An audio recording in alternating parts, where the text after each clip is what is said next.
Okay, I think this is time. It's right on cue. 1 o'clock Pacific, 4 o'clock Eastern, 10 o'clock Central European time. Either way, I'm not late. But I'll probably have a screwed up production one way or another. Until then, hopefully you hear me. Hopefully you see me. And then you also hopefully see Solstice, who's our community manager over at Prophecy. You might have met him once before, whether on Discord and he banned you, or on the tribal banter that we did a month or two ago. I forget at this point. But Solstice, do you want to say any words before we kick things off? Yeah, absolutely. One, thank you, APC and Jim Christ and everyone who has organized this tournament. From Prophecy, we're super, super kind of proud to see what the community has put together, and it means a ton to us. And yeah, it's just, I'm super hyped to see some of the matches, and it's going to be exciting. Yeah. Cool. Well, you get to see the matches through other people's point of views, not through a spectate mode. Sorry, I have to throw the daggers at you first before other people do it. Whoa, man. You're telling me. I want the rights to it. So I got them, boys. Don't worry. We got them. But no, in all seriousness, we brought this up with them weeks ago. And so unfortunately, we don't have a spectate mode. And frankly, if we did get a spectate mode, I worried that it would cause crashes or even worse experiences for the tournament, which then we regret it, right? So we got a good system in place to do some casting. We got some good casters in place as well. Before we start into the tournament, I got two things to show you or tell you. One, I'm not going to tell you, and it's going to be from Solstice, who has a nice little announcement from the Prophecy team. And then next, I'm going to show you guys the bracket. We're going to kick off the first round of matches. It's a Swiss tournament, and I'll show you what those matchups are. Once we're good there, then I'm going to bring in Docmatrix as our first caster. And we'll find some streams of the right matches, and we'll watch from there. So bear with me. It might be a little scuffed here and there. I am running the production. I am casting. I am helping with the tournament in any way I can. So bear with me. Bear with Jim Christ. Solstice. What a guy. Shut me up and tell me some cool shit. Well, all right. So in the spirit of inclusion from Prophecy, we just wanted to announce that Tribes is going global, baby. So we've been working super hard on localization. So we've been working on getting other languages into the game, and I just wanted to announce what those languages were. So real quick, just to list them off, coming soon, players who speak these languages will be able to localize in Tribes. So we got Chinese, French, German, Japanese, Korean, Portuguese, Russian, Spanish, and Ukrainian. But yeah, I just want to let everyone know, and this should be in the game soon. Pretty damn soon. So the voice chats and all are going to be in Mandarin and French and all those, or is it just the text in the game? As far as I understand, it's the text. But okay. I could be incorrect. I hope you are, because I'm immediately changing my voice chats to Mandarin or something. That would be... Oh, bro, I would play in Japanese. Oh, Japanese too, yeah. Dude, that'd be funny. Yeah, how do you translate Shazbot? Shazbot, yeah. It's okay, good. You guys tell me. Yeah, no, that's cool, man. Like, I know you guys, like, there was like an announcement to come, and it's like, there's only so much that we could share probably at this point. My thought was like, oh, are they going to actually reveal this early access? Like, we hear Q1's not too much, like we're past a month almost now. I'm hopeful that we'll be able to reveal more and more about potential release dates for early access soon. Yep. But as of right now, I can't say anything further. Yep. And you're lucky you have me behind the mic, because I'm not going to try to pry it out of you like some might. It's like a HotRod. Yeah. Oh wow. Yeah. Well, we'll get you on the next tribal banter, and I'm sure he'll do a good job with it. Well, cool. Thanks for the quick little heads up. Yeah, of course. That's, I think, bringing the game global obviously will help maximize the game's potential and reach. Bringing the game cross-platform is something that we haven't really seen in other tribes. Like, yeah, Tribals Aerial Assault was in PlayStation 2, but that's like the only one that we saw there. So interesting to see that. I just, the thing that it's bugging me about this console port is my VGS system is borked. That controller-friendly VGS system is not working out for us keyboard folks. Yeah. Hey, I used to play Smite on console. The VGS seemed all right there. I don't know. Sure. Yeah, that's right. I mean, give me an option if I want a wheel or if I could just do my traditional VGS, and that's that. But I know you're the wrong person. I just have to get that out too. Okay. Scream to the void. I am the void. It's all right. you are the community manager is the punching bag. So, well, cool.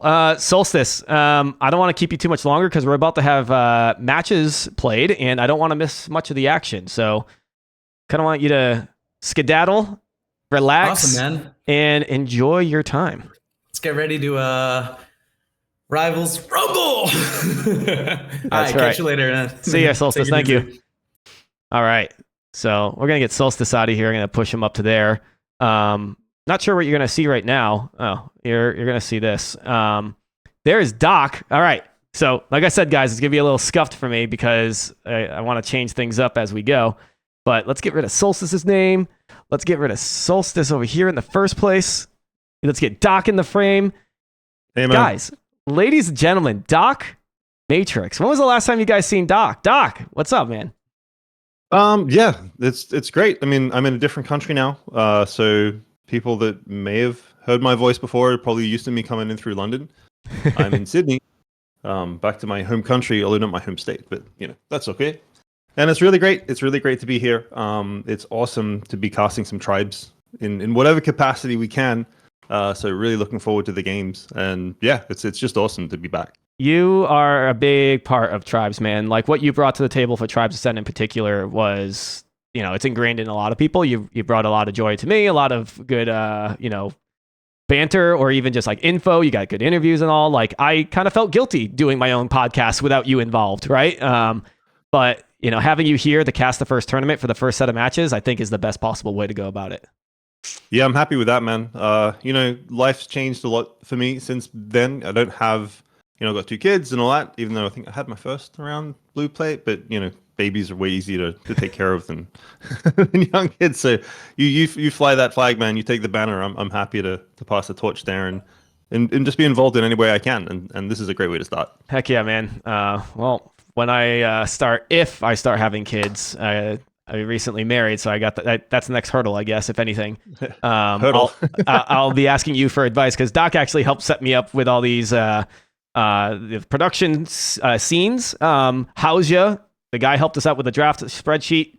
He also drafted all this the graphics that you see before us, and then Doomsday did a lot of the intro screen and this like rotating logo you see right now. So I'm gonna keep shouting out the team as I keep mentioning, but Doc, having you help me build this, maybe you can help me build a family in the future too. Sure, man. That's not how you want it to be. Let me get over there and figure it out. But you're right. There's been so many people that have helped make this tournament real. And we'll do our best to shout out all those people. And apologies to anyone that we don't get to. But yeah, it really has taken a big village to make this thing happen. And I'm excited to see it actually unfold. I love it.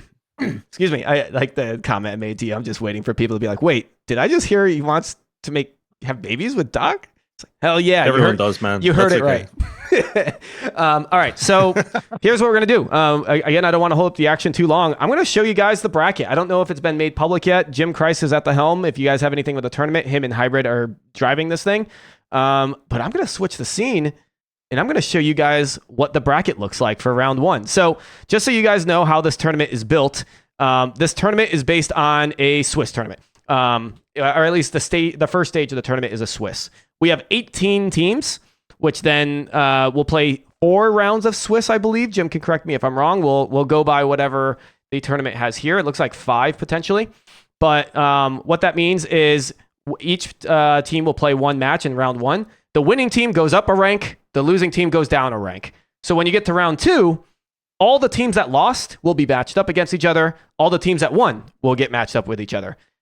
Then you continue that until you get to round 5. And then we take our top 4 teams, I believe it is, or 8, top 8 teams that will go into a single elim bracket, which we'll show here as well, and go from there.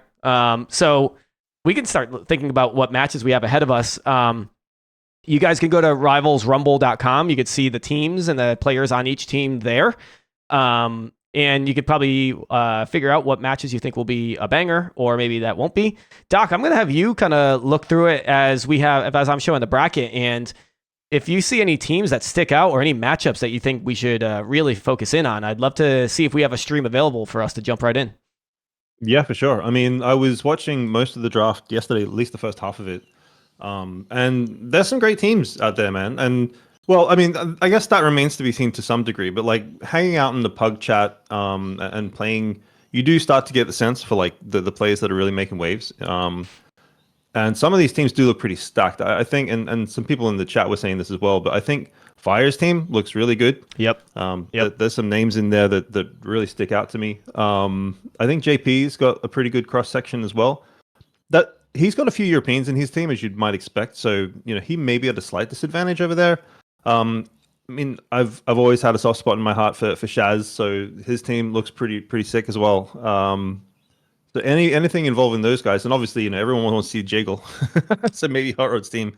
Yeah, we should check that one out too. So I don't know. What do you reckon? Where should we start? So I'm looking at who's streaming, and by the way, guys, can we take just a gander at the Tribes 3 category on Twitch right now? We have 427 people watching Tribes 3 right now, which is probably a record, and we have at least 20 people streaming, whereas 30 minutes ago it was like 5. So shout out to the players for doing this so we can get a lot of coverage. It gives me chills, honestly. I can't thank this community enough for the captains who stepped up, the people helped out with this tournament, and even the players getting excited, being supportive, putting on their streams. This is awesome. This is a community initiative. Thank you, everyone. Okay. What matches do we play or watch? So we got JP's team, and JP is playing against Slush. We have Fishstix and Proj. Proj, I forget what team he's on. He claims himself to be the greatest player of all time. Watching his point of view could be fun. Can you tell me what team he's on? Yeah, he's got Astralis, Stormcrow, A-Complex, Chalk, Turtle Bacon, Red Eye, Hunts. What? Who's his captain? Slush? Oh, it is Slush. So you guys yeah, like Proj is on Team Slush. Yeah, dude, let's do. We're going into JP versus Slush. Yeah, the seeds are 8 versus 17, but don't look at the seeds right now. They don't matter right now. And do you want to watch from JP's capper point of view, or do you want to watch from Praj's? We could switch between the two, actually. Yeah, exactly. We can start wherever you want. I'll put the other one on silent on my other screen. So yeah, that can work. All right, guys. So bear with us again. We do not have a spectator mode, but we do have Twitch streams. So I'm going to bring us in game, and I'm going to bring us into what we have as Praj's stream, and then what I have as, and I'm going to get the sound on. Don't worry. Hang on. What's Praj's Twitch name? PRJ_. All right. TV. Yeah, and what I'm going to do is bring up JP's stream as well. So that way we can switch between the two as we watch. So I do believe they're underway. On the way. All right. Oh wait, no. JP is not. So Hey, no, if you have downtime, please repair. This. Hey, please repair a sensor when you have downtime, please. Okay. I think Praj is ahead because he's Okay, I'll get him. They're playing in a match right now. So guys, you're gonna hear player comms, which is actually fucking dope. You don't get that really in many tournaments. So we're gonna cast over it a little bit, but we're also gonna let the player comms tell how things are going. So let me. He's tossing. So are we sure we're watching the right thing here? Because JP. Oh yeah, no, it's on. Good. I think JP must have crashed. He died. It's a scramble. He was in the loading screen. Got it. Okay, so we got it. Nice.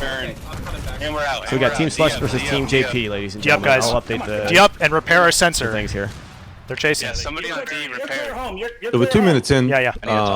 There's no. Okay, you got it. And this map is Dangerous Crossing, which is obviously one of the traditional classic Tribes maps, ones that make the game what it is. Good legacy there, and it's been a contentious map, APC, that's for sure.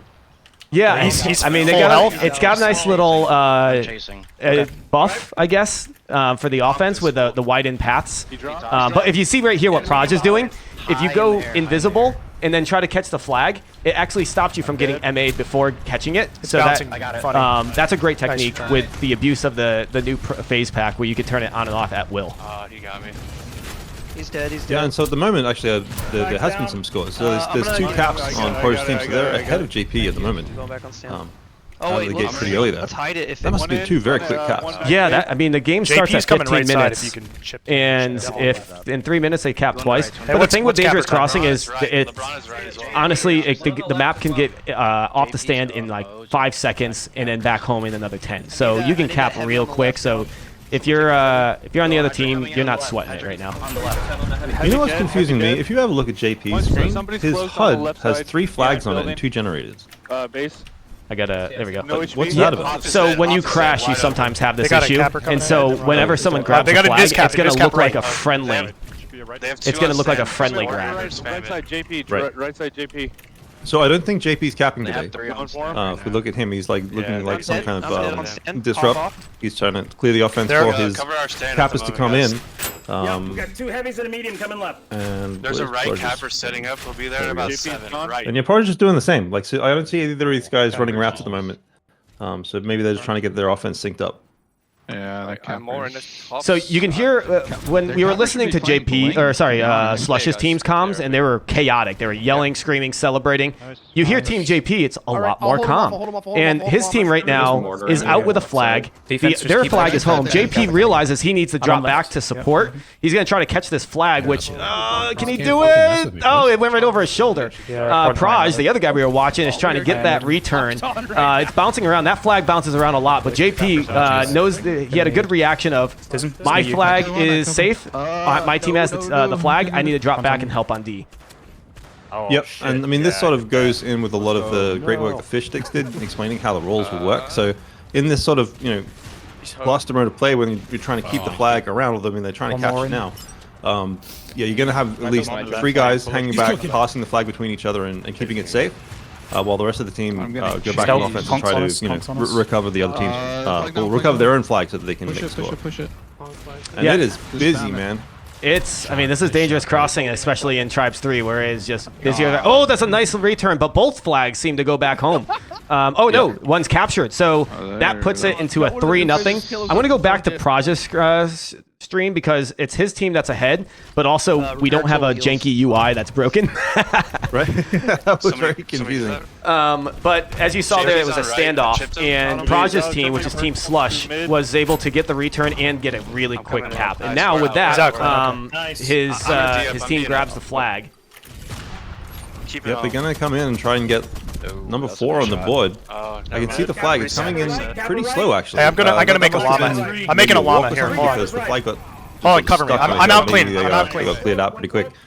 And Proj is gonna grab it. See, And that's he's smart. not moving very fast either. Well, that was a smart move because, like, when you know their entire defense is resetting or not there, this is the map to llama grab and cluster at home. I got conked. Yep.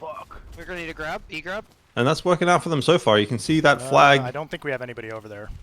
Don't Well, actually, no, we've got a return Don't now. So overchase. they've Don't got the overchase. other teams. And they might be getting This is their gonna be first a cap. Yep, that's gonna be a cap for sure. Drop it down the roof. I mean, look, we're 6 minutes into the match. Still got another 9 minutes, and it's now 3-1. It's a first to 5 for everybody that don't know. But this map is very, very fast paced. It's not always about the cappers landing their routes and getting the right distract in. It's just causing havoc at the base and then trying to get out when you can. You'll see Praj, yeah, he's charging the Hoff right now because he knows one of his cappers are coming in. Let's listen to the comms. He's invis. Invis on point. I hit him. All right. I'm gonna cover. He's dead. Slush is full. Body block. Cover him. Stuff the stand. Stuff the stand. JP's coming in. JP on the right. Hit him once. He's off. Nice cap. Good job, guys. See, that was beautifully done. You saw Praj was crashing when he needed to because his LeBron's setting capper up late. was He's about coming 15 in. He died a little early, but his team was able to still get enough distract that the capper got out clean. You heard him yell, I'm clean. And so Praj dropped back to play defense to hold the flag home. He MA'd JP, who was coming in for a grab. Easy, clean cap. Yep. And now they're 4 up. Well, 4-1. And are these maps are these matchups just best of 1 map? it is best of 1 in the Swiss. Yeah, that's right. Ooh, see there. Okay. Let's see if he gets this return. Nice return. Somebody else got it. Who was that? That was Slush himself. Yep. That was nice. They're hard to hit, man. Like, the flag scooping I found is challenging. You got to really be right What's on next it. capper time? So those returns are really sweet. Yeah, it can get A bit inconsistent too. You could be like a few meters away and get the return, or sometimes you touch the pole and you still don't return. Hit or miss. Makes the game exciting. I'm out full. He's out. Man, Okay, 12v12 hey, D, on. don't chase. Hey, Actually, listen to the comms. Zeeo. This is actually interesting to see how they approach this standoff. I just launched it. I launched it. We don't need to overextend on that. he's really hurt. We can give them one. We can give them one. Base. We can give them one. They're Let's get all our over base base. clear. Yeah. We might get this. Coming home. This is coming home. Yeah, we got it. Dead. But the They're on return. base, guys. Focus on frags. Okay, this is where everyone on this team, on Slush's team, is just going to drop back and play D. Like, this is game point for them. We still have this. Yeah, we still have this. Well, they returned it. It's all There it good, is. All good. All good. They got Capper right left. into like 5. Yeah, playing Dangerous Crossing with 12 Patrick people capping. is, Capper that's left nuts. To in 10. Right. It's He just. uses- I mean, it's fun, right? left Like cappers. people Two keep left talking cappers. about tribes and the chaos of the game being the beauty of it, and this map really does show that, and I like it. I like it a lot. Project's gonna come in. He's gonna grab the see, like it's that phase pass. Oh, he missed it. See, it's hard to touch the Yeah. flag as you were suggesting. But I wonder if that was a planned thing, because his cap has come in, got smashed on the stand. That flag is basically popped up, and then he's tried to scoop it from the field. I don't know if that was intentional or if that's just the way it played out. Yeah, probably Get out with it. probably the latter. I know he was trying to grab it though because he was trying to phase like sneak it in, but the flag just wasn't in reach for him, so he had to reset. We got enemy going Yep. towards flag right now, right side. Well, it looks like JP's team's doing a pretty good job, like keeping their flag going. It's just a matter of getting it across that halfway point of the map. That's where they're really struggling. And this is what I would expect from like a 12v12 Dangerous Crossing. Like when the flag stand itself is hard to get in and out of from like the conks and the mines and all that. It's so easy to chase too. It's so easy to pick up speed and just chain or MA someone out of the air. So we won't see many standoffs as you've seen already. There's a lot of fast-paced caps that end up happening. And you see, I mean, it's interesting to watch how Project's going about this disrupt, right? He's not getting too close to the base, and what he's trying to do is he's trying to draw the players away, right? Like he's trying to get them off that stand so that the flag cap has got more of a chance to come in, and that's really hard to balance as a D, right? Because you can't just have all of this noise coming from a distance. You need to go and do something about it. Oh, is this going to be a meta grab? No, he's going to be cleaned up before he gets a chance. man, I wanted to switch over to JP's stream because I want to see him capping and how his team's collecting themselves. I'm actually going to do that, but I want everybody to keep in mind his UI is a little bugged right now. I think he's got a cap. It's all you, baby. There we go. Number 2 on the board. Number 2 from our boy JP. So let's keep on a little bit of JP. You'll folks see there's multiple generators and flag symbols and all. It's a little jank right now. It's a known bug, but hey, we're in alpha, baby. Expect these things. Yep. Like 5. So he's transitioned to a light now, so he's going to move away from that disrupt to actually cap. So it'll be interesting to see what kind of route he's going to set up here. Trying to get to. I'm 20 out, right? I can't see his pack. Do we know if he's He's doing stealth. Yeah. right? I just got bummed out. So what that means is as he comes in, he's they going all to spawn hit that on stealth button Gonna shoot my gun. to obviously Why is there, prevent like, the delay D seeing him gun? come in. Like, Now what? that flag is in the field, so he's going to either have to rotate here or he's just going to try. He's gonna and hope for the best. that they return it. Yep, he's definitely, and I've been there, and it's just kind of like, come on, and this is the moment of hope, and now this is when you're like, now I'm useless, right? And so you can see he's like spamming the recall button. Right. See, it's faster to just kill yourself in those moments. Everybody, if you have low health, And they've changed the timer, right? exactly, and so if you're respawning with low health and someone kills you, it resets your respawn. Kill your, jeez, shoot yourself. Jeez, there's no friendly way of saying it. I was gonna say, like, out of context, Yeah. some clips of APC Yeah. encouraging this. No, life is beautiful. So here we go. Here's a stealth attempt coming in from JP now. Let's see if. Oh, he made it through. That dome shield. Oh, he got out. He's gonna punt it though. He threw it. And the flag physics this game is very fast-paced. Look how he took it from light and then switched to medium really quick to help with the flag there. So he's gonna try and prevent this grab, and We just gotta like get on it, smacked boys. into the It wall there. doesn't matter if you're like He's moving. base defense or It got returned. Okay, yeah. He is just. anything. He is switching between Keep classes our so defense fast up. here. Like, we need to As stop soon as picking he's out. not capping, he's Let our back to offense medium picking to up. help out on Yeah, that so base we're, team. like, Down on pedestal. We're 2 down with 2 minutes left. We just gotta get Another it. quick look at Yeah. the stream over here. So Yeah, Proj is just sort of playing this disrupt. Yeah, I'm not seeing them move the flag as much, but that might be because they stacked a little bit more on D because they only have 2 minutes left, and there is no traditional overtime rules where if you have the flag and it's 3 to 4, like it doesn't go into overtime. You have to be at 4 points to bring this into overtime. So JP here has a big job right now to either get that flag back or to continue to move that flag. He's going to try to pick it up midfield. Oh, beautiful. You love to see it. Great. It's Man, that is hard to do, by the way. Like, to grab it at that speed Any actual off chance the ground, like, that is a hard trick to catch. If they can return this, the flag is out of the enemy's hands. They returned it. So JP should have went straight to the flag stand. That was my gut feeling too. Is you have to risk it with this point of the game. But this is going to be the third cap. Putting at oh no, they got the no. Somebody needs to get it. Not JP. Someone needs to go get it. On return, guys. On return. That heavy needs to. Okay, that heavy should have went for it. But thankfully his other teammate got it. 3 to 4, folks, with a minute and a half left. This is still an option for JP's team to take this. Yeah, for sure, and they've really pulled it back. You know, obviously we saw at least 3, maybe even I think it was 3-0, with 2 very early ones. So like when we joined the stream at 13 minutes, Project's team were already up by 2 caps. So JP's team's done a really good job of adjusting to whatever it is Project's team, or we should say Slush's team, has been thrown at them. And now that scoreline's pretty close, but they need to make the equalizer, otherwise they'll be going down in that Swiss bracket. All right, so they have the flag. This is actually a huge part. Oh, and is he going to pick it up midfield again? JPY. No! No, bounced. That was so close. Nice try, JP. That was a good, smart heads-up play, reactive right there. This is why JP is one of the best of the cappers out there.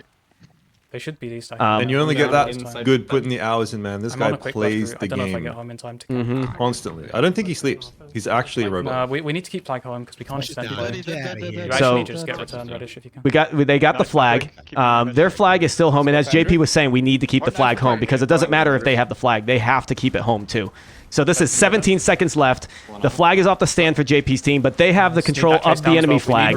He's helping him out as he's getting chained out, shot out with discs. Nice little pass off, but he needs to pass it off to his teammate. He's shot down. The team has their flag returned. This could be the chance, but you're right. If they had another 20 seconds, maybe. That was exciting, man. That was a really good effort by JP's team to get back in the game there. I thought it was going to be over, but yeah, I wish we had a little bit more context about what was going on and what JP's team did to balance that out. But they nearly made it, man. You know, They're going to be contenders. and you heard them at the end too. Like the team never lost hope all the way to the last second. They're like, "Dang it, man, we almost had that." You know, like those are the comms I want to hear because that's when you know you have a good game at hand, right? Like it wasn't a 4-0, it wasn't a 4-1. So we have that match done, but I don't think that means everyone's done in round 1. So I'm going to try to find us another match to jump in, and I'm just going to see who's available to do so.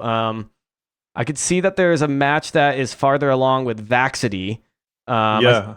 I could jump into that. Colonel Fatso, yeah, their match looks like a stomp, so I don't know if I want to go into that. Let's talk in and see where Vaxity's at with his match. I got an ad, so bear with me. I'm watching it on my side screen here. It's 4-1 at the moment. Oh, they just lost. Okay, it's over. We won't do a Vaxity stream. So it looks like we're finishing up round 1 of the Swiss bracket. So if I can, I'm gonna switch over. Oh, we got some results in, folks. This is good. I'm gonna switch over to the brackets. So round 1 is still being chipped through, but we have results of 5-1 in favor of Implosions team, which I think is a very strong team. Yeah, let me flick over to the bracket. We can sort of give people context to that. Implosions, where are you, my friend? Yeah, what's his top 4 Yeah, picks? that's the Jagle team, right? No, that's HotRod's team. Oh, so Implosions. What is that? Hang on, is there? Oh, there's 2 Implosions. So that's Shaz's team. That's Shaz Frost. That's the capping incredibleness of Shaz and Frost on that team. Okay, so capping is king. I mean, Dangerous Crossing. I guess that's a hard one to really crown the cappers as kings with how hard it is. But we just got another result in. That's HotRod's team. Couldn't cap out, but that's a 4-0 in favor of HotRod, Jagle, and man, his other 2 top picks. Who were they? They were awesome. He got Green Earth and Big Fella. Yeah. I don't know if those are in order based on the picks. Oh, I see. Maybe it is. I actually feel like it is, but I remember him being very confident in his picks. So 4-0, that speaks for itself. Zato 2-1. I wish we caught that match. A dangerous crossing 15-minute map going only 2-1 in favor of Zato's team. And Prizzo, his strategy for picking his team was who has the funniest names. That was how he picked his players. So he put up a fight. Good for him. Yeah, absolutely. Zato's team is a top contender for me. I like what he's got there, and Zato's got leadership quality. So, communication and leadership is important. Fishstix comes in at 5-1 over John's team. Yeah, talk about who's on Fish's team. I think he's got something. So Fishy's got Sterilized, Busy, Sagent, Hylar Market, Legit Bear, Cheesecake, not the cheesecake we all love and know. This is a new cheesecake. So, Sterilized, he's a sort of heavy offense, right? Yeah, he's been playing a lot of different roles in Pugs, but I think that's what he'll be playing today. And 5-1 over John's team is pretty convincing, but no more convincing than Zeeo versus Altimore, where Zeeo just smashes 5-0. I wonder how fast that was, too. Right. Who's on his team? Yeah, that's what I'm looking up now. So he's got Tasty Ham, Angry Smurf, Albert Waterboy, Wipeout, Jim, some names that I probably shouldn't pronounce on stream. So, yeah. Let me see if I can pull these names up. Yeah, I can actually look at these teams right here. So cool. And then the team another matchup that we didn't talk about is this 3-2 Blue versus Jick, and Blue takes it 3-2 with 1 point ahead. Blue's team, where does he got? He's got Convict. He's got Very Scary, VEZs. Mexico, I think Mexico is one of those top picked players to be a sleeper pick. So maybe that's true. I actually don't recognize any of these names. Team Blue is a mystery to me, man. And then Jick's team, which having Jick on your team in the first place is a blessing. He is a bitch to hang out to handle when you're playing defense. But the Captain T, blah blah, Shady, Odie, Higgins, who was beating my butt in the honor ball earlier, Yami. That's beating that team is impressive. So. First round, we already have bangers. Blitz versus Fire. I wonder if they still have something going on. Yeah, I'm trying to see if they're streaming. I don't see. Hang on, let me get the team names up. Fire. Colonel Fatso has a stream, and he's on his team, huh? Yeah, he's in the lobby, man. So yeah, so Team Fire's Colonel Fatso is done. So we're just waiting for them to report the score. Okay. So we'll bring you guys coverage as we get into the second round. Doc, you can hang out with me for another round? Yeah, for sure, man. Love to. All right. So let's keep an eye on this bracket, which I'll switch back over for everybody to look at if they're not seeing it themselves. How Swiss works, folks, is the teams who have won. So Implosions, David Bowie, Blue, HotRod, all those, they will move up into their rankings, which is 1-0, and they will play against one another. So it'll be a randomly match. So HotRod might be matched against David Bowie, Implosions might be matched against Blue, right? Whereas the people who lost will then go into the losers bracket or a 0-1 record, and they'll play against each other. Right. So it's kind of seeding it as the tournament progresses, basically. Yep. And for a draft tournament that you don't have any prior tournaments or any exact knowledge of who's better than who, Swiss is the way to go. Yeah, makes a lot of sense. And sorry, it was 4 rounds that they're playing in the Swiss pot? It looks like 5. 5 rounds. Okay, cool. And then single elim knockout after that, I assume. That's correct. 8-team single elim. And everybody, I typed it in the chat, but Rivals Rumble, I hope I typed it right. RivalsRumble.com is where you could find all the information from the rules, the bracket itself, the teams and players themselves. It's where the signups were too, but you're a little late for the signups. I think Jim said there's a waiting list, maybe if they need to drop in subs or something like that. But yeah, it's probably a bit late for that kind of thing. Man, I'm having a look at the and I guess this is slightly divergent from what we should be talking about, but the EU teams look insane, man. I guess that's what happens when you've got like a smaller pool. You're gonna get some really stacked teams there, man. That's insane. We can go into that because we have a little bit of time to wait, and we did just finish the draft like not even 3 hours ago, and it's going to be 7v7 instead of 12v12. So it'll be a whole different ball game tomorrow. Yeah, they're going to have to figure out how to sub people in because one of the requirements of the tournament is that everyone sort of gets a go, which is completely reasonable. So it'll be interesting to see what you do. Do you sort of have your A team and your B team, or do you keep them mixed? Like that's or maybe you've got like your kind of pinned players that are always going to be there. Like, Right. I mean, you know, not putting in J-Goal just seems insane, right? So that'll be an interesting challenge for the captains there. But yeah, like these teams are just great. I reckon JP's done a really good job again, right? But just having any one of some of these names, like I would have loved to see Shad play in the NA tournament. I'm sad that he didn't make it over. Yeah, I'm not sure why that would be the His case. team looks insane good. Dude, Yeah. we were calling that out at the end of the draft. Like, who has a good team? It's kind of looking at the first 5 picks. You're like, I mean, everybody has a pretty damn good team. Right. Yeah. But Shad sticks out to me. Shaz, he's got something powerful. I mean, dude, you got Jaggle, Implosions, Fire, and Shaz. Right. That right Yeah. there for a 7v7 is insane. Never mind the other But folks I mean, on the Shad team. as well. Mellor, Dezolo, Blue, and a Visk. I mean, that's pretty And solid, Devil. Yeah. Right.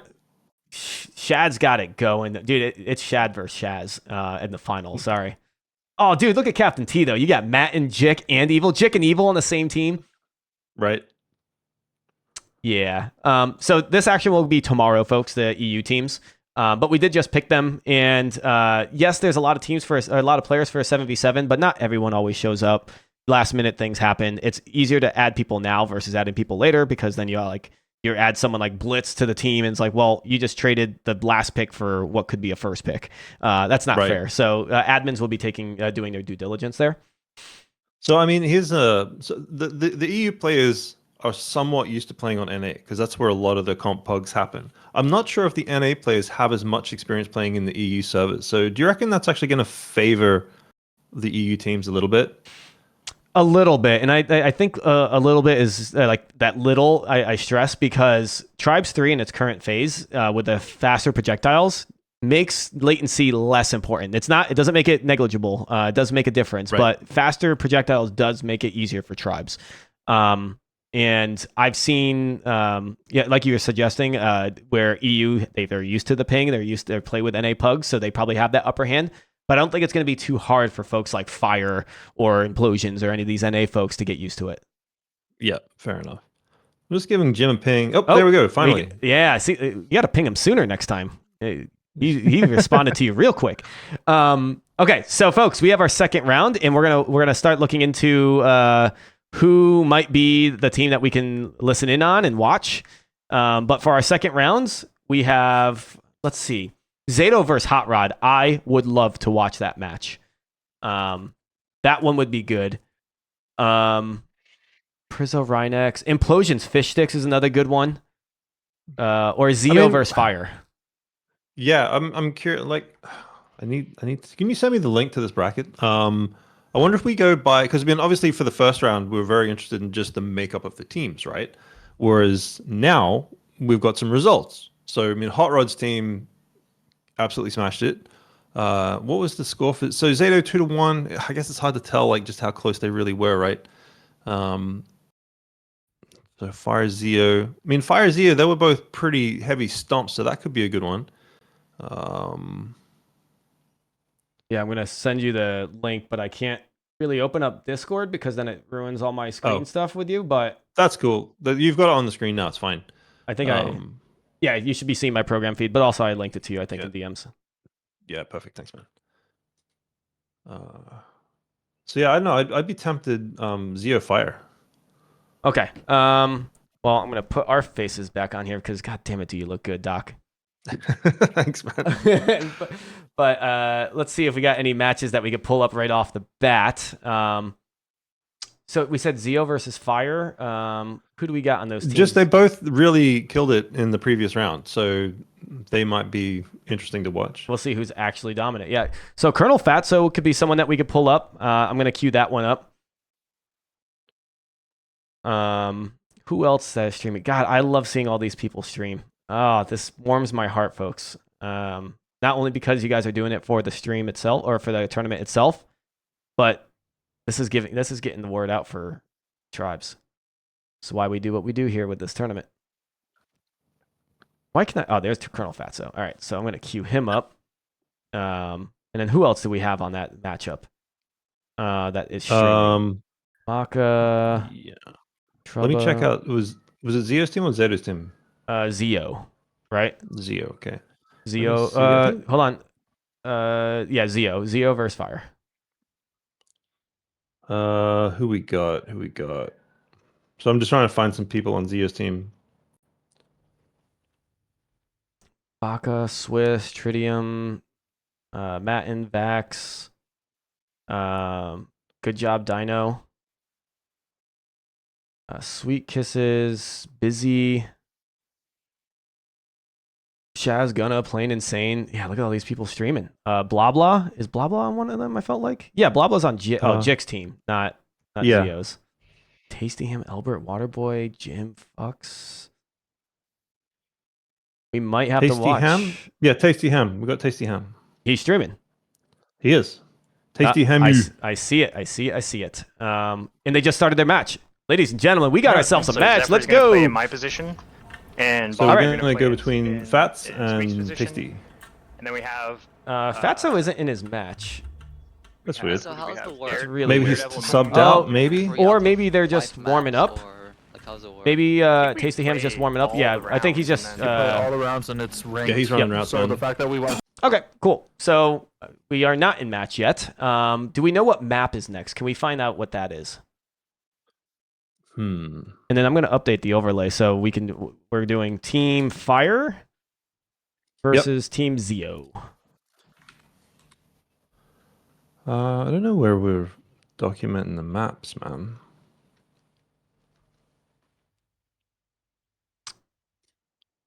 So we'll have to wait until that match is started. Sorry, false alarm. False start, I should say. Yes, Ham was getting us excited. Yeah, some 'Cause he was just gameplay. looking so pro, man. But he's got no one to shoot at. He's just practicing routes. I mean, given he's You guys in the practicing lobby right Catabatic, now? maybe there's a good chance Cat is the next map. That's exactly what I was thinking. Let's see, what other matchups do we have as a banger? I'm going to pull up the bracket for everybody again. I did like the Fishstix versus Implosions matchup because that was another 5-1, 5-1. Like both of those teams, Fishstix and Implosions, capped out. So that could be another one. And Fishstix is a very quick, is an easy one for us to jump into because he's always streaming. It's it. I'll bring him up. And they have They're in their the lobby at the they're in their moment. lobby. So let's start with. I'm going to change the overlay. We're going to go in game, and we're going to change it to Fishstix versus Implosions. Right, so Shaz and Frost. Shaz is usually streaming. So let me bring Shaz up. Shazbot. Yeah, cool. All right, we got Shaz and Fish. See if there's anyone else. Do they- Does Frost stream? They literally Frost. have a clan tag on. You see that? Look at that. Wow. That's classy. That is all right. Yeah, we definitely have to watch this match. They mean business. That's it. If you're gonna go to the effort of changing your monikers and all that sort of stuff. Although Noz, come on Noz, pick up your game. Okay. Should we tap into the comms real quick and see what Fish and this team's talking about? Sure, let's do it. All right, let's listen up. Who wants to listen to me? Okay, let's get it. Tenfold. The main cappers on their team are going to be probably Frost and Shaz. Yeah, Shaz. Sounds like they're about to start. Ross. I don't Yeah, know what they're- Lunacy is going to be doing. They're trying to scope out what the other team's gonna do. but he's So a yeah, gamer we're in the to game. look out for. So APC, I can't hear it when you're listening to the play comm, so you're gonna need to Let's go. Oh, keep you don't hear it posted through as the to what you're program doing. feed. Yep. know. But I can tune in on mine, so just Yeah. let me know when you're listening and I'll do the same. Copy that. All right, folks. So 2TZ Supermarket, is saying I that feel like Frost is not probably capping. I want don't you know about mostly that. on medium. But I mean, Shaz definitely like going to be. maybe So. Sajan's probably our only light. We're about to capper find for the most out. part, We're but looking at. if, Yep. we couldn't- So we Fishstix is can one of the swap few it up at cappers who times. has I honor could in the go sense light that he on does just not to throw use them off. phase or This stealth. is my He weakest is capping map, so Okay. no, I'm perfect. very adamant to make sure that he is not a guy that cool. abuses the current mechanics. Which, hey, I get it. It just I don't have the same bone in my body because if a capper is doing it to my team, I'm doing it to theirs, and it is very abusive. Yeah, I mean, Zulu maybe. I get where he's coming from, and the reality I'll is go that for Jenny. those sort of tactics will I'm get starting right. worked out of the game at some point somehow, or like it'll be balanced in some way eventually, right? So I guess he'll be practicing mechanisms that are going to be more useful later. So I get it, but at the same time, it's a tournament, man. I'm mid-aired. I'm gonna have to. All right, so Fish just got denied. This is like a capper's worst nightmare, is getting shot mid-cap, and you can hear him. He's like, all right, I'm mid-aired. I can't. I'm gonna play distract. So Fish is changing up his cap route to be a distract for his capper, who I can't tell. So let's listen in what they're going to do here. And he's out. All right, there's nothing to listen to because that is exactly what they needed. Their flag got knocked off the stand but returned. But Fish did his job to distract along with the rest of the team for Sagent to get out. And it looks like he's half home. Let's see if they're going to make it home. It's like 5 seconds or less to cap. He has less than a quarter of health left, though. Looks like he overshot the flag stand, and then the flag is out on Fish's team side. So now Sagent needs to pass it off to Fish. Now they're in standoff mode in a way where Fish needs to keep it easy, or keep it clean. He's going to try to get some shots into the enemy, but he needs to not focus on that. He needs to focus on himself. He's getting shot at. He knows he has to pass the flag off real quick.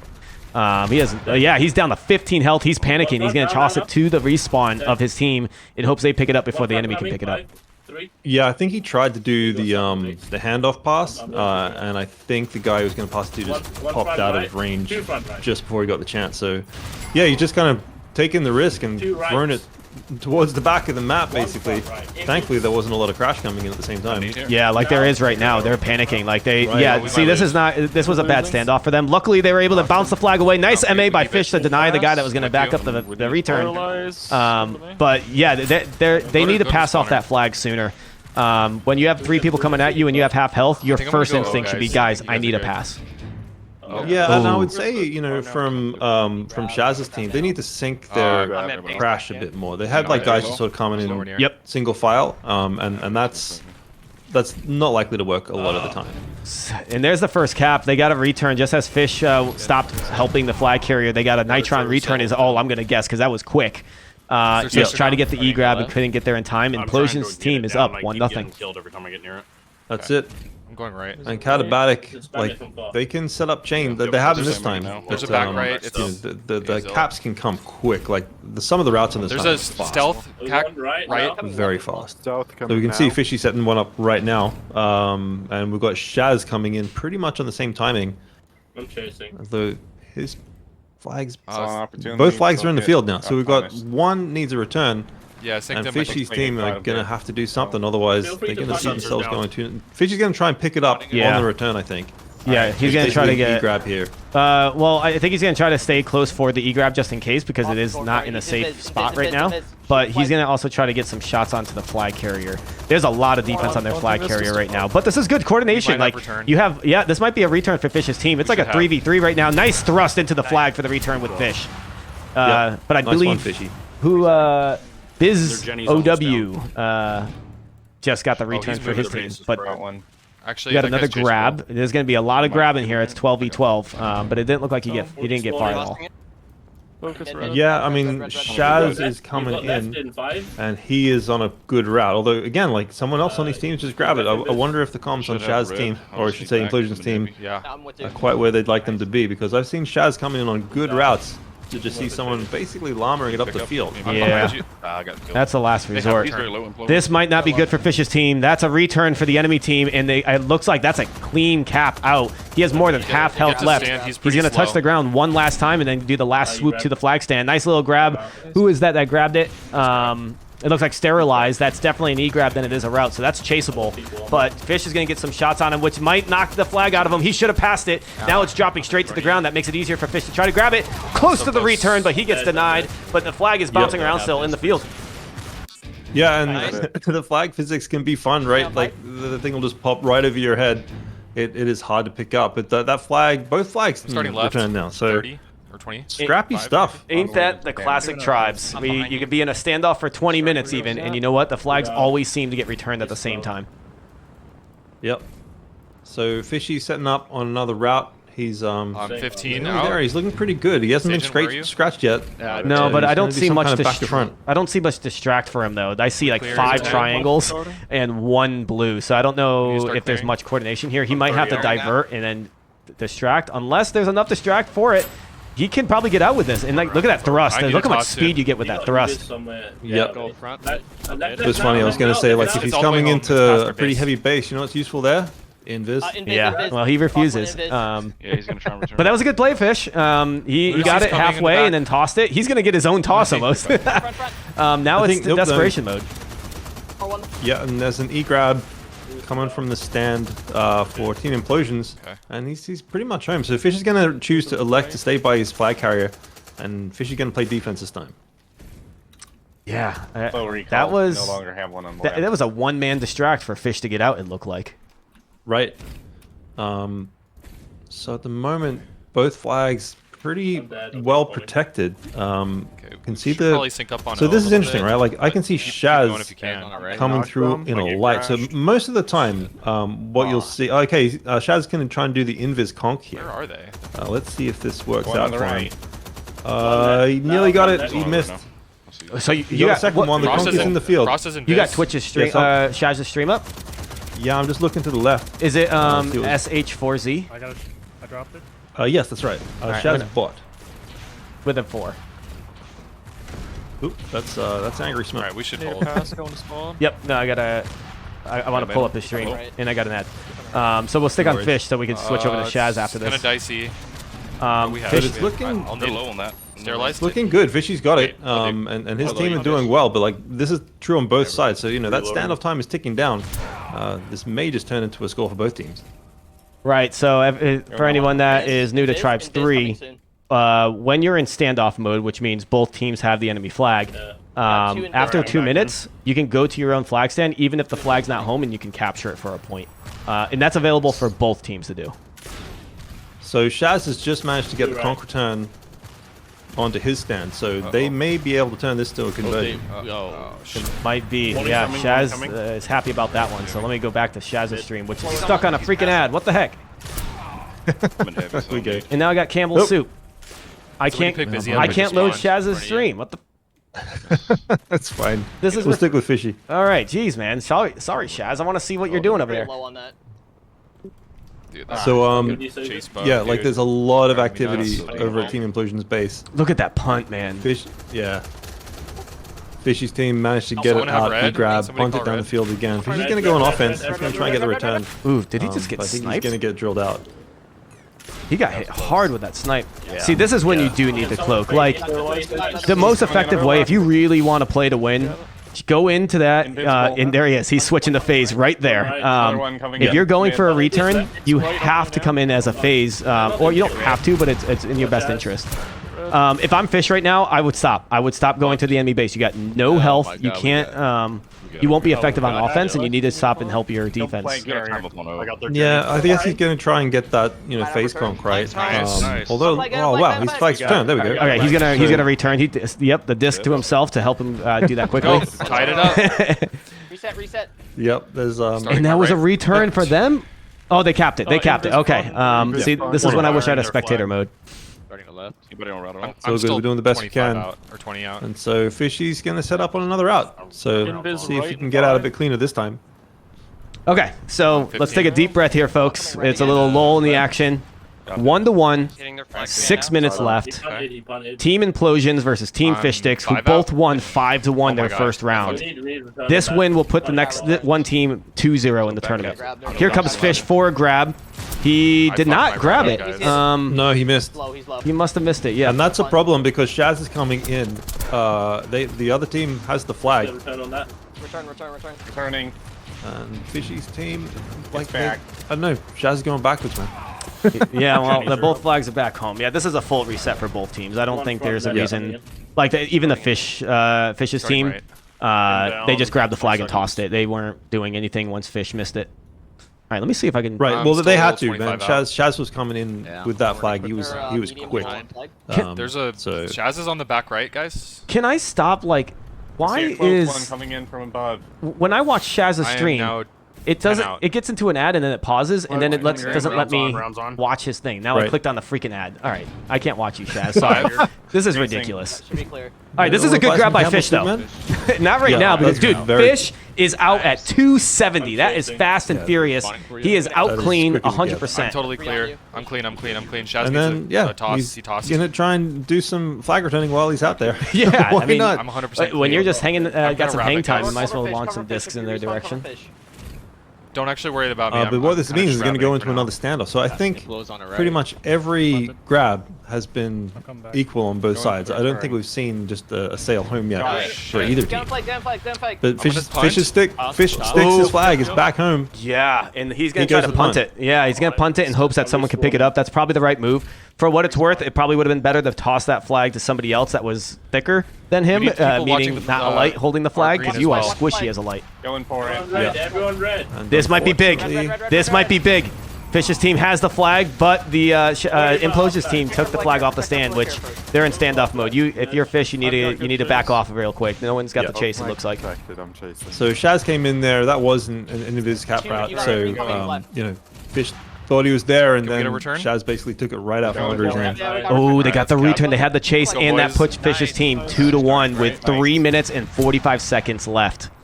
So given how tight this game is, does Fish's team go defense Yes. now, or do they just keep? Do they stick with the strat? You don't over adjust too much because all it takes is one cap to put it into overtime or to tie it up, so you don't change it too much. But Oh, I I do already think you got- drop a person or I got two hunted into in the- defense. Yeah, just let's see if Fishy can get out with it and drop one your anyone O need me to clear right now or to wait? Basty, I think. wait. But then again, like You can start Implosions might clearing do the your- opposite, and they just might start throw clearing more now. bodies. You know, just leave the heavy on the flag or something and throw more bodies at that flag and try to bring it back. So you know, there'll be adjustments on both sides because it's going to be a bit of a panic on Implosions team now. Yep, so Fish just tried to grab it with minimal distract, and last time it worked, this one they had his number. The flag looks to be bugged right now, if you guys saw that on the screen, but thankfully they were able to return it when it was Oh, you bugged, look so phew, that could have been bad news. Alpha things, you know? Looks like the Yeah, Fish's exactly. team has the Flag's flag, though. coming in. They're going to toss the flag towards the base, or they died. It looks like, yeah, Fish is doing the right thing. Don't go straight for the flag. Help the flag in another way by destroying the people coming in for the return. Good job, Fish. And now we're back into a standoff. This cap is huge. How quick did Implosions get that flag back? That's a Like we were fact. watching Fishy looking at that enemy flag coming in, doing some clear, and then suddenly his flag's at the other end of the map. That must have been fast, man. You're absolutely right. That was amazing. This looks like a return for Fish's team, potentially. It's right there on the stand. Nice little grab by Implosion's team, but that's a conk. And that's a return by Fish. No, he misses it. And he gets it back in the hand. Wow, that's frustrating. That flag bounce screwed him. Yeah, but I mean that was really great play by Fishstix there. Absolutely. You know, great conk, and just unfortunate with the bounce. That's what you want to see. Again, 2 minutes to go. Now, so so this is interesting. Like, let's just steer across for a second here. Like, so let's say there's a minute left. Both teams can score, and then there'll be 50 seconds left for something to happen. So this will be a very interesting end game. exactly that. This cap is huge for Fish's team. If they cap, they essentially win. If Implosion's team caps, then that could be something. This might be coming home. That's a return. This might be game based off of the momentum that we're seeing, but the flag is out of Fish's hands teams too. The E-grab is made on Implosion's team. Both flags are loose. Nope, it looks like they're now in both hands. So we're gonna see how Fish is gonna approach the return on this. That's his responsibility right now. Let's see. He's going to miss the MA, but he's going to try and get that car. What a great shot. Fishy. Nice one. I have Lucy drops the flag, and Fish is going to return. Man, Captain standing up there. This is a defense stack right now. Yeah, if you're Fish, you're spamming B. That's the third cap. Look at him. He puts his hand up in the air. He knows his team won it. Yeah, this is where you just take the enemy flag off the stand and don't even worry about a route. Just, yeah, exactly what they're doing right now. Just don't let them cap. Even if they do cap, it doesn't really matter. Exactly. The standoff time is not going to reset, Yeah, so, you know, we can't get it's chain rabbit caps here. time, That's baby. the only thing. That's Toss it funny. over the Fish soup. I did. I boosted it. Nice little I grab. got Oh. I don't have. No, you get chained out before he gets it. But yeah, that's going to be it. That's 30 seconds down, and I guess Fishy's team's going to take it 3-1. I got killed. At the very worst, it's going to be 3-2, but pretty sure they're going to get the they're going to hold it out. Yeah, Fish was doing some scrimming last night with his team, and he felt very confident with the folks he had. And leading from the front, man, Fishy's had some great plays. Not only just getting that flag off the stand, but returning it as well. Like he's really got that that chase figured out, and he's got the invis conk thing figured out too. He's gonna get another friend. No, he's gonna bounce over it. Let's listen to them celebrate. Let's go. Good shit, boys. Mike as well with the returns and good call-outs. Not much of a celebration at all. Just a day at the office, man. Yeah, exactly. And the job's not done, right? As some famous people would say. This is for you, Tyler. The job's not done. It needs. There's still more to go. But that was full time, right? again? So I don't expect there'll be anyone else still running unless people started a bit late. So we may just have to watch the brackets and see the scores come in. Yeah, so I'm going to bring us to the bracket scene and see what has been reported so far, which... I got a couple mics. Boom, there we go. Just because I press a button doesn't mean it just happens. Stupid Adam. That's the only reported game so far. So I'd like to see if we can... I'm going to switch to us now and see if we can find another match that's still ongoing. Take a couple... Yeah. Take JP's team... either haven't started. No, that's probably the post game lobby there. Can I? So I think Let's find the Colonel Fatso stream again because that's the match that we wanted to watch in the first place. Okay, I've got him open. There's 5 minutes remaining on that game. Yeah, let's rock. Yeah. I gotta. So it's 1-0 for Fatso's team. It's not his team though. Who's he on? Yeah, give us a little rundown Fire. of what you see. So we got what? Fire versus. Zeeo. So it's Fire versus Zeeo, which was the game I was interested in because they were both heavy stomps. And we're kind of seeing that equalize out, right? So like at the moment, Fatso's team, or I should say Fire's team, is 1 up, but it's 1-0. And there's 6 minutes remaining in this map. So this is a tight one. All right, guys. Both flags are in the field. Yeah, we'll let someone watch. There we go. So this is Fatso. This is Fatso, and I just had to watch a Campbell's Chicken Noodle Soup ad before I started this. I guess the stream is sponsored by them. Why not? Why not? You're getting free advertising. Versus Zeeo. So Team Zeeo versus Fire. We're sitting at a 1-0 game, as Docmatrix was telling us, and a little bit over 5 minutes left. Yeah, I'll see if I can get someone. I think Tasty Ham is playing too, so I'll get him on my other screen. So we can have a clear view of what's going on both sides. So, yeah, Team Fire currently in the lead. 1 up. Yeah, tight matches, man. This is what you like to see. I wonder if it is what you like to see, but it's also maybe telling us a little bit about the style of the map, right? So, dangerous crossing, maybe you're not getting out with the flag as quickly and cleanly as you do on this map. So, the standoff potential is just way higher here on Katabatic. Doc, this is hilarious. If you're watching Tasty Ham and you're watching Colonel Fatso, they're both running the same route one way or another. So I'm going to show you guys on stream right now how close that is. Look it. So here comes Tasty Ham. He's going to do like a distract because his team ran out with the flag. Now I'm going to switch to Colonel Fatso and see how he comes in with his route, which looks like it got a little bit screwed up. He's stealth, though. No one sees him coming in. He unstealths perfectly, and he's out super clean. So looks like the flag return on his team side, too. It was looking grim, and he almost had to get an E-grab. But now he's the one that's in control. As Tasty Ham's in his team, what's Zeo's? Yeah, Tasty Ham's on Team Zeeo. Ooh, he got cleaned up. Did he punt it out? I didn't see. He did get it out of his hands. I don't know if he punted it. Flag's dinking around a little bit. That has to be a secure flag. Someone better be at the stand. Nice return, time return. That's now 3-0. Wow, he missed a cap somehow. Yeah, I hopefully that wasn't a double cap. Did we miss a double? Was that a double cap? Was that? No. It was 2-0 and it was 3. I just watched it in my replay. Okay. Cool. Phew. Yeah, these are the things that stress me out as a tournament admin, even though I'm not adminning. So we're back into a standoff. I think this is Fatso's gonna. Ooh man, he picked it up, but he copped an MA. Ooh, he got conked. Have to pass this off. Where's the rest of his team? I don't know, and he got conked, and it's getting bounced around. But his team was helping out with keeping the flag alive. But the flag did get returned at the end of the day. We're backed 3-0. Freaking ad. Oh no. That's right. Is it bothering? It came into the frame. No. What do we do? Get out of here. This ad's not gonna win. All right, there we go. It's gone. It's not chicken noodle soup. If it's not chicken noodle soup, I don't want you on my stream. That's it, man. They're the official sponsor. Get the other. Well, I shouldn't say that actually.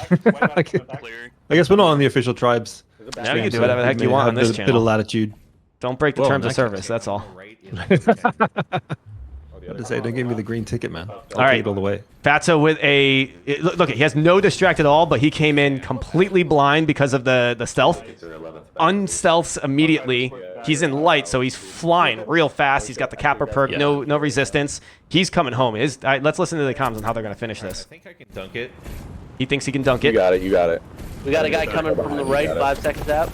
Oh man, this is becoming a stomp. When it was looking promising, 1-0 with like 5 minutes left, it is now 4-0 with 2 minutes left. That's 3 caps in 3 minutes. Yeah, and that's the power of that invis pack. And you know, I guess I can't see, but I assume that the sensors and stuff are down, so they have no idea when he's coming in. Dude, that stealth pickup is so good. Yeah, I think it's Fatso that's saying, man, this stealth is just so good, and it's true, ladies and gentlemen. If you didn't get the message last play test, you're getting it now. Look, you can go in by yourself and not get detected, or even shot as you're phased in there. Looks like Fatso's going to play a distract role for I don't know who. This might be I think a he bust. just messed up his route. He came in on a weird angle, and so now he's just trying to make the best of the time he's got over there. But with a minute and a half remaining, it's pretty clearly going to go to Fire's team here. Yeah, that's true. I guess they're just joking around. But just for anybody's awareness, like if you find that you ruin your route and there's really no one coming in for you to distract for, it's in your best interest just to respawn, start over, help your defense, something. Otherwise, you're wasting time. But that's all they're trying to do on Fatso's team, which is Fire, right? That's right. So they don't care. They're just hanging. They're chilling. Yeah, so he's gonna have another go here. Looks better. Came in pretty high, but I guess that Kappa perk's gonna help him pick that up. And you know, 200. Do we say Sanix anymore? I can't remember. Anyway, Holy 200 cow. Sanix flying back. We don't say Sanix anymore. I forgot about that word. Yeah, man. That's the speed unit. I guess because they put kilometers an hour now. Yeah, we're back we on. don't have to make one up. Well, isn't that a made-up thing? Why is it miles per hour? Why isn't it miles per hour? I don't know. Because I guess it's the NA tournament. Maybe it should be. Oh man, he got cleaned up right as he was about to cap that flag. That's a cap out. 5-0. What the heck happened in 3-4 minutes? Like, I wish we watched that whole match just to see how things were held together. 1-0 down to a 5-0. What the heck? Yeah, like that got out of hand very quickly, and it's not clear exactly why. I wonder what they changed that allowed them to just completely wipe the map in the last 5 minutes. That's nutty. Let's go check out the brackets and see what we have for. Yeah, we've got a full set of scores, man. Okay, we're done with round 2 after that one. Round 2 is over, and let's see the teams that have won their first 2 rounds. And then Doc, I'm gonna have to bid you farewell as I get another caster in. Not yet. Hang in tight before I get the next caster in.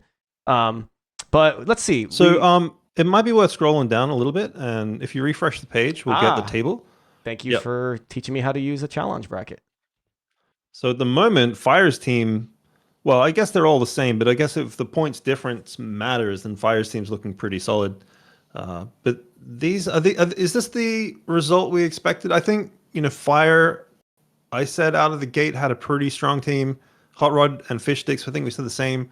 But maybe some of the teams that we expected to do a little better, like maybe JP's team, you know, I guess 1-1 is still early on, but yeah. Well, what do you think about these results? Fire's team, I'll admit my 2 finalist teams, I think, coming out of this that I voted on the rivalsrumble.com, I think was Team Fire. And then I think I did, who was the other one I picked?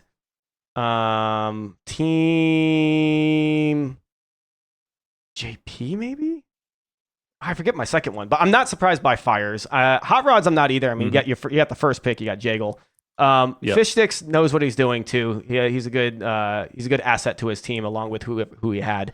And then David Bowie's team. Who was on David Bowie's team? That Batten, Lover, Playbox, Hiramaki, Plain Insane, Myth Demeanor. Yeah, he's got some a deep roster there.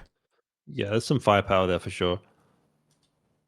So my next caster, I'm going to drag into here, and then I'm going to tip the hat to you, Doc. Maybe I'll see you a little bit later. Yeah, I'll be around, man. Been fun. All right, man. Well, I'll see you later. Have a good night. Ladies and gentlemen, we're going to drag in another caster for the next set of games as we figure out who that is. Let me see if we can get everything rolling here. Tay Zonday. Tell me you're here with us. Hello, am I here? Yes, that's what I wanted to see. Oh, and we get webcam.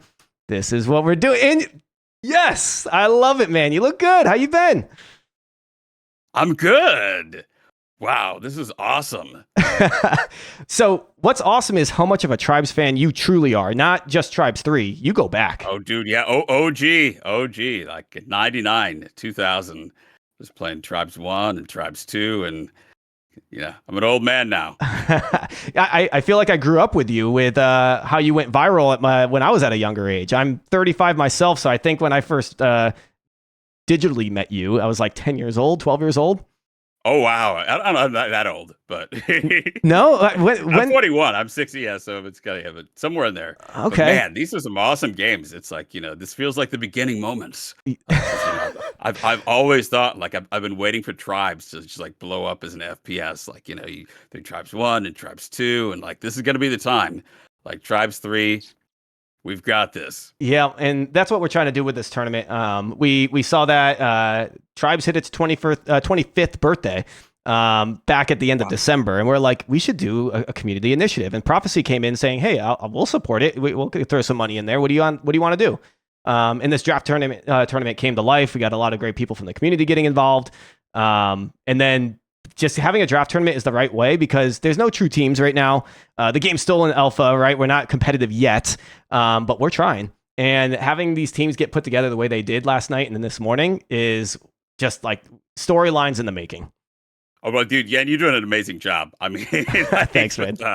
With the state things are in, just pulling it together and finding the different Twitch streams and whatnot. This is, if you don't pat yourself on the back. If you don't, then, everyone in the community, I'll give a shout out to APC because this is just amazing just to see this come together. And it's amazing to see the beginning of this. Will hopefully be a long tradition of Tribes 3 competition. Yes, I hope so, man. And I know talking to some folks in the community, we want to do a league. Have you played Honor Ball yet? 4v4 Honor Ball? I did a little bit. It reminded me of Rabbit. Yes, Team Rabbit. From Tribes. Yeah, from Tribes 2. When Tribes 2 it kind of got added on partway through Tribes 2. But it's sort of like Rabbit. It's a little bit like Rocket League. A little bit kind of just in terms of how the scoring works and the process works. But exactly. Yeah, it's a very fun game. See, that's how I'm seeing, like, if there's a way to, like, get people that don't know anything about Tribes, which is a good chunk of people, and the word needs to get out there, being like, hey, check out this. And maybe it's not CTF. Maybe it is this 4v4 Honor Ball, and be like, dude, guys, it's relatable as, like, Rocket League. And be like, okay, I can get it, right? And maybe it's a lot easier for people to play.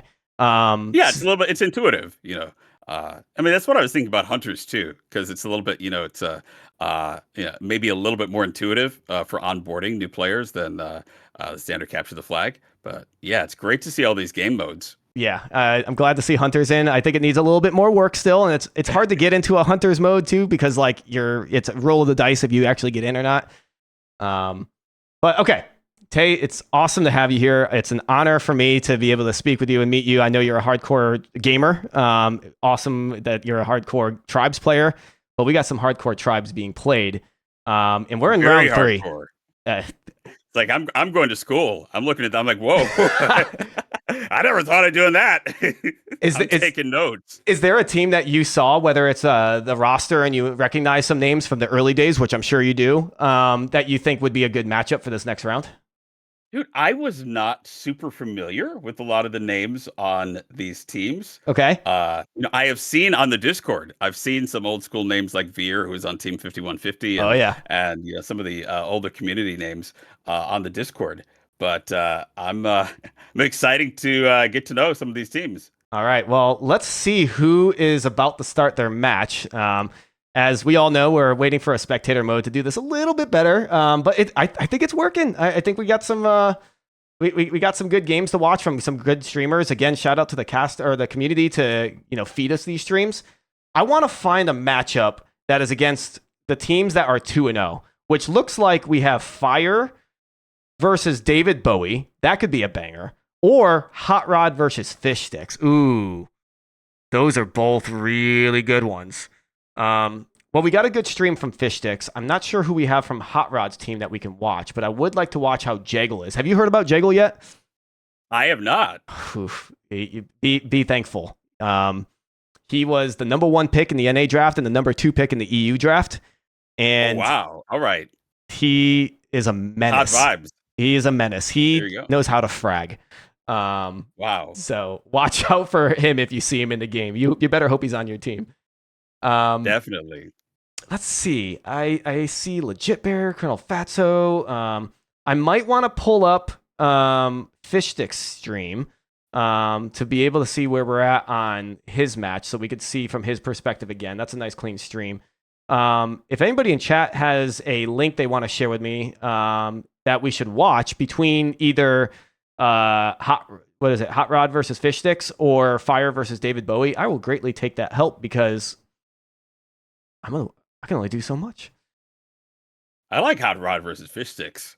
Yeah, I'm into that. Probably because it's making me a little bit hungry. So I'm like, hey. That and the chicken noodle soup. I like Fishstix. If I get a Fishstix ad, I'm going to lose it. All right, Matten. What team is Matten on? Because that might be a good stream. Matten. Matten's on David Bowie's. So I'm going to pull up David Bowie's Matten stream just in case, but we do want to watch the Fishstix versus Jaggle, which I'll call HotRod. Is Jaggle streaming? All right, so I'm both... in like 5 browser windows now. It's like, this is amazing what you're doing here, by the way. Like, I don't think people appreciate how difficult this is to synthesize all of these different pieces of information and take a team to stream. So it takes a team to do this, man. I was on a call late last night with Doc putting together the scenes and working with Jim Christ to build the tournament, and Doomsday with the website, like top to bottom, and just updating it. This is such an awesome community, and you know that. It's a good game, and it needs to be popular, man. It needs to be the game. Like when Apex came out, did you play any Apex Legends? Oh yeah. That with the sliding in Apex, I was like, oh. Yeah, no, I mean it's kind of because you see like FPS games, you're copying little elements of Tribes. I'm thinking, oh, okay, yeah, the sliding is a little bit like skiing. Overwatch has a few characters that you have to have the verticalities. So and you see like this, but it's almost like this Goldilocks thing where it's like it's a little bit too cold, a little bit too high. It's like Tribes is going to be just right. Yes, dude, I called it. I was like, Apex could be the gateway drug to Tribes because of skiing. And then Pharah and Overwatch and that little Z-axis movement and the projectiles. I'm like, oh, Tribes it might be time for Tribes. Yeah, but I mean, what I love about Tribes is like when you really get into Tribes, it's almost like you start to feel like you literally like feel the positions of your teammates in 3D space because they are all flying. And you can almost kind of like, when you really play it at a high level, you almost kind of see that simulation just happening and you intuit, like you can blind toss the flag to your teammate carrier just because you've practiced with them so much. Oh, yeah. And you just kind of know how the entire thing is being rehearsed like a dance. And like, I don't get that feeling from any other game. Music to my ears on how you describe that. It is exactly that. This game brings such a unique life. I have Fishstix stream. I want to watch this match. You want to watch this match. We're going to get what we want. Ladies and gentlemen, we're going to watch Team Fishstix versus what seems to be Team HotRod. So we're watching Fishstix point of view. You should have a nice little program feed from me. Do you see that? I do see it. I'm trying to full screen it so I can see the names. Yeah, you definitely would need that. Little tech end here. Otherwise, you should... A nice little ad comes up. Thank you. I'm trying to get ads out of here as much as possible, but let's focus in on this game. So We are on dry dock. Oh, Fish slams his face against the rock. Just right into Stonehenge right there. You've never done that before, right? Never skied into it. Never. No, it's never happened. You're gonna get a taste of Jaggle from this point of view with HotRod's team. But this is dry dock. Some people call it Bella Omega because of the base from Tribes Ascend. And it does kind of remind you of Bella Omega. Tribes Ascend. It doesn't remind me too much of dry dock from Tribes Ascend as much, but hey, they can call it whatever the heck they want. But we have 15 minutes for a map. It's first to 5. This is round 3 of 5 for the North American tournament, and both of these teams are undefeated. So we need to watch how these teams progress. And we have comms that will play in and out as we watch it, but we're going to talk over it as this game right now seems to be in a little bit of a lull. No one's capped it yet. We have generators up on one side. On Fish's side is down, but the other side it's half down. The flag seems to be in the hands of both teams now. So we're going into the first standoff of the game, but it doesn't seem like it's very secure yet on Fish's team. Yeah, and it seems like Fishstix is pivoting to go for a return here, try and kill that carrier. He doesn't have that phase pack on, so he's very vulnerable, and he can get shot out by what looks to be 1, 2, 3, 4, 5, 6 enemies. But he gets a kill anyway. Oh my gosh! Holy heck! With the midair. And the flag's bouncing around. That's a nice little grab for the red team. But there's a lot of people on the enemy team that is low in health. And that is a beautiful sight for a team like Fishstix right now because they're scrambling. They're tossing the flag up in the air. The guy doesn't know what to do with the flag. So now the flag could get returned if there's someone on Fish's teams there to do it. The Jenny's out. Meanwhile, the generators go down. The guy's taking out the generators in the middle of a standoff. And here we go. You run into this dynamic a lot where you have more enemies at your base, and kind of almost like a switching of bases where. But that seemed to work out. Even though like it was overran, you saw Fish get that kill right before the enemy got the return, and then that return allowed them to convert the first point of the match. Coming in at 4. Oh, he's going back. Okay, so now we're looking at a back grab here. Fish, who's a capper, saw it. I thought he was going to try to distract that capper, but we're going to see if this capper comes in from the back to a back to front grab on the enemy team, on HotRod's team. I'm trying to get there to clear for you. I got it. And Fishstix going for the respawn, coming in around for a grab. See if he can make something of it. Looks like he's going to go straight for it. Okay. That's what it was. He was. Yep, he was going for that little distract for his teammate, which looked like they got out clean, but did not. Now he's just going to go back to the stand. Is he going to actually pick this up? Oh, he's llamaing it. He's going to llama grab. First llama grab of the game. I see a lot of preference for medium as in the capping role in these games, which is interesting. Yeah, between the phase pack or the speed that you could still get from medium capping is very, very viable. In fact, it's and also the grenade launcher to have that AOE, that clearing. The clear, exactly. The AOE effect. There's a right route. Yep. So Fish is running the exact route as you're describing with that grenade launcher to clear or help get that return with a few splash damage. He's got the shield pack instead of the phase pack, which is the minority of people, I'd say. But he's making it work. Yeah. I am not hearing audio, by the way. So just so you know. Yeah, my program feed is not feeding audio, unfortunately. But you could probably watch on Fish's stream directly if you need the audio. Are you on a route, Sajin? So what I'll do with this listening, I'll turn up the listening because it looked like Fish was asking if his teammates are on a route so he can distract, but he just died in the process of trying to help with his flag carrier. But you see anyway, even though he's not there, the flag carrier grabs the flag. He's not out, but he looked like he punted it really far to the right side of the base. So Fish is going to drop back and try to help defense, or no, he might be starting a route because now the flag's back at base. Yeah, what I'm trying to tell is, I feel like Sajin maybe just start running some. Is Fishstix, are they running dedicated defense? Because it kind of seems like defense is being done a la carte at this point. Where it's like if you're near the flag, if you're spawning, then like throw a disc over there, trying to. But it's seems like all offense all the time. Yeah, you're right, and he's gonna do another llama. So yeah, I think he's playing like a flex role. Like if he needs to run a route, he will. Otherwise, he's going to play a little bit of a distract with that grenade launcher. And then if no flag carriers are coming in, oh, can he get this return? I'm on it. I might have it. Nice Oh, heads up. Nice little heads up play there.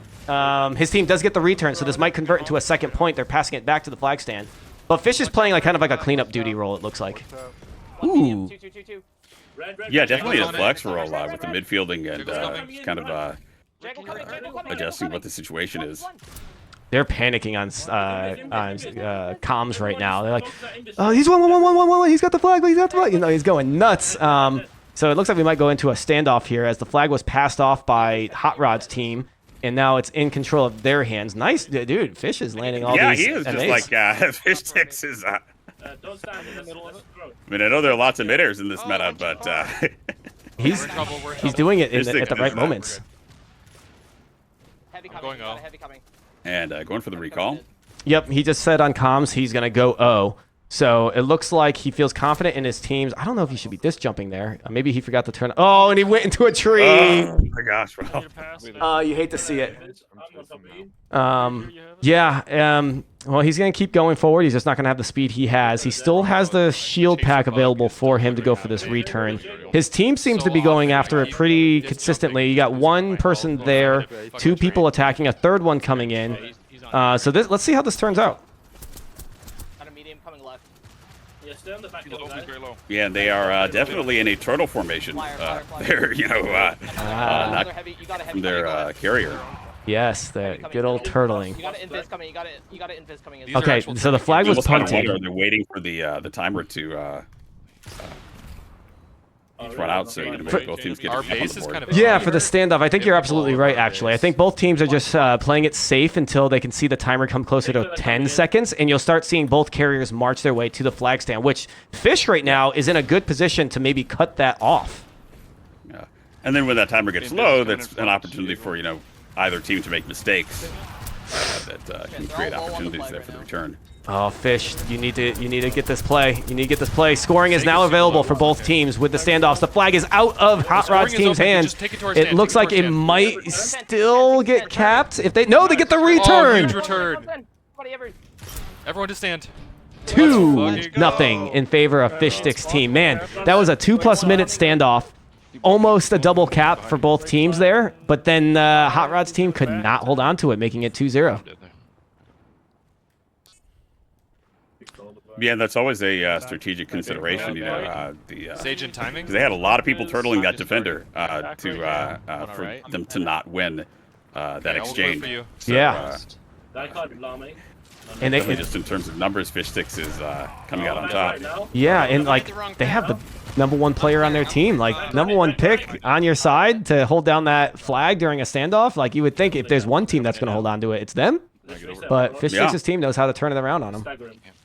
Fucking. This route's not good. Yeah, I think. All right, so we're in a little bit of a lull. I think both teams are in a like a reset, kind of like setting up phase. Fish, as you see, is now electing to go on a capped route. I'm setting up a full back. Looks like either he's going to go all the way behind or... Yep, he just called it out on comms. Like you said, you can't hear the comms, but he just said, I'm going to set up for a full back. So let's see if he can get out with it. Move your mortar a little bit. Which is a little bit tricky to actually land and go through there at full speed. He's out. Okay, he slowed down a little bit, but he's out. I'm home. Yeah, we're gonna need these. Yeah. Oh, he got conked. It works. Never home. Oh, he got conked by Jaggle, it looks like. I'm waiting for this flag. So this actually is not the best situation for Fish's team now. Now that their flag is off the stand. I tossed it. Don't know how far it went. And we'll see, are there any midfielders on Fishstix who can pick that up? No, it's returned. He's very low. All right. And it's dropped on the enemy side now. We'll see if they can complete the cap. Oh man, that flag is bouncing around like crazy. Fish is focused 100% on the stand. Nice little thrust. Do you see that thrust? I just got it off Yeah, stand. the thrust and the llama grab. Kill Jaggle, he's on it. But you know, it's kind of what you have to do to stop the cap. Exactly. He did. It was very good awareness, and now his team's keeping it alive. Look at that teamwork. Where like, it wasn't just a llama grab. It was, hey, we're gonna pick this up midfield. So they've elected to focus more on the flag than their own flag. Jaggle's one. We can keep moving. And also Fishstix doing the prescient switch to light. Yeah, good call. Do that retrieval. They're on it. That thrust pack is the reason why he was able to adjust his movement into the flag to get that. In the process of all that, there was a return on Fishstix's team, so they bought enough time from that llama grab to get that flag Just back. keep tossing it. Just keep tossing it up to stand if you. Dude, they keep throwing it. This is like I have to go up 3 here if they can execute on this cap. We'll see. It looks like HotRod was able to maybe get the return. No, he didn't get the return, but the HotRod's team did get the grab. Yeah, they made off with the flag. Yep. But then again, they're in this this intractable situation where it's a standoff mode, which you know they have not had a lot of success with that. You know, doing the standoff and the turtle previously. So that's a good point. I kind of wonder if they're going to fall into a different strategy here. No, I think you're calling out the weakness that HotRod's team has. Even though they have some really strong defense, they're really struggling on that standoff. We have way too many people at their base. Kill Jago. Kill Jago. We don't need. We don't need. The comms are like, kill Jaggle, because he's always the biggest threat in every pickup game we've ever done. Go for Ego. Got it. They grabbed it. And then Fishstix very deftly alternating between medium and He's low. light here on light again for the retrieval. How bad do you want to be able to select your loadout using the number pad keys like Tribes 2? Oh gosh, that would be awesome. Yes, let's go. I can't wait for that because you keep seeing you have to hit escape, change loadout, blah blah blah. All right, so it looks like they got. So let's see how. We caught the very tail end of that, but HotRod's team tried to pass the flag, and it was a failed pass, then resulted in a return. So again, on the standoff, they're all shooken up and they can't hold on to it. There is only 2 minutes left in this match. It's still possible for HotRod's team to get this into overtime. But if they don't get a cap anytime soon, it's GG. In fact, if Fish's team caps it right now, which is very close to doing so, it might be GG right there and then. Oh my gosh, yeah, and there they go. They go up 3-0. Yep. We're gonna win this fucking tournament. I mean, how do you come back from that in a minute and 35 seconds? That's I don't think you do. Sorry for swearing. Pretty tough. Yeah, I don't think you do. I misspoke earlier. He's been medium, but he likes that Nova Colt. Haven't we seen him? We've seen him in light and thrust. We saw him in medium with a grenade launcher. We're seeing a Nova Colt, right? Like you're seeing a good variety of weapons for a game that is still in like a test phase. Like there seems to be a good variety of options for people. Yeah, and I mean, I like the proliferation of hit scan weapons. You have the Nova Colt, you have the different types of interesting munitions. Yeah, we need more. There's nothing like an elf gun. Just like holding it. And don't bring that into my life. I don't want an elf gun ever again in my life. We're gonna get a rocket launcher in this one. Yeah. Dude, we were one of my streams. I saw Era say that they're working potentially on a grapple gun. Wow. Imagine that. That would be fun to play with. Yeah. I think one of the challenges now, at least in pubs, is that it is much more fun to go offense than it is to play D. You know, if they can find ways to add some mobility and some of the fun, just physics and gameplay to playing defense. Go rabbit. There's an aspect of this meta that's kind of all offense all the time. Yeah. And I think these different game modes will help, like, not have it focus so much on like a flag play OVD and maybe more of like a TGM, like a Hunters or a bomb run. Yeah, because I'm a little bit surprised that I have not seen teams in hardcore turtle mode with the heavy on flag and keeping a couple of people fully on base because they want those flex rolls. They want to be able to allocate those bodies to flex between defense and offense and midfielding as the game evolves. They don't want to be stuck just with a defensive configuration that's kind of stuck to the base. You know what? It's the conks in this game that is so different from the previous tribes where all you need is a conk to get the flag out of your hand when the heavy's turtling it, right? So that's probably a big reason why we're not seeing that same kind of play. That it's a whole different game, man. These conks, these nitrons are introduced in Tribes Ascend, really changed the pace of the game.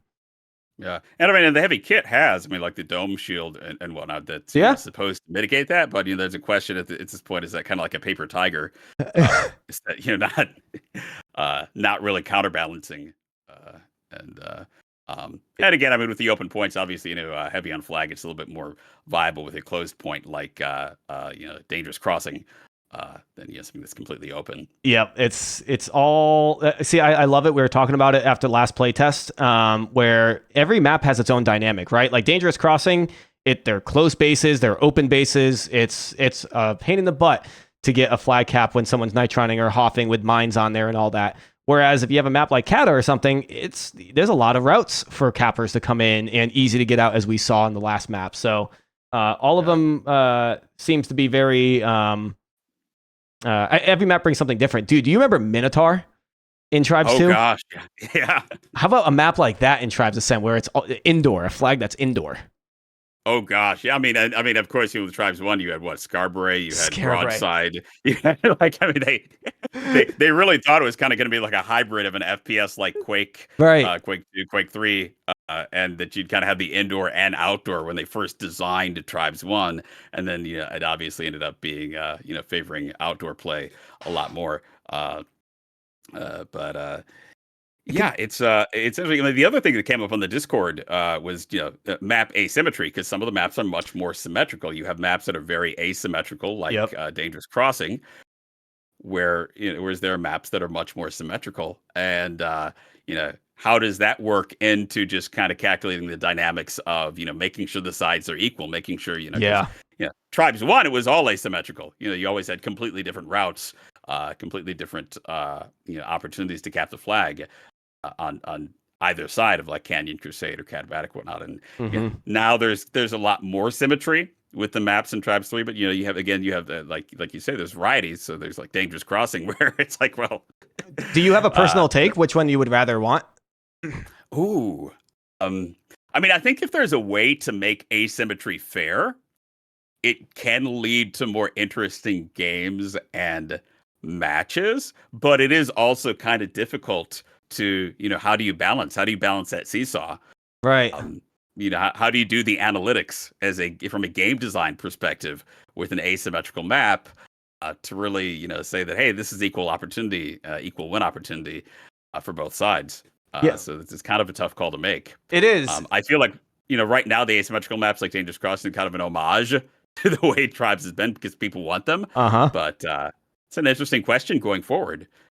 There's one side of Dangerous Crossing in Tribes 3 that I'd prefer to have as a capper. I've been a capper all my life in this game, but going into Tribes 3, I was like, I'm going chase, and I love it. It's so much fun, but the chaser perk's not working as intended, or at least still a little bugged. But also there's not that many cappers. So when we're playing in pickup games, they're like, we need a capper. I'm like, I'll do it. Like I'm a backup capper. And so I'm always capping. And there's one side on Dangerous Crossing that I think is a lot better than the other. But I don't want to stray away from the thought or idea that every map needs to be completely symmetrical. I think it's a better route until you can find what you're saying. If you can find it fair being asymmetrical, then let's make it work. In a competitive setting too, if you think about it, what you can do is, okay, you pick the map, you're the lower seed, you pick the map, but I get to pick the side, right? So that way there's some kind of balance there where the enemy team wants this certain map, but then I get to pick my favorite side of that map. Yeah, and there are ways to deal with the asymmetry with it. I mean, Blizzard's solution, at least in a game like Overwatch, is each team plays each side once. Yeah. In the NBA, they switch. They switch the halves. At the halftime, they switch up. So it could be, maybe alternate each cap. You're like, dude, the first cap on one side, first cap on the other side. There are different ways. That doesn't simplify the game or make it more accessible. But there are different regimes that could be rolled out as solutions to that. Your shit, man. That's a good point. I love that.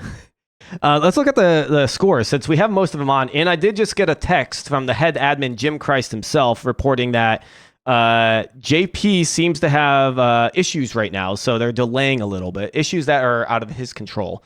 So the JP versus Zeeo match has just begun. You know what that means? All right, there we go. Is anybody streaming that? That's exactly where my head's at too. Let's let me switch the scenes real quick. Let me pull up. I know JP's streaming, so he's probably at the top of the list. Yeah, if you find JP there. Actually, his internet is down, or his stream is down. Ooh. Sorry. So I don't know if we can watch him. Maybe his stream isn't up because he's the one that's having issues. So let's see if we can find people. If anybody in chat on Zeeo. Yeah, if anybody in chat knows a Zeeo or a JP stream that's up, let's find it. You mentioned Canyon Crusade, by the way. That's the next map I want to see in this game. Oh gosh, I so hope they retro Canyon Crusade. I would love it. Ooh, Tasty Ham. Talk about a map that has a nice flat midfield. I had so many memories from that midfield plateau in Canyon Crusade. Were you playing heavy? Yeah, there's definitely some interesting I'm just not fighting mortar where it is right now, because I do remember mortar sniping being a little bit easier. Yes. In Tribes 1 and Tribes 2, and they're still working on the mortar right now in Tribes 3. Because you don't see it being deployed a lot for those. No, it's not as daunting. Snipes. Yeah, it's not as scary, like where you're shaking in your boots whenever you're in flat ground, thinking that a mortar is just gonna land and take people out. So right. Okay, so I think we have a couple people on Zeo's team. We have Tasty Ham and Angry Smurf. So I'm gonna watch Tasty Ham because he's a capper, and we've been having success watching cappers. I'm gonna when in doubt, go with the food. I mean, if it's a food-based name, dude, you're absolutely right. There's a theme going on here. That seems to be the theme right now. Archer, where'd it go? Invisible coming in. The food will lead the way. Medium behind our base. All right, I need to change the team names here. Who do we got here? Okay, I'm not we hitting have a stealth pack and a bolt launcher, and okay, that was an interesting. Looks like a little bit of miscoordination there. Yeah, the other way. And their comms right now, as I have them on, and I need to turn them down on my end, is very loud and anxious. I don't know if they're very comfortable with the situation that's going on right now, which looks like they have their flag off the stand, and it looks like Tasty Ham's going to try to pick this flag off the stand. Dude, look how many people are there to pick that thing up. Wow. That is nuts. And then that flag ends up in Tasty Ham's hands, but he just threw it. You saw him just throw it because he's like, I'm a light. I don't need this thing in my hands. I'm going to die any second. Tism dead on JP's team. Hey, Tasty Ham is on JP or Zeo's team. Let me double check that. Okay, I am here. Yeah, somebody else take my O spot for return. And then looks like we are in standoff mode. Good old standoffs. Is it Team JP that is up too? No, I think it's the other way around because I don't. Team Zeeo up too. Yep, that's right. Zeeo is the one with Tasty Ham on it, and we're watching Zeeo. So 2-0, 8 minutes still left. So we're a little behind in round 3 of the tournament. What a return that was, huh? Yeah. Great chain tracking. That was an amazing return. Love and hate to see it, right? I got chained out too much in the past. Yeah. Well, I mean, mid-airs are so prolific now in this meta that it's almost kind of like people are. You don't get to see some good old chain tracking. What do you think about the speed of the projectiles right now? From behind. I like the faster gameplay. Okay. Generally speaking, I like. I'm pretty good. Hit scan focused first-person shooters. But I just kind of find the first-person shooters like Valorant boring. So it's exciting to see that more sophisticated, skill-based level of FPS play back in Tribes. And I think the big goal of it is like. We all know Tribes, one of the worst enemies is that it's very difficult to pick up, right? Like projectile-based play, a Z-axis, fast speeds, etc., etc. Things you don't see in any other game. I think the changes they've made with the spacebar, using the jetpack and kind of like merging it with the jump function, I think that'll make it more relatable to a lot of players. Yep, it eliminates a step to learn. And then the faster projectile speeds makes it easier to hit your shots, which is like, what's your favorite thing in Tribes? It's landing an MA, man. Like, so if everybody gets a taste of that because of the faster projectiles, I don't think it's a terrible direction. And I'm having fun with the game, and I'm a hardcore Tribes guy. Yeah, and I mean, there's definitely been some discussion in the Discord about the MA frequency. But yeah, that's something they'll keep tweaking. It is such a, like you say, a rewarding dopamine rush when you hit it midair. Oh man, I always say once you hit your first MA, you're hooked. All right, so in the midst of all that, we started the stream with 10 minutes left, and it was 2-0. It is now 2 points to 1. Never mind. And this might actually... If he has a cap on the board. And you know what? This actually, if Tasty Ham's not able to do something here, which he's not in a good spot to do it, this might be 2-2. Reddish Blue, he's an amazing player at this game, but he's getting denied. He might get denied. This is where you want the AoE of a spin diffuser in that situation. Yep, I bet he does not want that bolt launcher in hand at that moment. He did not want to bring the bolt launcher to that fight. Oh, man. Well, we got ourselves a game, and these are two really, really strong teams. That's the other team. I said Team Fire and Team Zeeo as my two teams that I think will make it to the finals. I'm 99% sure. So they're just really strong rosters. So I guess maybe self-consciously I'm rooting for Team Zeeo, just so I'm not wrong. But also someone like Tasty Ham. He's delicious and tasty. I'll try to throw lower. Yeah, I mean, there you go. That's the... I barely got it. Oof. Look at that grab. I could not reach. Oh my gosh. And then all that momentum's dead on that rock. Coming towards you. See me on the left? Although it was a nice pivot there, kind of, it's kind of worth the directional change. Yep, I think it was necessary for him to get home faster than if he didn't. But yeah, look at the It almost looked rehearsed, that bounce off the rock. Kind of like, Did you, in Tribes Ascend, you knew about those rock bounces that cappers were doing? Too many times where I'm... Okay, so there was a bug, which just like Tribes and skiing, how it was a bug, but now it's a feature. It's the same thing, but in Tribes Ascend, you were able to bounce off rocks and keep your momentum, but go take like a 90-degree turn instantly. So Tasty Ham was a player in Tribes Ascend that used to do that, so I was waiting for that to happen. Yeah, it's sort of the like wall jumping, but yeah, with right. the terrain. We have too many chase. All right, so looks like Tasty Ham and Team Zeeo has the flag. They're going to try to convert this into the winning or taking them into the lead. Pivoting into midfield escort here, and we'll see if he goes for the... It's going to be front, I think front right at base. Oh, wow. Wow, yeah. They swarmed. Where did they come from? Yeah, I don't think they the entire team just kind of... That was and yeah, again, that's an interesting dynamic where you kind of you end up with both teams on one side of the map, and then right, like, and this is 12v12, so it's not just like a 7v7 and you have like that's manageable. You have a whole team of 12 coming at you. It's anything can happen. You would think someone could stay back and keep the keys to the base. Just keep. Yeah, that's discipline that you need to have and communicate. So we do have a cap that it is 3-0 now, and it looks like Tasty Ham's team has the flag on their side of the base. But as I say that, Caster's Curse no longer on the base. Now it looks like JP's team can equalize the score here if they bring this back. And if you look at Tasty Ham, he's struggling to give him. He was going to give himself a boost, but now it looks like he's going to do this midfield pickup and try to bring this flag back home to put it into a standoff. Got it. Yeah, he keeps kind of leaving to do something else, but ends up midfielding and kind of like flowing with the flow of events. Yeah, that's exactly right. Which you want those players on your team. Oh, nice. Yeah. And he doesn't have the best kit for midfielding because he wants AoE. I got a flag. Grabbing it. You know, those midfield engagements. Oh, there's the return on this team. They might make it 4-2. One's dead.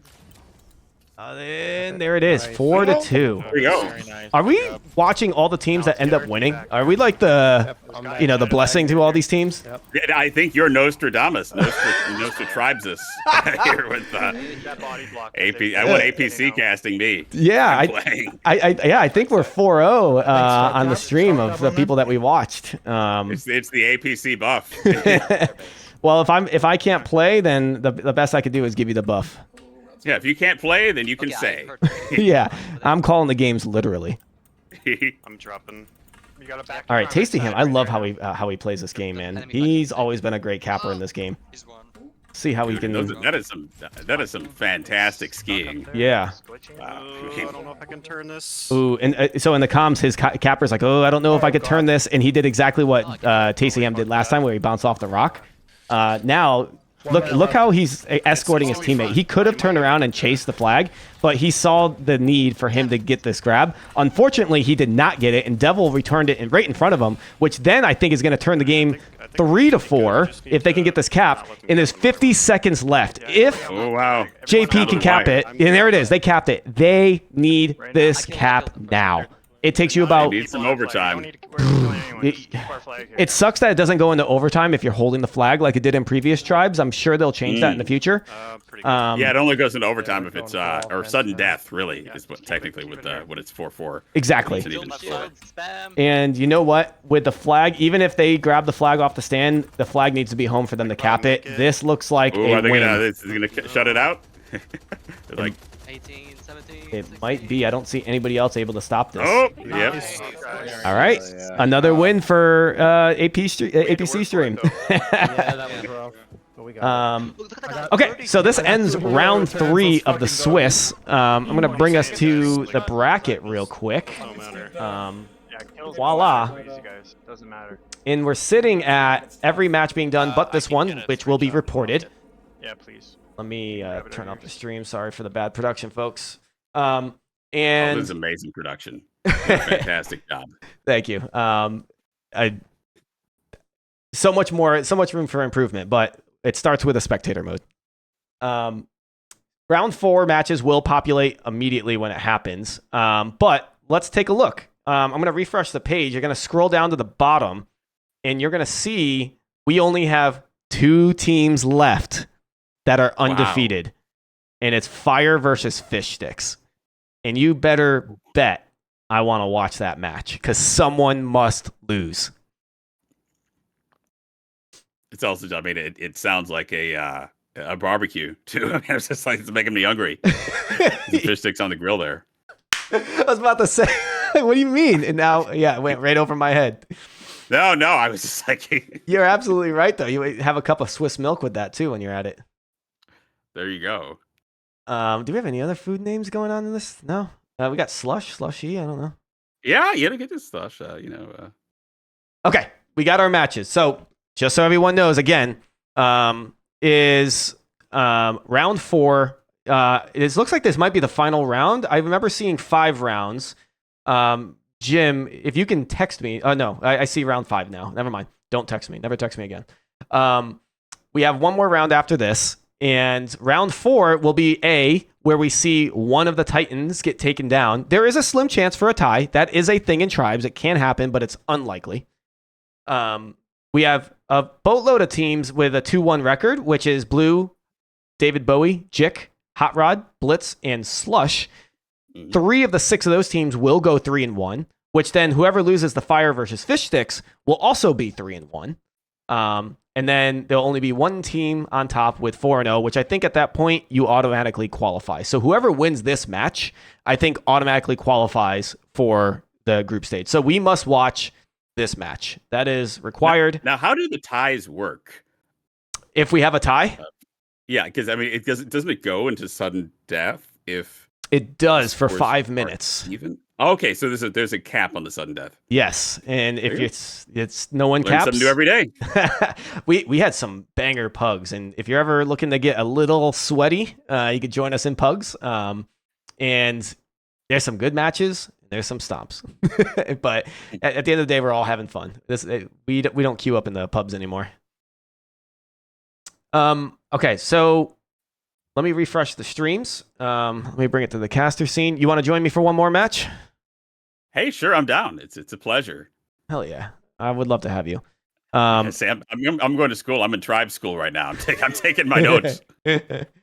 As I find out who on Fire's team, so I don't want to watch Fishstix stream again. No shame on Fish. It is just making us hungry, and I want to make sure that we give love to other streamers who have gone out of their way to stream this. Colonel Fatso is someone I can watch. Let Let me see if Rincewind or Maka is streaming. That would be nice if so. They're both amazing players. Outside of playing Tribes and looking as beautiful as you did 15 or so years ago, what have you been up to? Probably definitely a lot of PC gaming. Okay. But yeah, step by step, day by day, still seeing a little bit coach voice work, and and like many people in the gig economy, you kind of have your hand in 5 or 10 different cookie jars. I think a lot of people can relate to that. It's yep. Yeah. Funny, like when you come in the country, they ask at customs, "Hey, what do you do?" And like I'm always like 10 different answers. Like, "Hey, I've done some of this and some of this, and I've taught and I've done this and this." And it's like they're just like their eyes are bulging, like, "Oh wow, yeah, like 10 different people coming through our border." I can relate because I've been in the esports industry for over a decade, and I was telling you like in a sentence, like I remember seeing you in chat for the LA Valiant and going nuts over them. And here I am sitting in their dugout with their coach. And I'm like, yo, Tay Zonday's on your side, But going through customs is the same thing. When, like, what are you here for? It's like, video games? And they're like, wait, what? Like, what do you mean? Yeah, it's been a heck of a ride in this industry, but it warms my heart that someone like you, Tay, that I never thought I'd have this run in with you, but we're sharing the beauty of Tribes together. This is a great opportunity. Oh yeah, no, I mean, and it's fun to be here at the ground floor. I mean, I've always said, I honestly believe Tribes is just peak FPS. Mm-hmm. It's like the best first-person shooting experience in the history of the universe. So I will, and it's exciting, to see it, in a way that is accessible, in a way that will hopefully onboard more people onto the Kool-Aid. Yes. I want more people to be converted into the Tribes ethos. Yes, and if we can continue doing Tribes tournaments, and maybe in the hopeful future we can have some kind of live event with the top few Tribes teams there, we got to get you there too. Yeah, it'll be interesting, to see what if they, I'm assuming they'll in some capacity, do console ports, dual analog and whatnot. That could be an interesting factor if they, go in that direction, because it is such a big market. You can't ignore it. Yeah. But I feel like a dinosaur because I never caught on with dual analog first person shooting. I'm like, I need a keyboard mouse. Like, Yep. Give me my 486. Give me my Pentium, my keyboard and mouse. Did you start with Tribes, or what was your first keyboard mouse game? I got into Tribes because I played Star Siege. Oh, which is the mech shooter that was released by Sierra at the time. Yeah, and produced by Dynamics, which is the developer of Tribes. They did Star Siege first, and I was heavily involved in the community with Star Siege.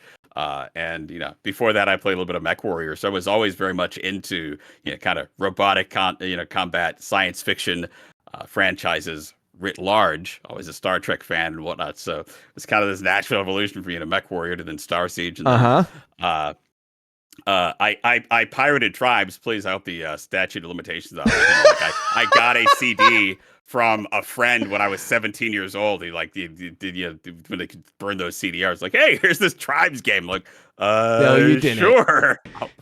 you dirty dog. I know.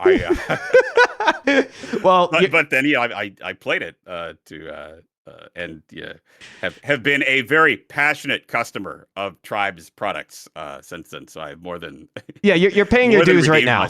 You're paying your dues right now. Yes.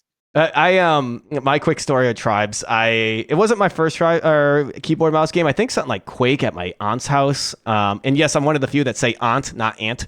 Northeast in me. Where I would play Quake at Christmas celebrations or Thanksgiving and whatnot when we're there. And then I went to a Walmart or whatever it was at the time. Maybe it was a Kmart. And I went to the guy and I wanted to buy this game called Delta Force. And oh yeah, you remember that? And I went there and I was like, yeah, it's $20. I only have $20. I'm a freaking 10-year-old or whatever at the time, 1998. And the guy's like, you should buy this game. And it was Tribes. I was like, what is it? And I open up the box and it looks cool, but I'm like, I don't know. He's like, trust me, dude, buy Tribes. I was like, you know what? I'll trust you. I'll buy Tribes.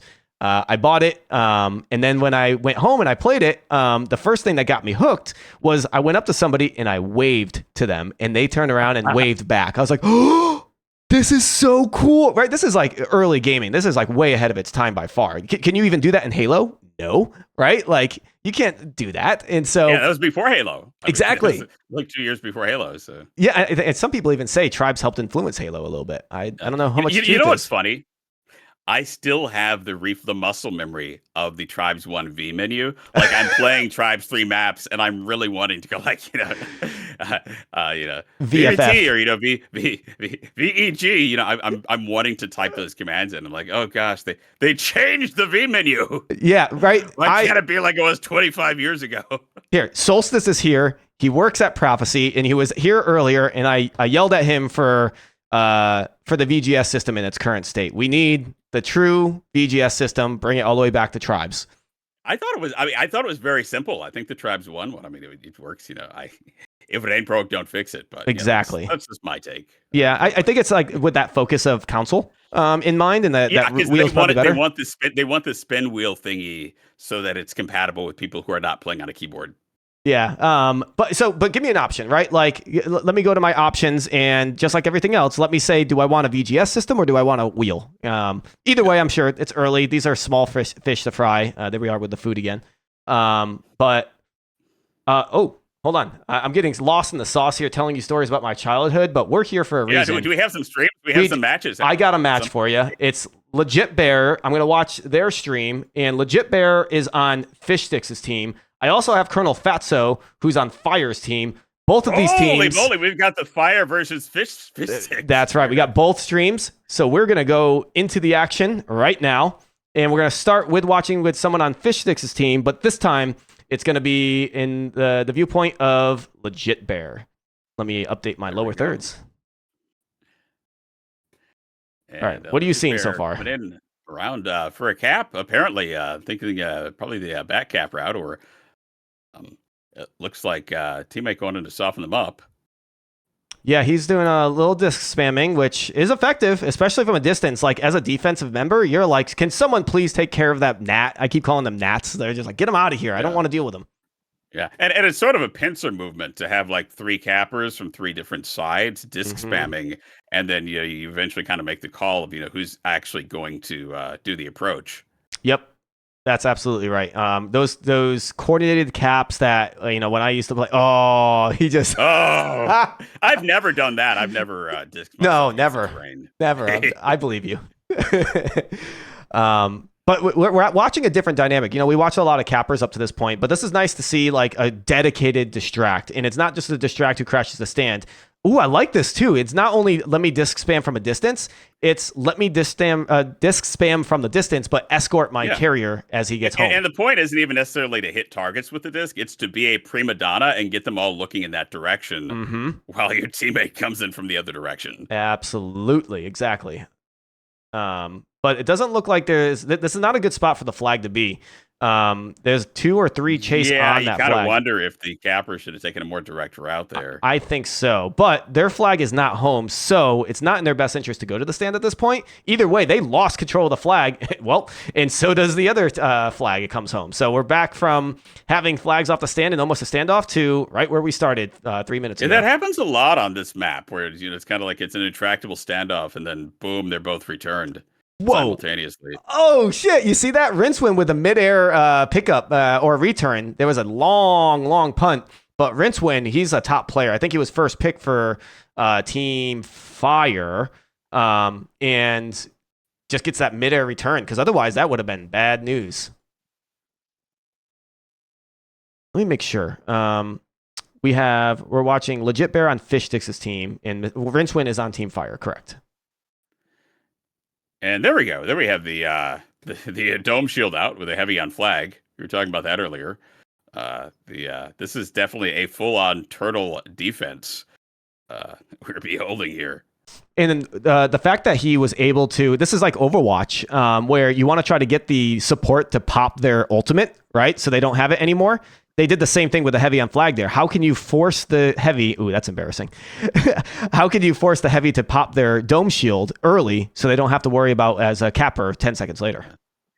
I would be tempted to try some mortar spam to break that, since they're just all standing kind of like That is a good in point. close proximity. We don't see that enough in these higher level games. We don't see a lot of mortar. I think there's a lot of like desire for mobility and like in your face dueling. But I think a mortar could be something that like a legit bear could play instead of doing those disc spams.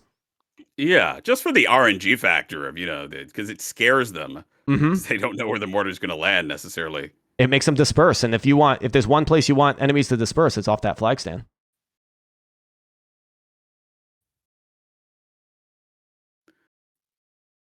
And that's where I think a lot of the higher level strategic thinking comes into play in tribes. It's not just thinking of what is the tactical or numeric effect, but what is the psychology, what is the psychological effect of your play positions, and kind of you're trying to get inside that mind game. Yep. I mean, it's like any other sport too, right? Like this is where when people ask about like the difference between sports and esports, or why do people play games so seriously, or whatever questions they might have like that, it's because it has the same kind of thought processes as traditional sports, same coordination, teamwork.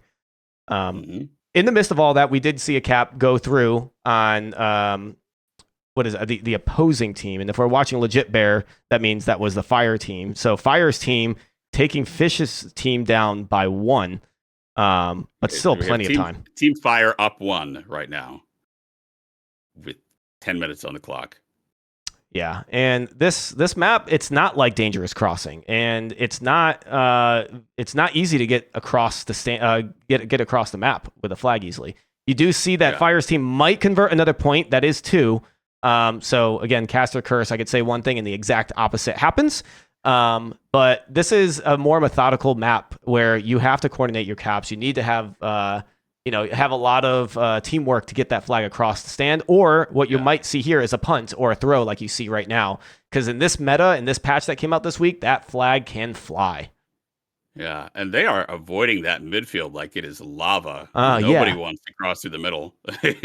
It's true, though. And like it seems like it's really... Because you can get like maybe like a 10 or 11 second cap here going straight through the middle, but nobody wants to do that. Especially on Fishstix's team, like they are taking these left to right long routes, which then gives the enemy team enough time to crash and get an E-grab, which then turns out to be a cap. I also saw someone on the enemy team grab the flag, and that's a back to front. Look, like you said, 10 to 12 seconds. It looks like he's going to do that in under 10 seconds if he can cap it right off the bat right now. Yeah, it's a really fast cap. Like I haven't counted it, but it might be under 10 seconds. Yeah, look at that. Really get going. 3-0 now, man. This is just like any other sport too. Once you get momentum, it continues. There's a grab though on Fishstix's team, and that's another throw and punt, and that is across the entire map. Look at that. If Legit Bear could do something here with it. Oh my God, was that a return? No, almost got the return by Fire, but somebody else on Fire's team gets the return. Yeah. They get the return. It's a little bit disappointing for the losing side here, just because they have so many people turtling that defense. You would think that they're not sending that many people on attack, right? They'd be able to keep that flag on the stand. So I want to, what I'm going to do, if you're following my program feed, I'm going to switch over to Colonel Fatso right now. And so this is the other side. So now we're watching Fire's team. And this is Fatso, the guy that's doing these back to front routes. He's about to grab it. Yeah, you see him come out of that stealth immediately. And look, this is almost a one tap home. I don't know if he's going to make it to the flag stand. Yeah, can he get it? I'm surprised. Oh, he can't. Oh, and he threw it. Oh no, what a mistake. Because he's taking a very snipeable parabolic trajectory there. You would think. Yeah. If you have a fair number of hit scans out of like Nova Colts or sniper rifles, pointed at that he'd take a little bit more damage on that very high parabolic arc that's predictable. Dude, look at that kill feed. That kill feed is insane. If people going left and right, a lot of great E-grabs from Team Fishstix. They are a top team. It doesn't look like it right now with a 4-0. It's 7 minutes left. But being able to crash the stand, knock it off the stand, just continually do damage on the stand, like they were doing everything they could to at the right point of time, but unable to defend the flag enough and grab their flag to prevent that cap. So now it's 4-0 game point. Yeah, I mean, we could still they still have a win condition. It'd be quite an impressive turn of events, but anything can happen in 6 minutes, 7 minutes. I want to see that. That's the story I want to tell. That would be legendary. And I also, after this match, I want to see how dominant Team Fire has been, because we were watching Fishstix a couple times and they were looking good, but this match, not so much. Yeah, this is one you definitely want to study the replay. Yes, you got go back to the film, but we're not giving them any time for film today. It's a one and done tournament today. And they got Europe tomorrow. I get to wake up at 7 in the morning to cast. Oh, I wonder if I'm going to be awake enough. Oh, get that pickup. Oh, almost got that midfield grab. Now, is Europe playing on the NA servers? No, they will have they'll play on European servers tomorrow. Okay. It completely different bracket too. And they're doing 7v7 instead of 12v12. Oh, okay. That will be very different. Yep. And the game seems to be tracking towards a 7v7 competitive scene, so this might actually be a better taste of what the future of competitive tribes can be. Oh, that is an interesting discussion. Because I think Tribes 1 was 10v10. Yep. Was what it settled at. And then people started to go into LT over time, right? As the game lost its player base, it's like, let's go into LT and do 7v7 or whatever was available, honestly. Yep. Oh, look, see, that's a nice grab. This is nice. Oh, and then he hit the side. He didn't. Oh, and he got Nitron. Yeah, I don't think he wanted to hit the side of the base there. But it did. Oh, is he going to go grab the flag again? He gets Nitron. Llama grab. How do you have 12 people on your team and you allow the guy who kind of cratered on the flag stand, you Nitroned him, and then he was able to turn around in light to get the E-grab? Yeah, well, he had to prevent the cap there. Yeah, I would just think he would die easier, especially being light. But this, I was about to say, this is about to be maybe Fishstix's first point, but that just got returned. That's denied.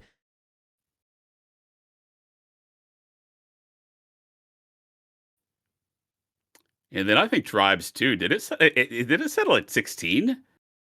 Jeez, where did it? I think it did. Someone correct me if my memory's wrong on that, but I think initially the Tribes 2 competitive was 16.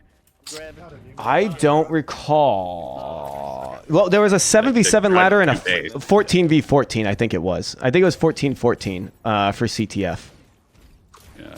Someone in chat could probably tell me that I'm an idiot. Team Warfare League. TWL, man. Ah, yes. The ladder, man. Being able to view the ladder, see who's on top, look at the ramp board. Oh, yeah. That's the future. Okay, resetting left. Back to front. I keep pressing the wrong thing. Sorry, guys. We just keep seeing a quick little black screen. Oh. It was 16v16 for T2 base, someone says in chat. So there it is. Yeah, that's what I was remembering. Back with Team 5150 and Team Vanguard and all those top teams. I'm not reading chat, but when I said I'm going to ask chat for something, I'm going to look. And I did. And then 12v12 for Classic, you think? I don't know. It's so long ago. But back to the match. I hear Fire calling a right grab. So the comms, I love listening to the comms of teams for these situations. It's kind of very unlikely for Fishstix's team to turn this around. Like, unless you get like 3-4 back-to-back back grabs, you're not really doing much. And I imagine they're going to opt to do more of a defensive move. Nice little return in the air by Zato. So yeah, this is looking unlikely. So I think we're going to start to see, I think it's an automatic bid, don't quote me on this, for Team Fire to advance. Yeah, I mean, it's really tough to see at this point with 2:45 left. He's going through the tube right now. You're not going to get 4 caps in that. One's coming left high. I hope we're wrong. This is when I hope the Caster Curse does actually happen. Oh shit! That flag is staying in the field. I'll try to force return. All right, so again, guys, we're watching Team Fire winning by 4. They are 3-0 in record, and so is Team Fishstix. So we're watching the Battle of the Titans, and then when we're done with this, assuming that there's another match, we'll squeeze into there, and then we'll have one more match to watch before we get into the bracket, which will take place today.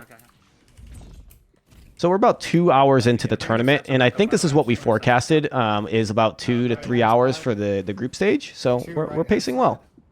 There you go. Well, it had a fantastic organizer.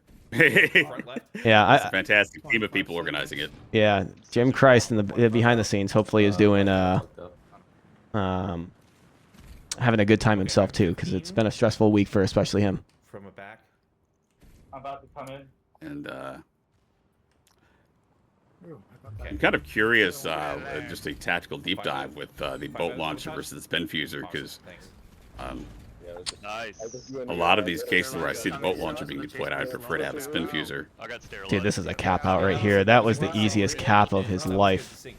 Boom. Boom. Here we go. B for victory. Once again, we end the stream watching the winning team. Yeah, I think I can't answer that one for you though. Like bolt launcher over spin fuser, I don't know. I would love to have like an interview and be like, all right, Fatso, get over here. That sounds insulting, but that's his name. No, I mean that would be a great topic to seriously Yeah. I mean, for me to school me in terms of what the rationale is, because I'm curious what the perspective on that is of pro players or high level players. Yeah, I wish I can answer that one for you. I'm letting myself down there. Here, let's go to the bracket real quick, and we'll talk about these scores as they come in, and then we'll see if we can get in the last game, and then Tay, I'll let you take a breather, bathroom break, get some water, enjoy the rest of the games. I'll bring in another caster if they're available. Yeah, fantastic. It's been a pleasure. Yeah, no, it's so good to have you here and just talking tribes in the middle of all the action too. Damn, look at that. 5-0 for the two Titans. So let's look at Fire's previous records, which looks like the website just bugged out on me.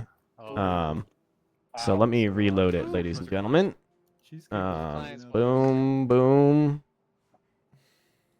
So looking at Fire's team's record, they 4-0'd Blitz's team.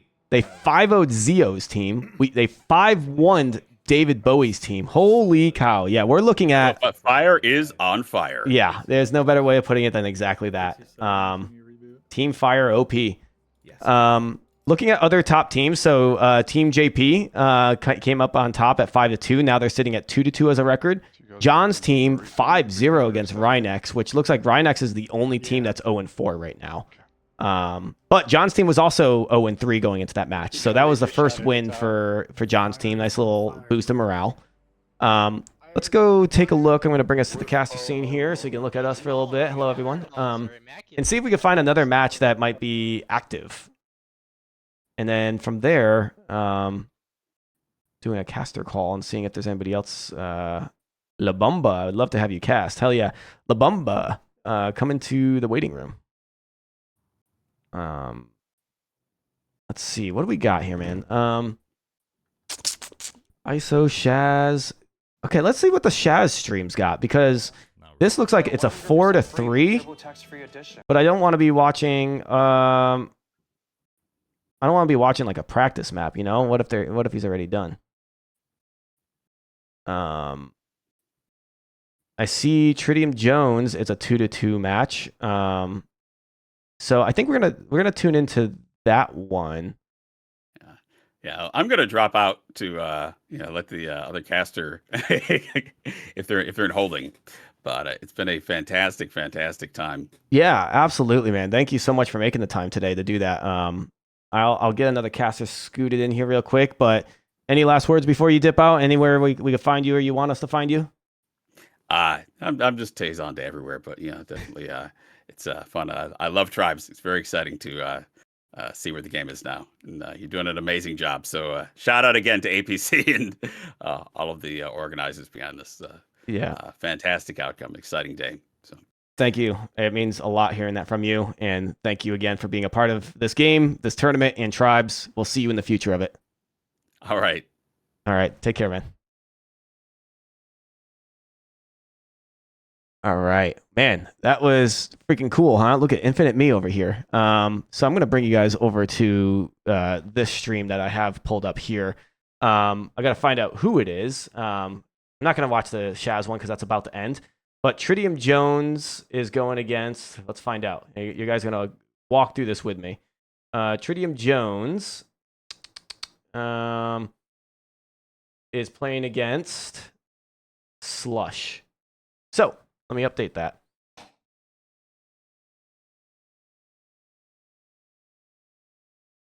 TritiumJones, and then Slush. If you guys are saying anything in chat right now, you better bet I'm not watching. There's too much going on, you know? But if I can get LeBomba, if you're in voice chat by chance, we can get you in here. Not sure if you're in here or not. But as he gets piled in, let me turn on some of the voice comms so you guys can watch and learn what's going on. So this is TritiumJones' team. They are, let's see what kind of record. We're ready. Let's see what kind of record they're playing with here. Our stand is I will in a second. good. Yeah, I'll be here. I'll be here. Looking at the bracket that's live on the website. Hunt's coming in. Got it? Oh, nice. Told you, 100%. Good catch. I'm gonna base, punt. TritiumJones and Slush. TritiumJones is sitting at 1 and 2, and Slush's team is sitting at 2 and 1. So this can be the equalizer for them, and maybe give them a shot to play. That's a nice little pass to get the flag. Oh, he's pushed off the stand. This is dramatic, and the flag is off the stand now. But as the enemy team grabs it, enemy flag gets returned. Oh, you hate to see it. That looked like the winning point right there, and you heard it in the team's voice, where they were just like, no! Like they knew that was the moment. So there's now a minute left. Otherwise, it's going to go into overtime. This match is a good one. I don't know how much it's going to play into the future of the game, of the tournament, but oh, look at those yellow, or sorry, those purple. I don't know why I said yellow. Purple damage markers. Medium coming from right. Light coming left. One's also on right. Australis left. Invis light right side. Or sorry, left side. I messed Invis him light. up. I got him. Slush is down. Dead on stand. He's out. He's out right. He's half. He's dead. Ooh, look at that cha-ching. That was pretty. All right, cool. I got LeBomba ready to come in, guys. Let's scoot him in here. Okay, it's there. Flags there on stand. LeBomba, get caught up in the action real quick. Kill it. I'm back. You here with me? All right, 18 seconds. This will be a standoff situation or sudden death. Sorry about that. Yeah, I'm here. All right, cool, man.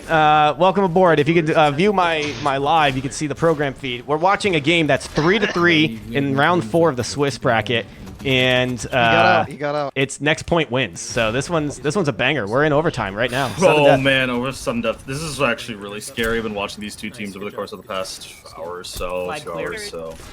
Who do we got to watch out for on this? Try the back to front. It's real fast. I mean, everyone. We're 3-3, right? Or overtime.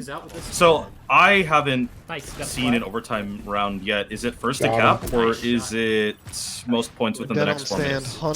It is basically both. Sorry, no, it's first to cap. Yeah. So it's sudden death. So it is sudden death. Oh boy. It's absolute sudden death, and if no one scores within the 4 minutes and 20 seconds, it's a tie, and we don't see ties often. So look at this. The flag is on their side of the base. Everyone's destacking. Everyone's crashing the flag, and there's the return. We're still in sudden death. I got the 9. I'm punting it. That's crazy. Okay. Punting across the So, yeah, I just threw you into the freaking pot, man. Like, it's just like, hey, man, this is a freaking huge match in sudden death. Start casting. if we can get one. No, it's fine. You know, don't have to worry about it. I watched Fishstix video on all the rolls, so I'm good to go. Help our It just looks like right now the TritiumJones is blue, so It wasn't supposed to go that way. Yeah, this is actually good for TritiumJones' team right now. They're destacking. They're stopping all the cap. The enemy has the flag, but it's returned now. Someone has the flag. It's on the flag. Oh, look at that. It's in front of the flag. Stand on the left to right route. Capper gets it. Whoa, that was a really sneaky. That was really fast. That was really sneaky from Red Capper. So really interested to see now blue. TritiumJones' team is going to try and chase that. I'm trying to see how many people they're gonna send after him. It looks like. No, this might be a reversed cap. Like, it looked like they were about to cap it on TritiumJones' side, and that capper, that was a risk to run a full route like that in the middle of like a sudden death crash situation. So that paid off. But the flag gets returned for TritiumJones. Stand. Yeah, and it does look like both flags have now been returned. Immediately picks it up. We need a heavy deal. Trying to see. I just heard the comms. You don't hear the comms on your end, I don't think, but they just said we need a heavy D up. They know that they can get out with the flag, and they think that they need to have more D than O to ensure that flag does not take off in the stand. But we might see a tie here. I mean, there's only 2.5 minutes, and it doesn't look like the flag's leaving either base. Yeah, both teams are actually doing a really good job of defending, even though there's a lot of pressure being applied. I say that the flag gets taken immediately, but kind of clear. He's absolute. Come on, they can do it. I know they can. Yeah, there we go. Yeah, what the heck? And sorry for the quality, guys. Blame TritiumJones, not me. I missed 3. It's good bounce. Oh. Good bounce. It's good. Yeah, Nice, we got I try to have a 1080. All right. Jones does get picking up again. Cha-ching. Yeah, the capper's really low, so. Central, get the return, please. I mean, yeah, both teams are just kind of.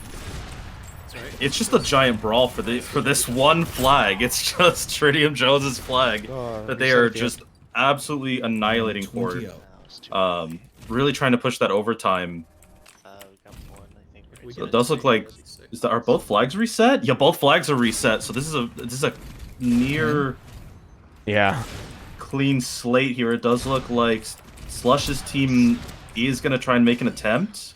They have a capper coming from the backside right now. Let's see if he can do We've got slush on a back to front cap. He does grab it. Nope. No. Slush is setting up a back left. Okay, this grab by Slush, but he is, dude. He's stealthing, but there's no way in hell that he's gonna get away with this. Keep it home. Keep it home. Oh, I hear. Keep it home. Keep it home. Someone's out and in. Oh, look at that. Oh, the flag pass is a miss. No. Oh no. One hit. You hate to see it. I think we saw this. I don't know. I felt it, but I'm not entirely sure that there was a change to the grabbing range of both the heel pickups and the flag within the past few tests. And I'm here. I could be wrong here, but yeah, it's definitely. I think that's it right there. We think we just saw it. Yeah, dude, smart play. Dude, 38th kill by TritiumJones. Holy cow. But smart play by TritiumJones and contingency planner, who's a very well-known Hoff in this game. Getting the pass, holding onto it, trying to pass off to somebody else, but the flag is returned. This could be the game. There's only 30 seconds. At this point, this is either cap or tie for the opposing team. They got the flag off the stand. There's a nice little punt. TritiumJones is going to try to get that and to get it moving. Otherwise, if this is not still impossible though. No. A conk will be the way that they can get it out of his hands, get the return. They have 10 seconds. Otherwise, we are going to go with a 3-3 draw. I don't think they have enough time. Wait, return flag. Get ready to good. No open scoring? That's gonna be a draw. No, I don't think there's enough time. I think that we're good. We're draw. We got our first draw, I think, of the entire tournament, which that can be difficult to deal with when you're Jim Christ or an admin. You're like, well, shit, how do you score a tie? That was their AA team. Yeah, but I think they're lower in the bracket. So let me tune us into the bracket and see where we stand. All right, that was the last match of round 4 that we just watched. In Slush and TritiumJones. Slush is a where is he on this list? Why am I blind? It's number 6. How am I not seeing that? That was an idiot. 2-1, and then TritiumJones is 1-2. So I think that, man, Slush's team really needed that W, because that would have put them at 3-1, which would have put them, hip to hip with someone like Fishstix's team. But now when you're 2-1-1, and then you have these other teams that were 2-1, which is there's a bunch of them.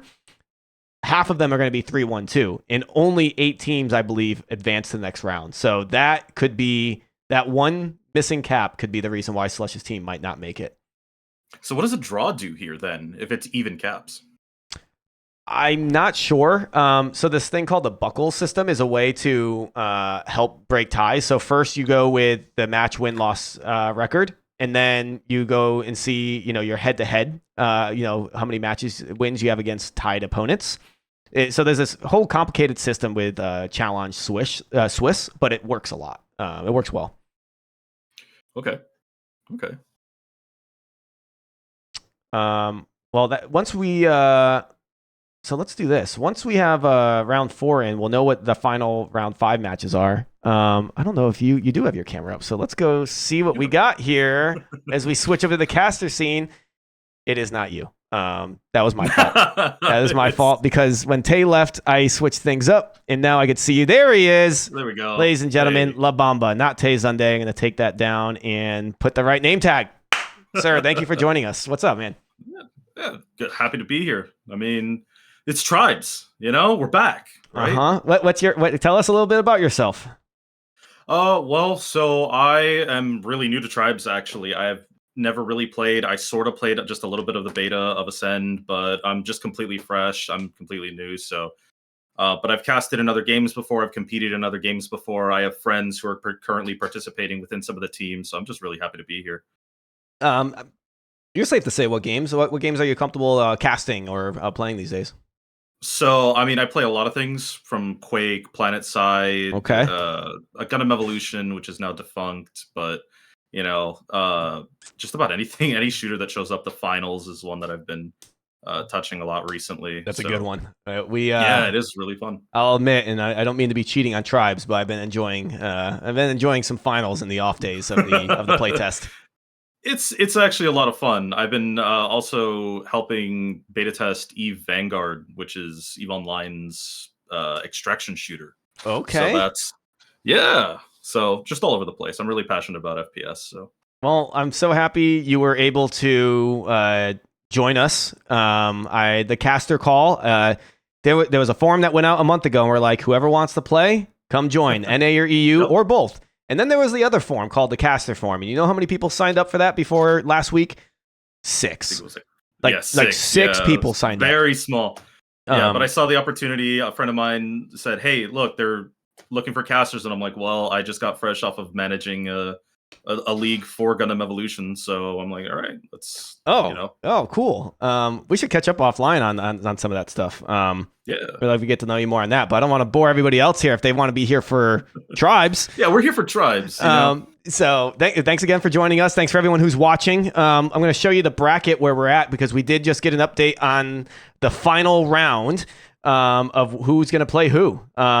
Before we get into those details, we'll look at the standings where Fire's team, we just watched them beat Fishstix's team very convincingly. The only teams that were undefeated going into round four. 5-0 victory for Fire's team. So now Fishstix's team falls back one and is now in a group of 4 teams that are 3-1. So we'll see Fishstix's team play against Blitz's team, Zeeo's team play against what looks to be Slush's team. I see what's happening. And the bottom team between these 4 3-1 teams play against the top team, which is Fire's.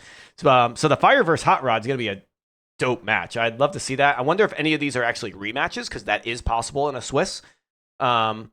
But otherwise, I want to focus in on these top few matches. I haven't been giving a lot of love to the bottom teams, but I want to keep the storylines going as we get into the top 8 and cast a beautiful final later this afternoon, which that is this afternoon. I keep thinking that's tomorrow, but no, we're going to keep rolling.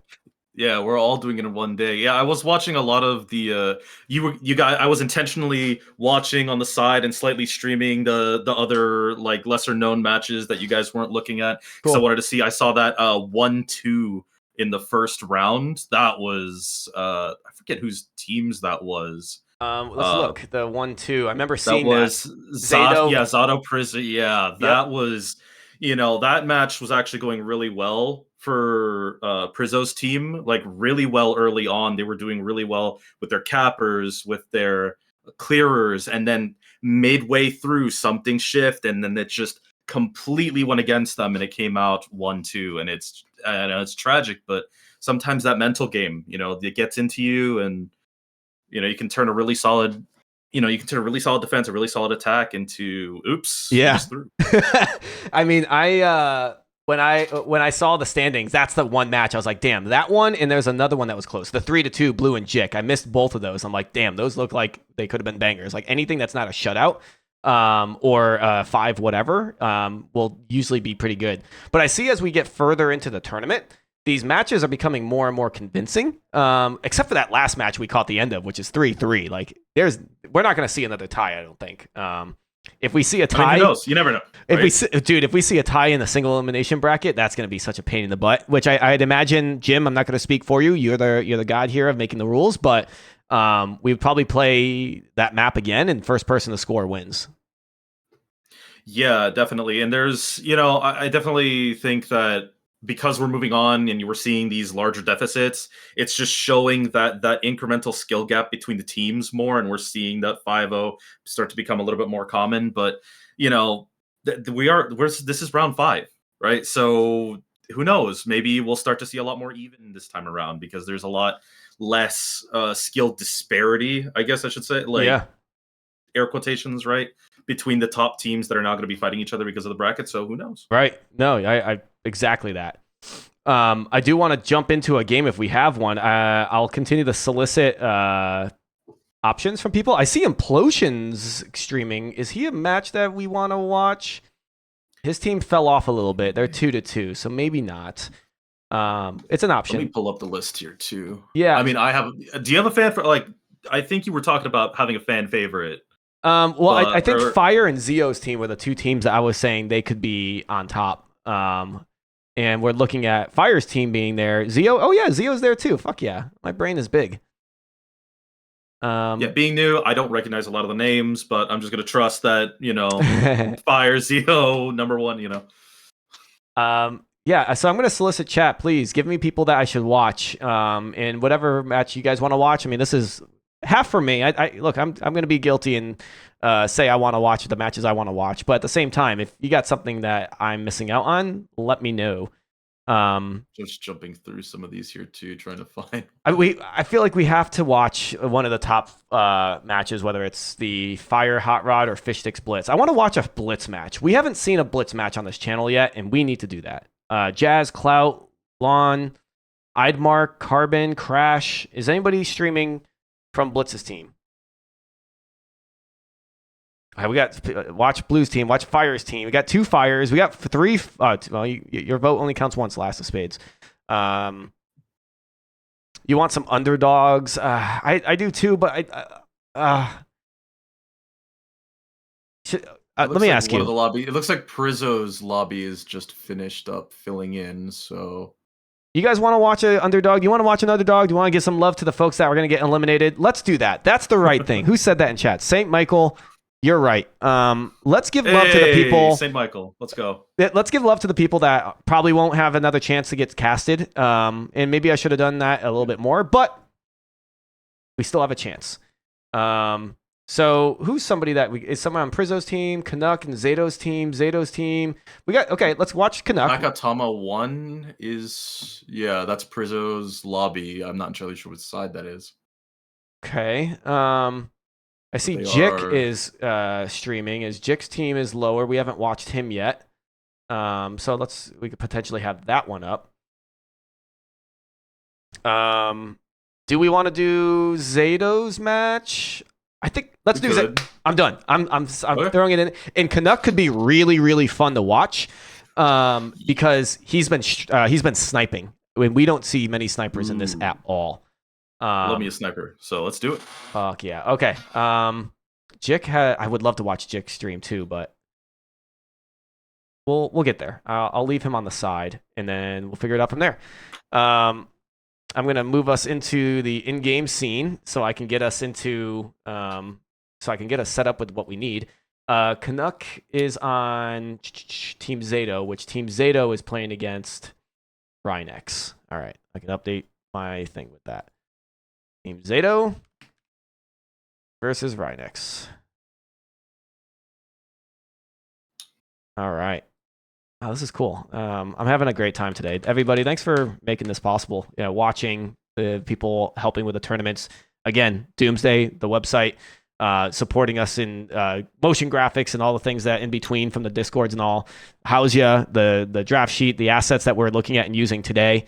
Docmatrix for helping me set up these scenes and casting alongside me. Jim Christ and just putting this tournament together from top to bottom, administrating it, dealing with all the stress, on top of getting abdicated leadership of the T3 comp server. So, those are such strong people there. And there's other people along the way that helped. And the captains who stepped up and are acting as people who we... let me go to Canuck here. The people who we are relying on to pick great teams and put on a great experience, win or lose, for all the players that are playing, especially the new players. This is not just about competition. It's actually more about the experience of playing tribes in an organized way beyond just pubbing and pugging. So thank you to our captains who stepped up. And LeBomba, I already thanked you, but I'm going to thank you again because you joined us in short notice. Hey, I'm just happy to be here. One of the things that I noticed really early on and it is awesome, is the community. Like, I come into Tribes and I'm like, okay, this is interesting. I've heard of Tribes before. It's old and all this. And out of the woodwork come all of these names, all of these people, all of this old guard that just seemingly, just comes out of nowhere and suddenly puts on this giant tournament. And I'm like, whoa, this is awesome.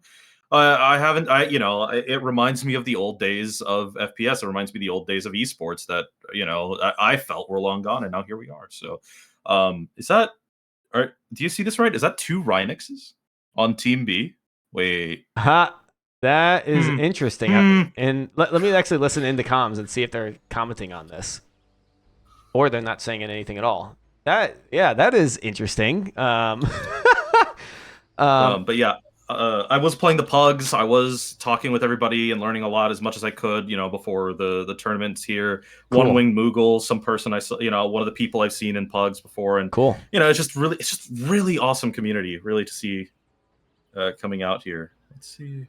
It sounds like someone in chat says it's a bug, which I would imagine that's the case, and I'm hoping that it's a bug that when you start the game, it's actually the person. It's just a visual bug for the lobby.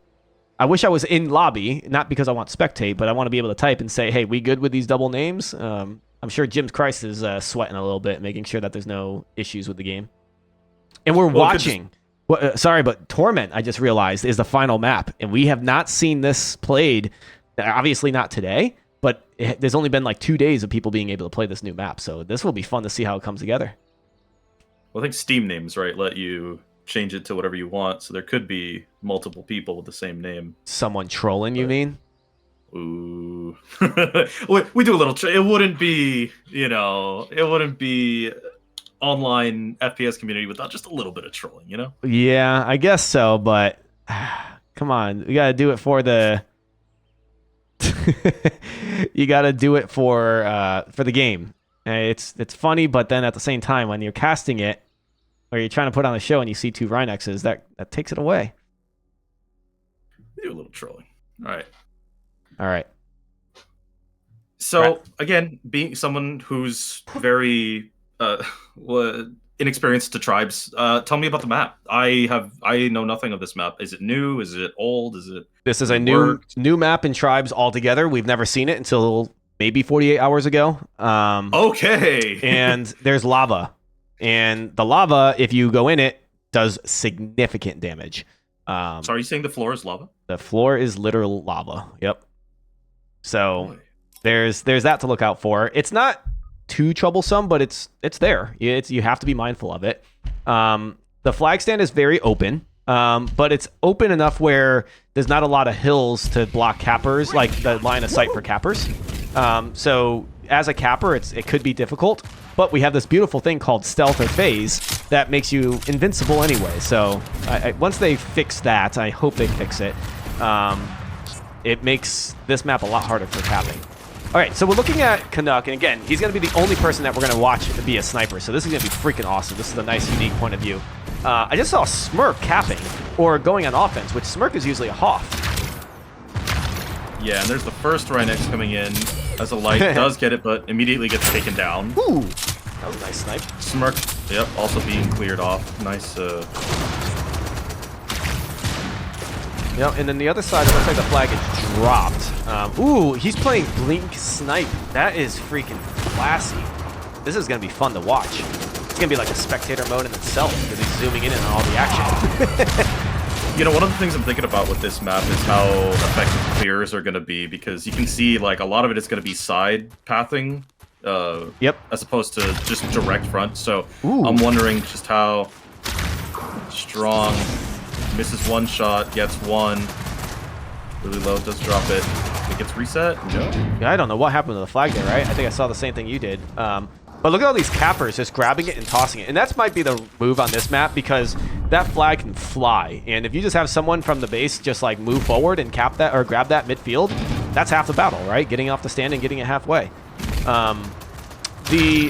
What I'm also seeing is a lot of capper action, where if we saw that last grab, there was like 3 cappers grabbing it at the same time. So That's going to be really hard for especially someone like Canuck who has to snipe all 3 of those snipers. With that being said, I didn't notice this, but the hands is in the hand of Canuck's team. That's Team Zato.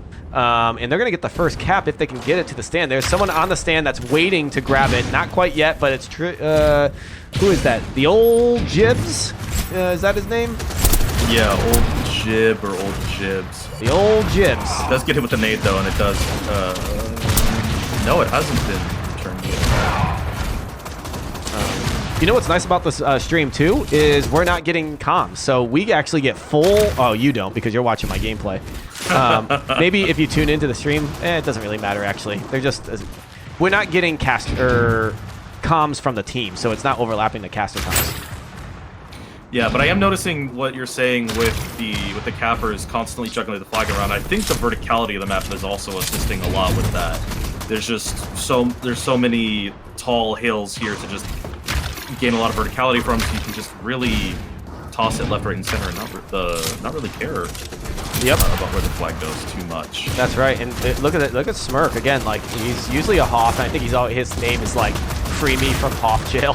So he's freed. He's capping, and he did a nice job bringing that flag from that half court and bringing it back home, which is now in the safe hands of Team Rynex. Team Zato gets that return. You see that comp right into his hands. Oof.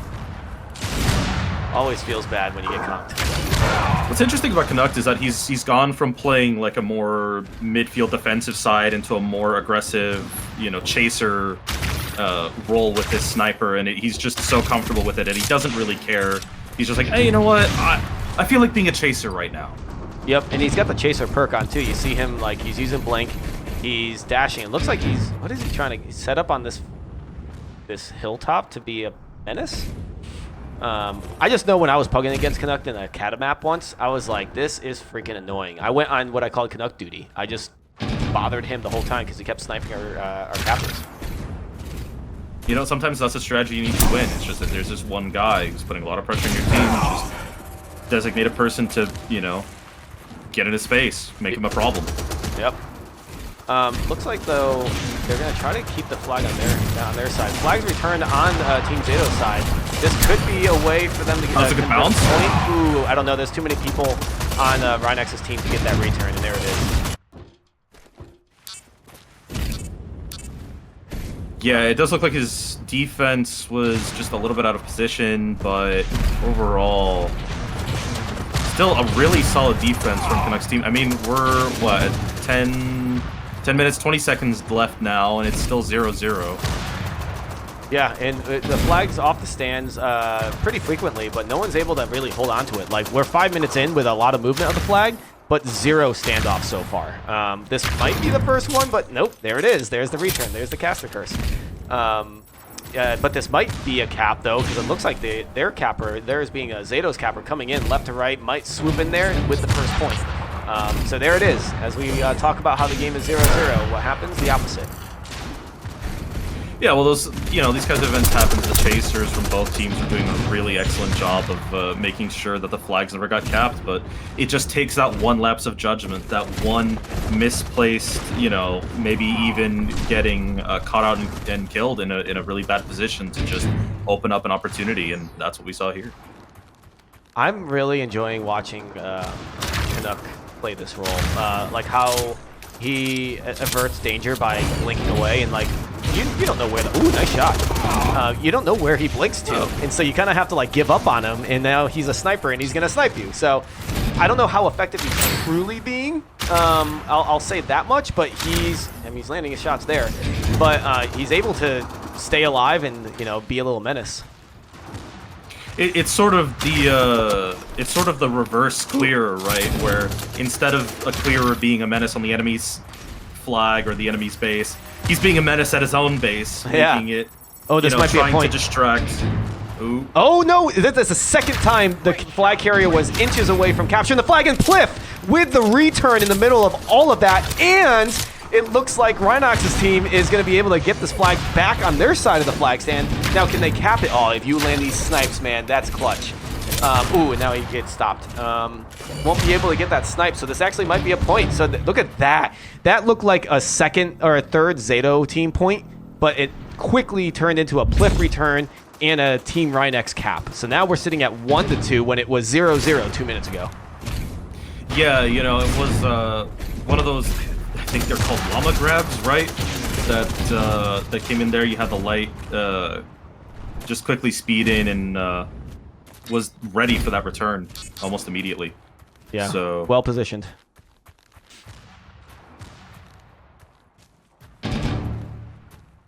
It's a friendly reminder that Tao is on top.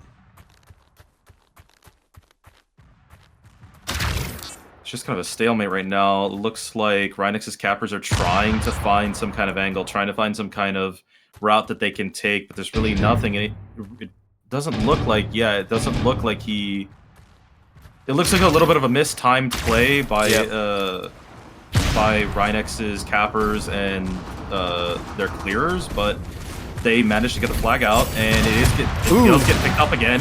They don't manage to avoid the tornades. I'm forgetting their name. Yeah, but I think that was a conk by Canuck, and if you guys are watching, like Canuck, he's not only like chipping people away with a little bit of health. You see that he's using this chaser perk, which lets them disc jump, and then it allows him to be more on like a chase roll, like a blink chase roll. Oh, look at this, and he might get the return being a sniper. Nope, he got the right idea. This is a really, really fun roll to watch.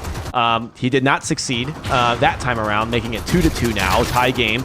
But it's actually really interesting to see him play the snipe chase roll.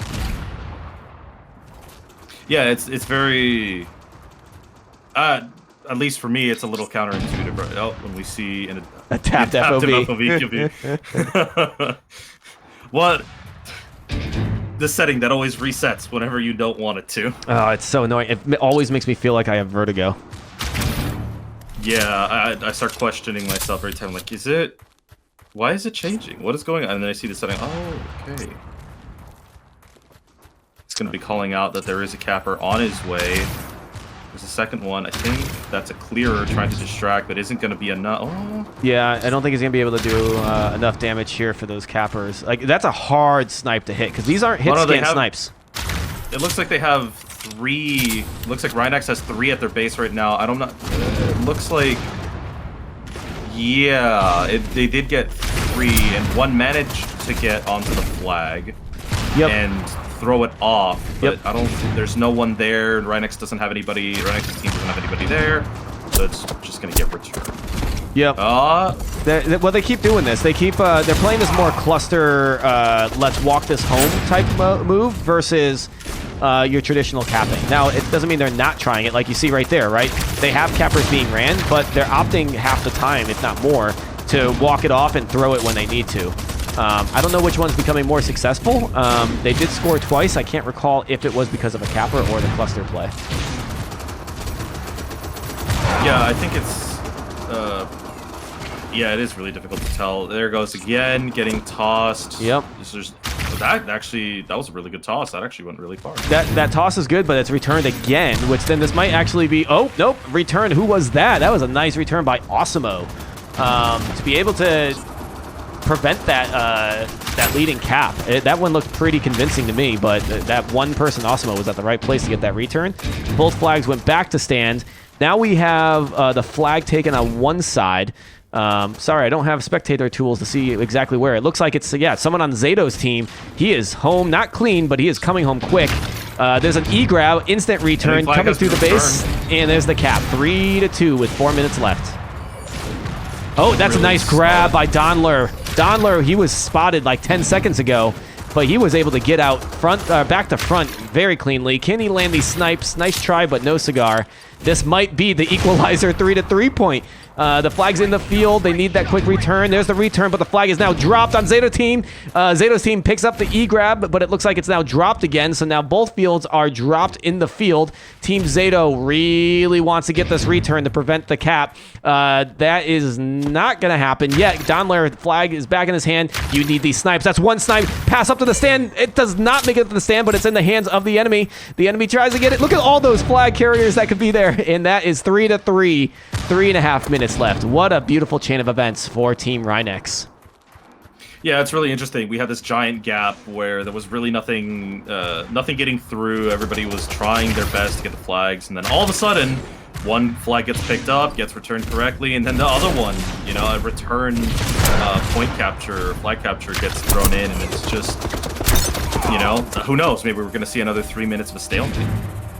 Yeah, that was very beautifully done. I love that Team Rynex had like 7 people on the stand for defense and assisting with the flag cap and being a chase. Team Rynex's team again out. Oh my god.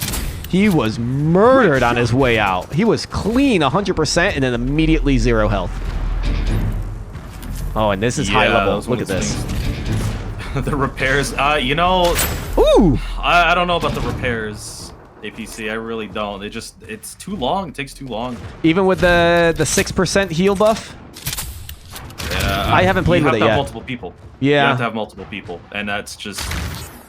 Is it worth it? Yeah, the sensor is very potent. Like, it's gained a lot of meaning in this game, so there is that thought we should get the sensor up.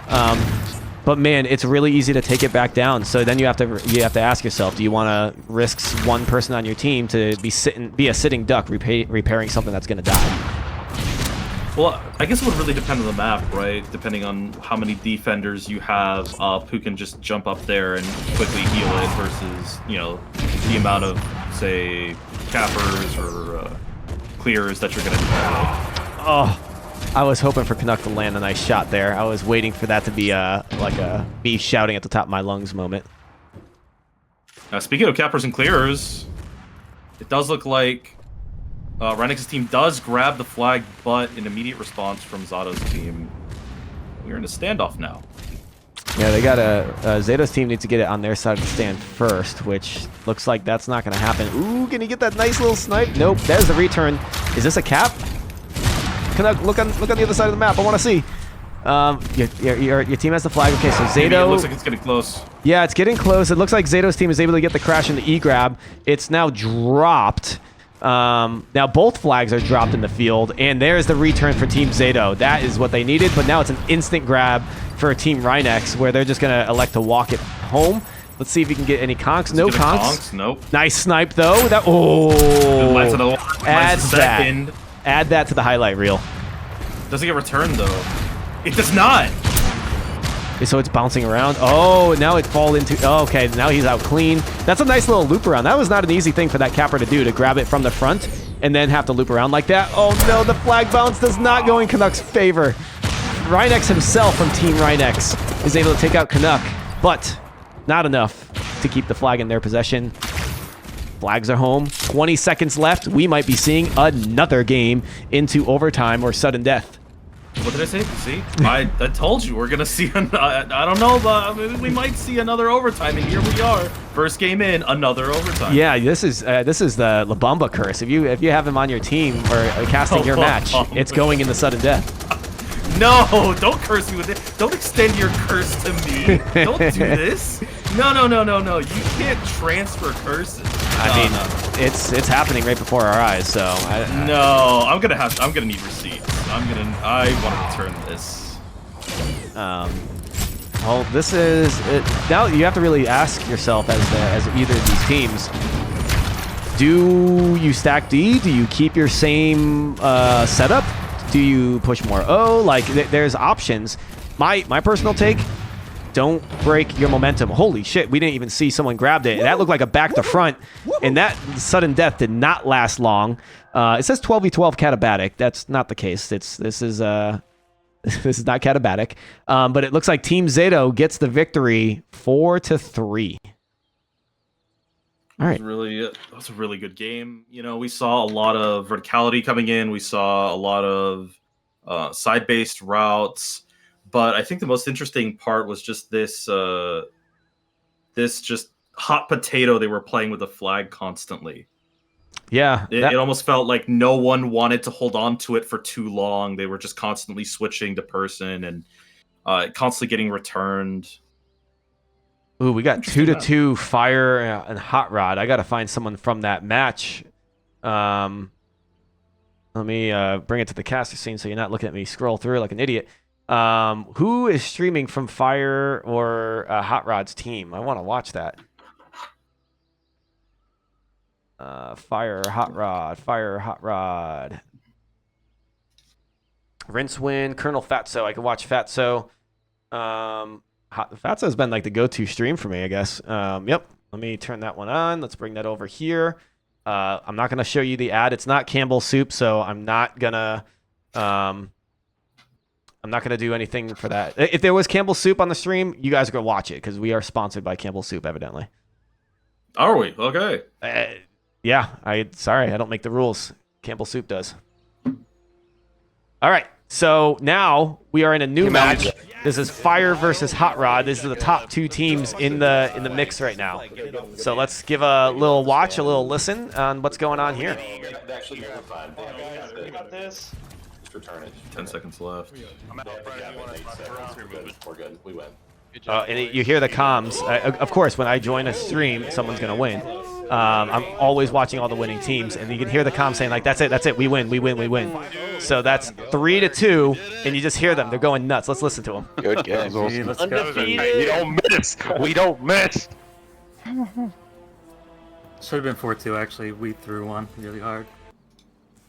But it's all good. I feel like I was playing glorified. That one, I remember that one. Keep That listening one in was as we rough. celebrate. threw They're it, like, man. woo, undefeated. That was such a long fight, though. Good game, guys. That was Good awesome. game. Great D, Holy moly. great offense, great everything. So We're gelling. I think if we have some buys, we can do some OVDs. We can have some fun with everyone. But Look at that. let's see how it works. All right, so that's listening there. They're all excited. Great D, great O, everybody all around. Great job. If they have any buys, they're going to do some OVD, so they're still in it to win it still. Let me get us into the bracket once again and show you guys as scores are coming in. Team Blitz did end up beating Team Fishstix 5-2, which, why do I feel like that matchup happened before? I'm maybe lit. No, it didn't happen. But Blitz's team got 0-4 by Team Fire, which was a bad start to their journey. But then you go to the next 4 rounds, and they're now 4-1. So they met the top team. It's 5-0, and then they didn't lose their composure, and they kept it together, and they brought themselves to 4-1. They are going to advance to the next bracket.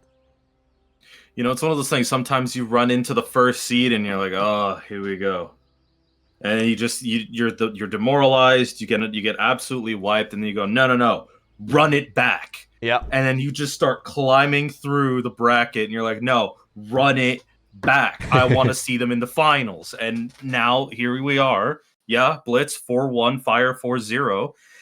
We could see them running it back in the final. We easily could. I think that would be a beautiful story if we could see that happening. I mean, at this current rate, it looks like Fire's team will be seed 1 and Blitz's team will be seed 2. So if that does end up be the case, if you seed a single elim bracket, they're not going to see each other until the finals if they both make it that far. So that could be the story that we're going to be reading.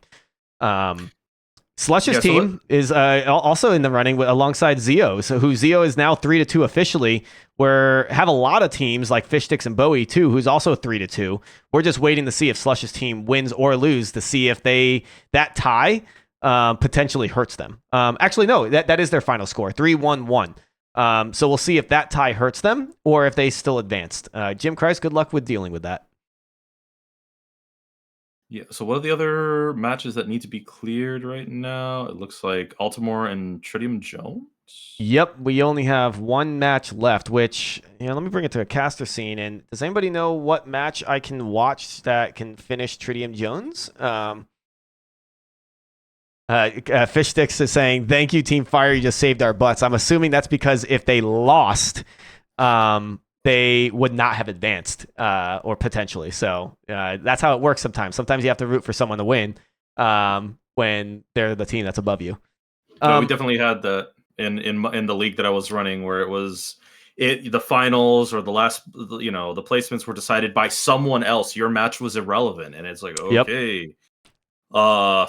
This happens where I want to be. This happens in sports all the time. It might be your rival team, but you're like, "Man, I hope you guys win," just because you're the reason why I can advance to the playoffs. I just looked at TritiumJones's stream, and he is no longer in a match. So we're waiting for them to report their score, which then will tell us where we are. We'll have the official breakdown. I believe it's still the top 8 advances. You know what? I'm going to go to the rules and see, or the format. Let's see if the format breaks this down. Teams ranked 2 to 5 play a single elim bracket. Grand finals between winners of stage 1 and stage 2 best of 3. So the winning team, which is Team Fire, they do have a bye and they make it to the grand finals. And then teams 2, 3, 4, 5, so 4 teams outside of Team Fire advance to the single elim bracket. They play best of 3 matches, so not just best of 1 where you win a map and you get a W. You have to win 2. The top the top 2 teams from that advance to a matchup, which then the matchup of that advances to stage 3 to play against the winners of stage 1. Hopefully that makes sense to people. I get that my overlay doesn't show you exactly that because it wasn't built for that. So tribesrivals.com/format will give you the answer you need. All right, there's the score. 5-3 to TritiumJones' team. So, ladies and gentlemen, we have potentially our top teams, which, yeah, I feel bad for Jim Christ because when you have to advance 4 teams out of a team who is 4-1, okay, Blitz's team, you automatically advance. Now you have 3 teams you have to advance. Do you take the team that has the tie? Or do you take the team that has the loss? I think you take the team that has the tie, 1, because it's showing here, and 2, a tie is better than a loss, right? So you would say Slush also advances. So that's 2 of the 4 teams that advance. Which then, if you look at the remaining teams, there's 4 teams that are 3-2, and you only advance 2 of the 4. Which, if you look at Zeo's team, they have 2 points in the tiebreaker, which is number of matches wins against tied opponents. So what that does is Zeo's is compared to the teams that he's tied with, and if he has more match wins against similar opponents, he gets a point, which he has 2, which then puts him into the 3 of the 4 that advance into stage 2, which leaves one last team, which is where Fish is saying thank you, where now there's a tie in score in the match win-loss. There's a tie in the tiebreaker 1, which then you go to the buckle system. And the buckle system is it takes the sum of your opponent scores with the best and then the worst scores discarded. So you look at, oh man, this is so hard to describe. But you look at your opponent scores, and it's basically a strength of schedule. It looks at, did you play against the harder teams? And if so, did you score enough points to be able to say you're better than the team that maybe didn't play against as strong teams? So the buckle system gave the edge to Fishstix' team.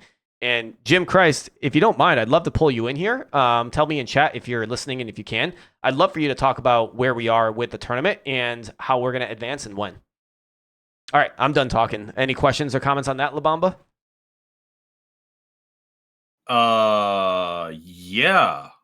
Yeah, that's a good bracket. That's good bracket talk right there. No, it makes a lot of sense, right? So like it's sort of like a minor elo system where, hey, did you fight harder opponents? Okay, cool. Then you get, then we kind of favor you a little bit. Did you fight not so good opponents? Okay, then we're not sort of going to favor you because you're kind of, look at the draw, basically. All right, so I do have Jim interested in joining us, so I'm going to pull him down. I think it's going to ruin my... Oh, it doesn't matter, because I'm not going to pull up the caster thing. Jim! Hello. Jim Christ, ladies and gentlemen, the head admin, the emperor of Tribes competition, is here to explain where we are in the tournament and how we're advancing. Yep, so Challenge, I think you actually did a pretty good summary, Adam. Challenge is doing the brackets for us, so those are your top 5. We'll call them tentatively qualified teams currently. And so the plan next is for Blitz, Slush, Zeeo, and Fishstix to play a single elimination bracket. The winner there will go on to face Fire. If anyone wants how the actual tiebreakers explained to them, how they work, they should Google, what did you call it? A buckle system. Buckles, and read, because I don't know. Challenge is doing it for us. Yeah, it's like a strength of schedule type thing. So are you going to update this challenge page to have the bracket? Or is it a new bracket or a new page? We will send out a new bracket. Cool. So if you could send that to me, and then Doomsday, I'm sure you will be updating the website because you've been on the site. He's like sending me graphics, like this NA bracket graphic you guys see is trash, and he's like he wants perfection, so he gave me new things. I just don't have a place to update it. Once we have that, I'll bring it on stream. Does that mean, Jim, we have those two semifinals are going to play at the same time, right? And it's a best of 3 for each of those? Yeah. So if you give me a minute here, because I did see a question in chat. Basically, what's going to happen is the teams are going to be seeded by results. So Blitz is going to play Fishstix, and Slush is going to play Zeeo. Yep. Whoever wins those two, they'll play, and then the winning team faces Fire. Yep. Did you have another question? Because I am getting tournament admin related messages too right No, now. that's why I didn't want to pull you in unless you were able to. So get out of here if you need to. No. I'll pay attention if you have more questions. I have no questions. I just need, just let us know how long until we play the next matches, and if we need to take a break here or what have you. So we are about 25 minutes out. 7:35 Eastern. So 4:35 Pacific will be the start of the finals. Let's call them. Cool. Playoffs. Then I don't think I'm going to talk that entire time. I don't want to turn off the stream, of course. So I'll keep things rolling. What I can do is put a player's stream up. So I'll do that. Let me know when the games get started, and when we update the bracket, so I could show the folks on production for it. Just to make sure, we're not going to go past when the play test. Oh wait, no, this isn't Sunday. We got to play that. We don't have to worry about servers tonight. Hell yeah. All right, be gone with you, Jim. You're all set. Thanks for tuning in and keep us informed. Yep. Thanks, man. See ya. All right, LeBomba. That's some spicy shit going on right now. Oh yeah. So before I switch us off to stream, and I'll have you guys watch it, I'm going to mute myself. I'll go get some water. Got to keep the voice ready to go for later today and into tomorrow.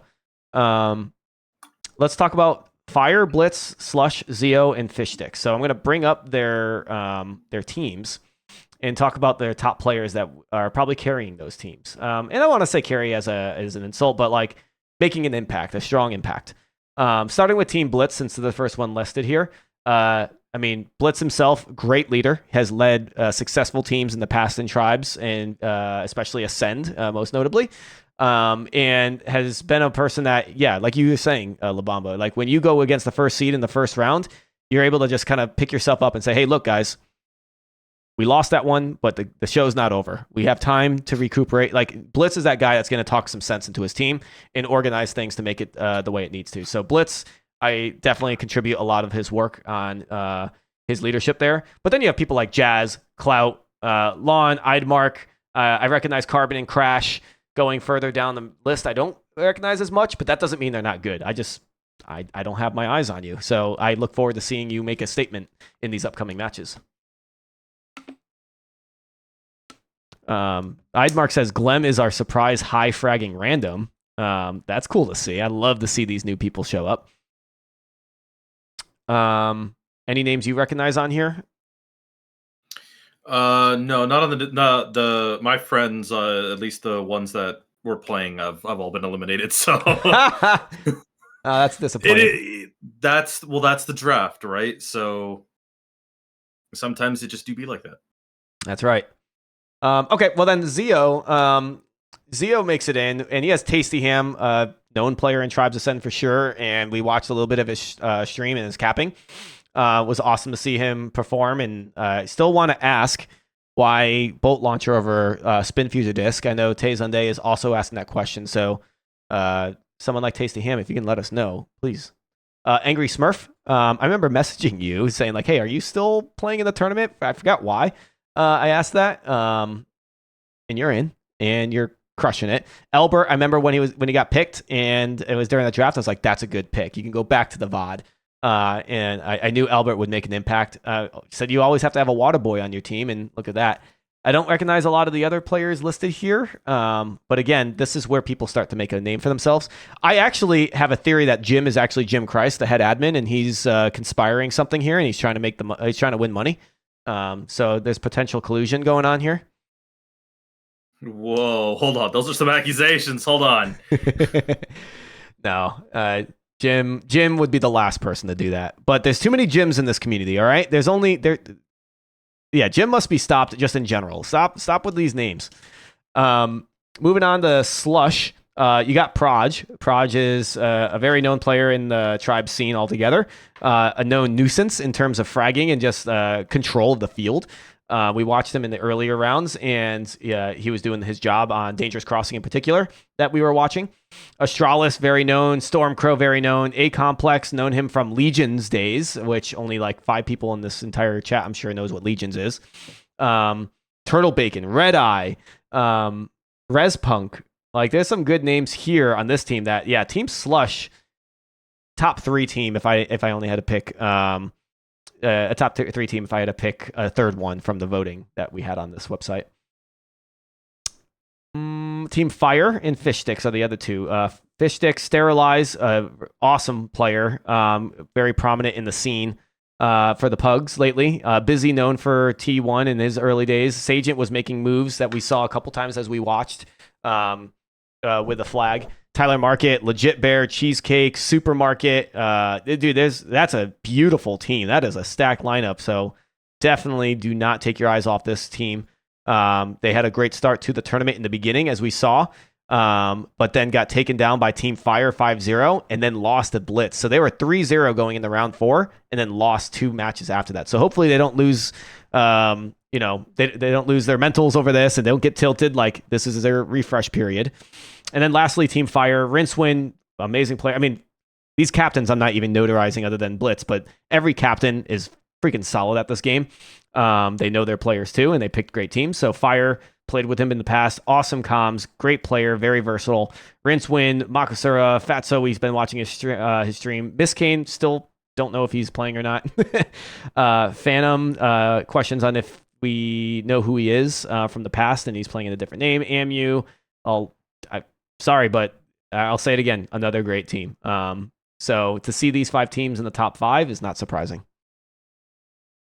Yeah, one of the players, the player that you jumped over there on Team Fire was Trubba, and that is someone who I've ran into multiple times, and extremely solid shooter, someone who's very, very good at what they do. So, these teams are just preem pick. So just see what comes out of this, right? I did miss Trubba, and I haven't seen him, but I am such a fan of learning about new players in this game that whether they've been Tribes players before and we never cross paths, or they're new and they're crushing it in a draft tournament right now, like, fuck yeah, man, that is the story I want to see more than anything else. I realize my overlay is probably blocking Team Fishstix right now. But yeah, you're right, Flaw. I was only notarizing the captains that I've played with in the past. No, that's fine. But I'll tell you right now, like, as a new player, it's one of those things where I do see, like, there's a very, dedicated and very passionate community of Tribes. But at the same time, I also noticed a whole bunch of us are really new to this. And that's really cool because it's a longstanding IP, it's a longstanding community, and it's always nice to see, new people jump in, and I'm excited to be here. I want to see where this game goes. I want to see where Tribes ends up. Who knows? The whispered about land. That would be. Everybody keeps speaking of. That would be a beautiful thing. It would bring so much joy to my life. I'll be there one way or another. I probably won't be. I want to compete. We'll see what kind of time I can make in my life for that. But if I'm not, I can cast. I can help. Be a cheerleader for a team. I don't care. I want to be there. I'll shout at the front row. Drafts would be fun. Now, this draft tournament has been a blast up to this point, but I'll tell you, it is exhausting to put on a draft tournament. It is not as easy as a regular old tournament where you can have teams and such. So Jim and I might not go right out the gates for another draft tournament after this. I think Jim wants to do an honor bomb tournament 4v4. That could be cool. But man, I'm exhausted putting this together alongside Jim. and got a lot of work ahead of me too. So I hope to see more draft tournaments in the future, and maybe people can step up and help run these things too. Happy to be a part of it in any way I can. But having more help is always thankful. And I'd be more than happy to help, but we can talk about that in the background. Yep, would love to chat with you outside of this too. Cool. Let's look to see. I'm gonna bring up a caster screen so I can look like I know what I'm doing with my stream, and find someone who's just playing tribes. And yeah, look at this. We got someone in the waiting room. I'm sure there's teams I don't want to listen in on their comms if they're actively trying to, strategize, right? I don't want to. Well, that's the risk you run of streaming, right? That's the, separate, the OPSEC, right? That's the separate your audio channels, put the 5-minute delay, whatever you need. If we jump in on that, hey, maybe be a little bit more aware next time. Yep, you're right. Man, I was gonna watch this guy who I was like, you know what? It says tribes practice for tomorrow. I was like, that's a good way to watch someone who's practicing for tomorrow. But yeah, they're playing Super Mario something now. I do see that, yeah. Kenzai is no longer streaming. Darn it, guys.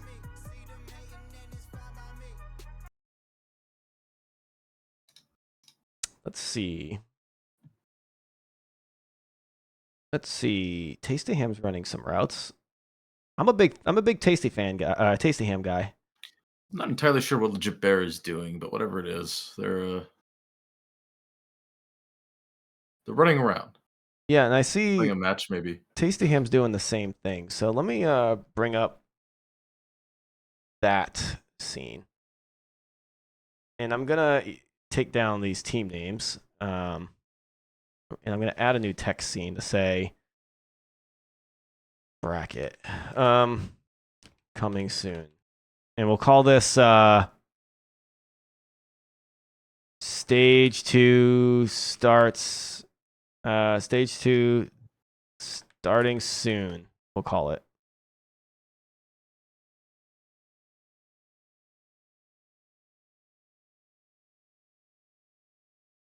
I'm gonna turn on this guy. You're on the mainstream. Oh, Tasty Ham. I just unmuted for a quick second, and it says you're on the mainstream. So I don't want to listen into their comms. So I'll stay muted. Tasty Ham's team, I'll be respectful, unless you don't want me to show the routes. But I need some kind of gameplay. You don't want to look at my face. We'll change the. Yeah.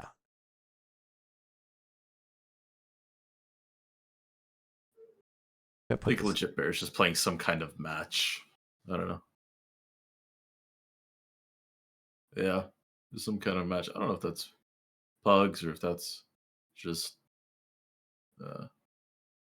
quick play. Put a can of soup.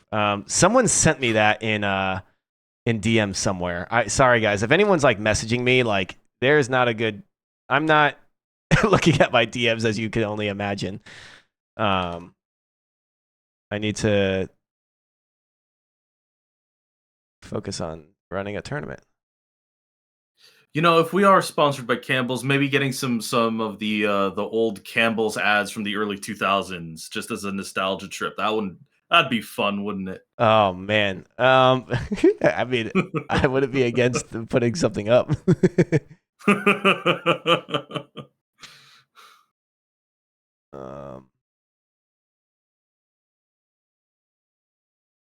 Cool. Okay, I can't help with that. Yeah, I'm trying to catch up with old messages now that I can. Who's adding me?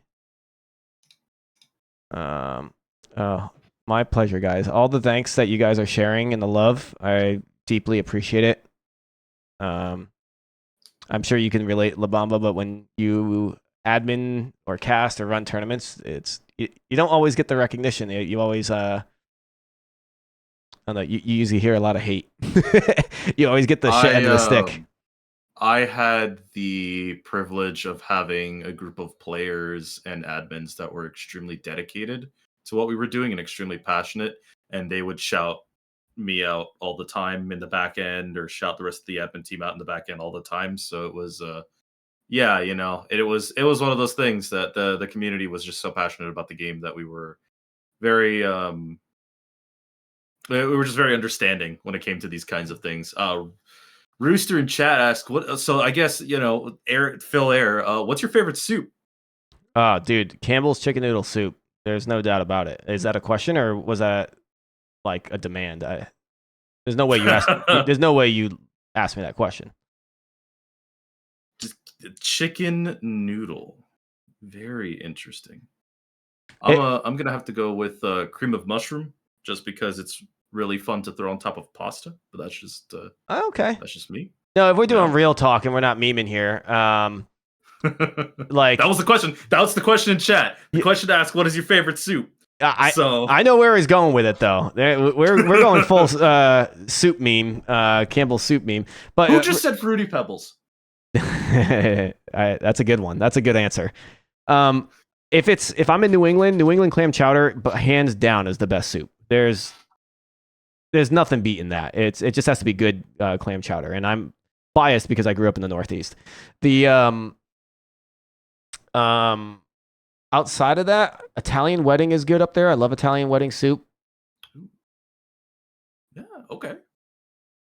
I get behind that. As a Californian, I can also agree that clam chowder is excellent. It has been a dream of mine to marry the California sourdough bread bowl with the New England clam chowder and potentially cause a singularity in the world. That's been on that's a bucket list right there. Yeah. Man, good thing I ate before this, but I'm getting hungry. What's Italian wedding soup? Italian wedding soup is like a chicken broth soup with meatballs, rice, and or lentils, and orzo, I think. There's a soup I'm missing. Like there's something like just blaring in my head. I'm like, dude, you're missing the most obvious soup. What is it?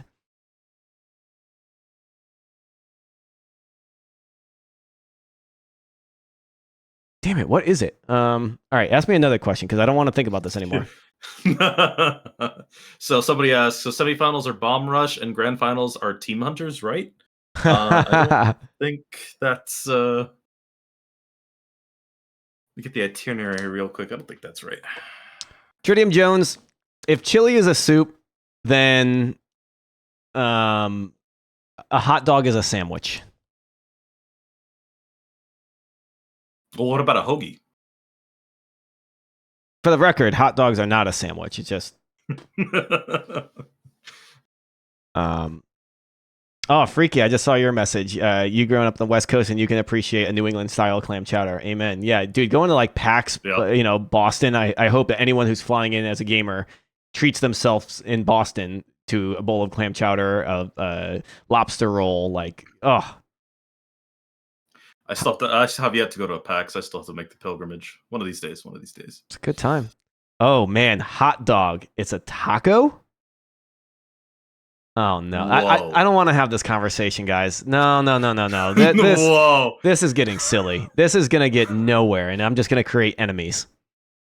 Like, I see a screen of people following my channel. I'm going to see it flood with unfollows real quick, so I'm going to keep my mouth shut. That's another good... It's another good question to ask like that.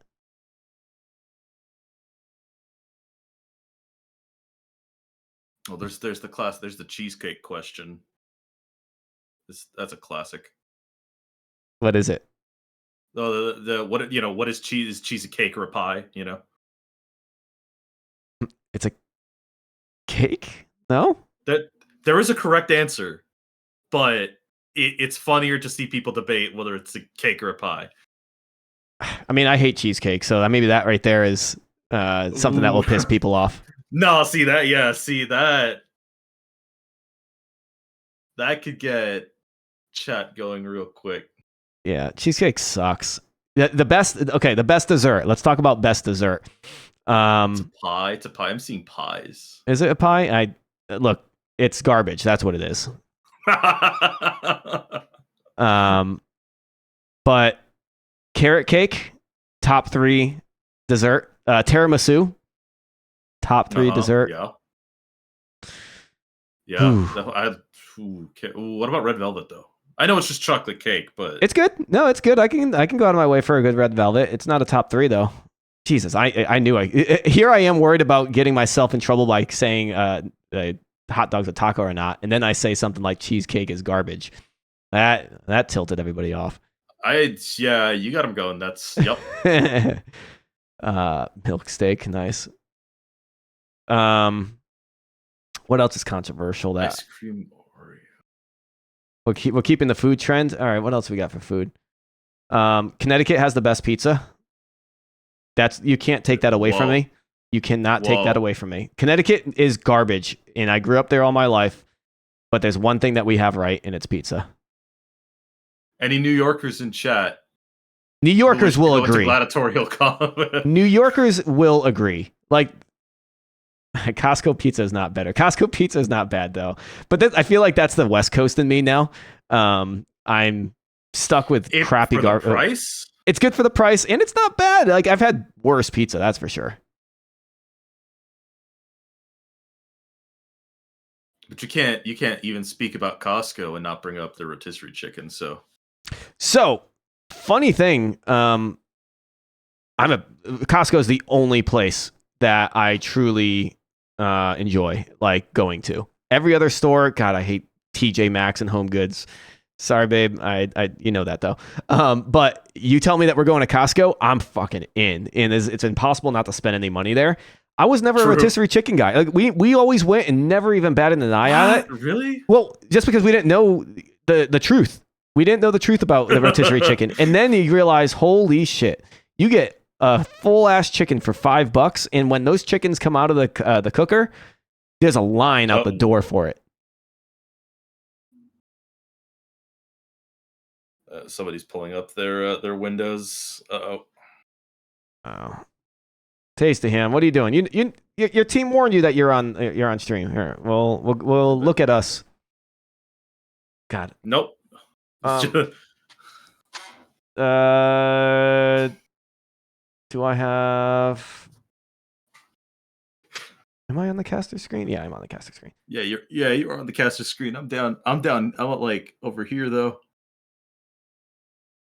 Oh wow, yeah, because I'm looking at a DM from Doomsday sending me all these graphics. That's funny. Like Doomsday again, just like Tribe's gift. He's a true hero for us because he is helping me create graphics in the middle of the show. He's creating this website. He's like, oh yeah, I'll create a bracket page. Oh, you out of our APC, you said somebody in the community put together a vote of like who the best teams are going to be, and then he does it. He puts it on the website. This guy is amazing. So yep, there's my leaked DMs of DM. It's of Doomsday. So sorry guys. Top secret stuff. There's no such thing as secrecy, is there? Really? No. Need nominations for EU sleeper poll. Oh, that's right. So yeah, Hit Clips is Doomsday.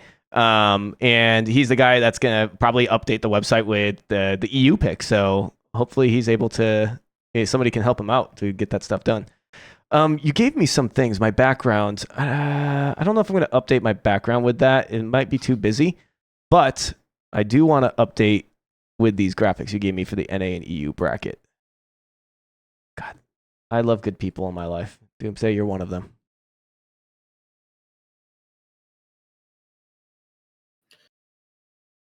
Here, let me go to the bracket page real quick so I can update this scene.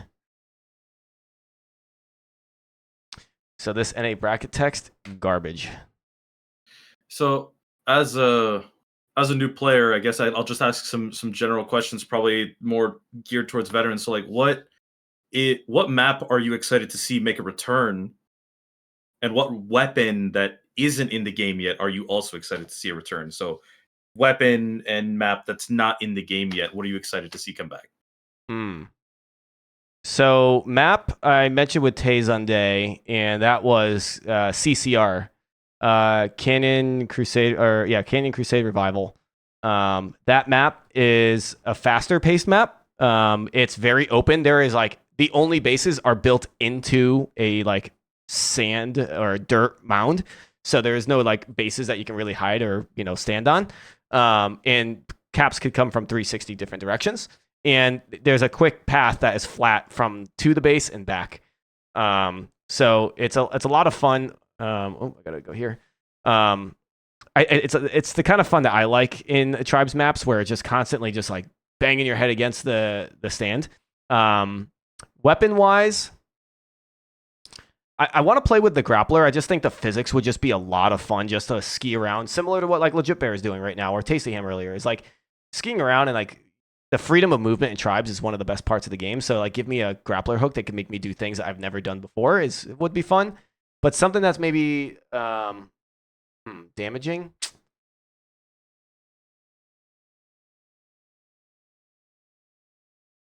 Throwing knives.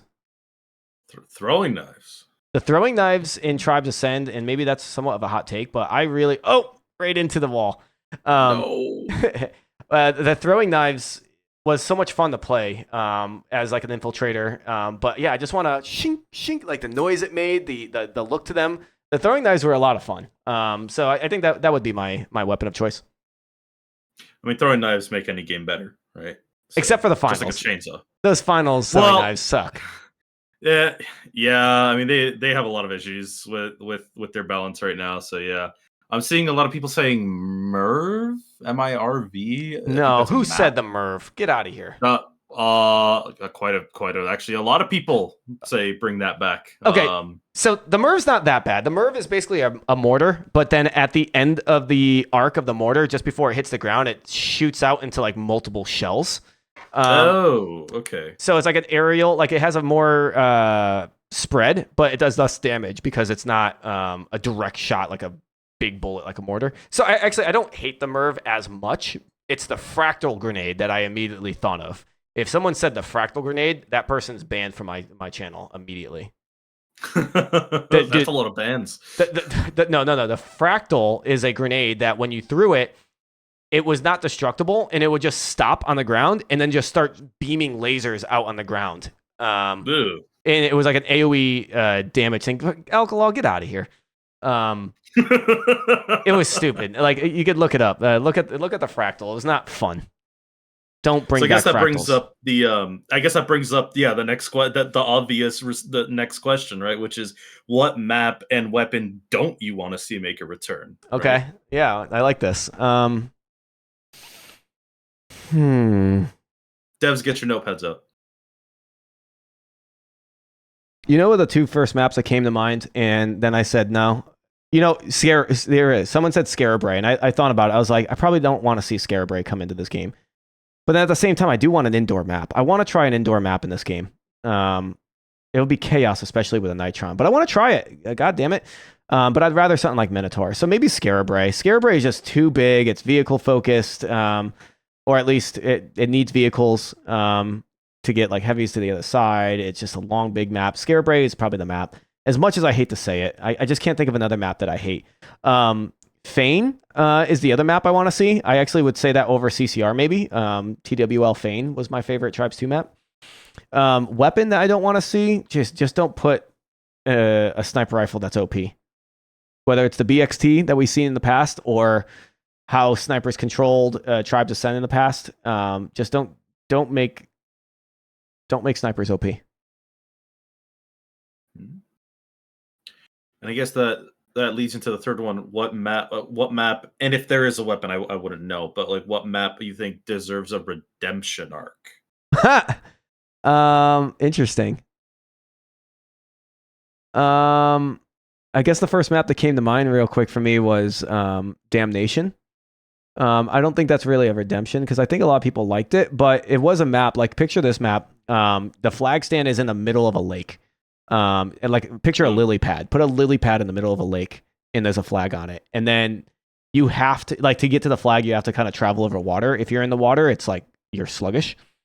I always thought that map was really good. I'd love to see Damnation make a splash in the game, but I don't know if that's a redemption arc. I don't. A lily pad that had prongs that would dead stop you when you. Yeah. That's for sure. It wasn't the perfect lily pad. All right.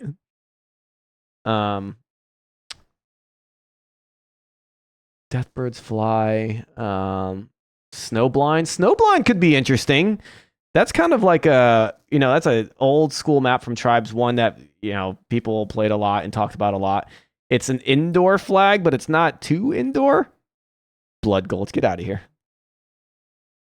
Ice Dance could be cool. Rain Dance too. Like I would be surprised if we don't get a Rain Dance in this game. Arx Novena would be cool. I did like Arx Novena and Tribes Ascend.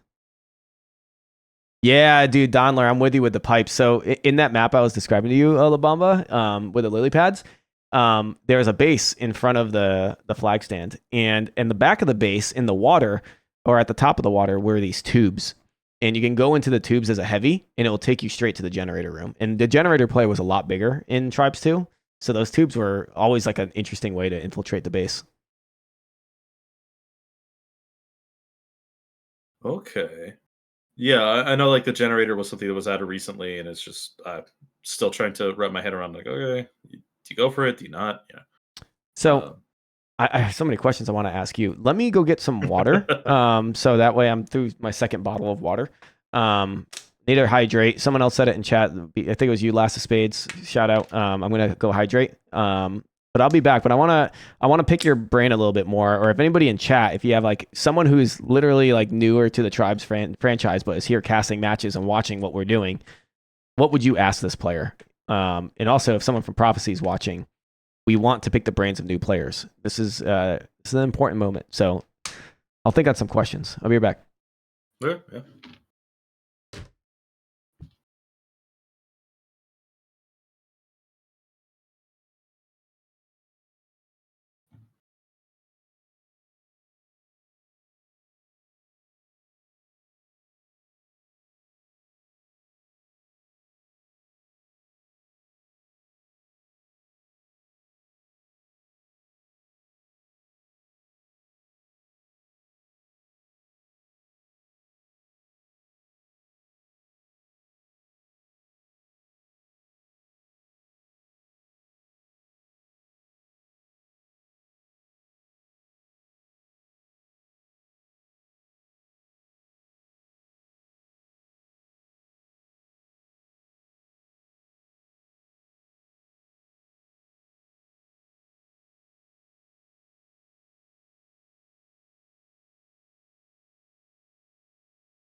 Okay, I'm back. Welcome back. Hey, thanks. I got some peanuts. Very nice. So this is your first Tribes? Yeah, it is. I like got access to the beta for Ascend, but my computer never really was able to run it, and I wasn't really a shooter person at that point. It would take another few years until I was starting to get into really being a first-person shooter person. So, yeah, I basically completely ignorant to Tribes in its entirety. I just know it's fast. So what got you to cross the bridge? Like, what made you go, I want to play the Tribes 3 playtest? Like, how did you find it, and why did you keep playing? Well, so after Gundam went defunct at the beginning of the year, towards the end of last year, a whole bunch of us just decided to start playing Quake. I had already been playing Quake, and I've been pushing a lot of other people to go play Quake because that game also needs love and help. And all of a sudden I get a message one day, it's like, "Hey, you know Tribes?" And I'm like, "Yeah, I heard of Tribes." And they're like, "Check this out." And then they invite me to the Discord, and I'm like, "What? There's a new Tribes game? Ain't no way." And so, all of a sudden I jump in and I start seeing like, okay, plays test, there's Tribes, let's give it a shot. I mean, there's very few shooters on the market that I find interesting. I'm more of a movement shooter person, so I went, okay, let's give Tribes a shot, and here we are. Hell yeah! And what's your what's been your favorite part so far since playing and joining the dark side with us? Easily the movement. I mean, easily the movement. It's the thing. You know, I mean, I love movement shooters, but Tribes is, I would say, extremely. I don't want to say unique in its movement, but it's definitely, it stands apart from the others just because of the. A lot of other movement shooters, you gain velocity by like doing the torso twisting, looking left, looking right, and all this. Whereas there's inertia behind everything in Tribes, and I think that adds a layer of depth that doesn't exist in a lot of other shooters. Yep. And I mean, I started out being like, okay, I'm gonna figure this game out. I'm gonna jump in and see what I can do. And I immediately gravitated towards light because I love speed. And I started basically, I didn't know it at the time, but I was being a capper. Right. And that's just kind of where I landed, and I'm like, man, this is a lot of fun. Interesting. Until I figured out the oppressiveness that is grenade launcher. And especially during that first playtest, that was something else. But yeah, I definitely want to jump back into capping now that grenade launcher's a little bit more of a balanced position, let's say.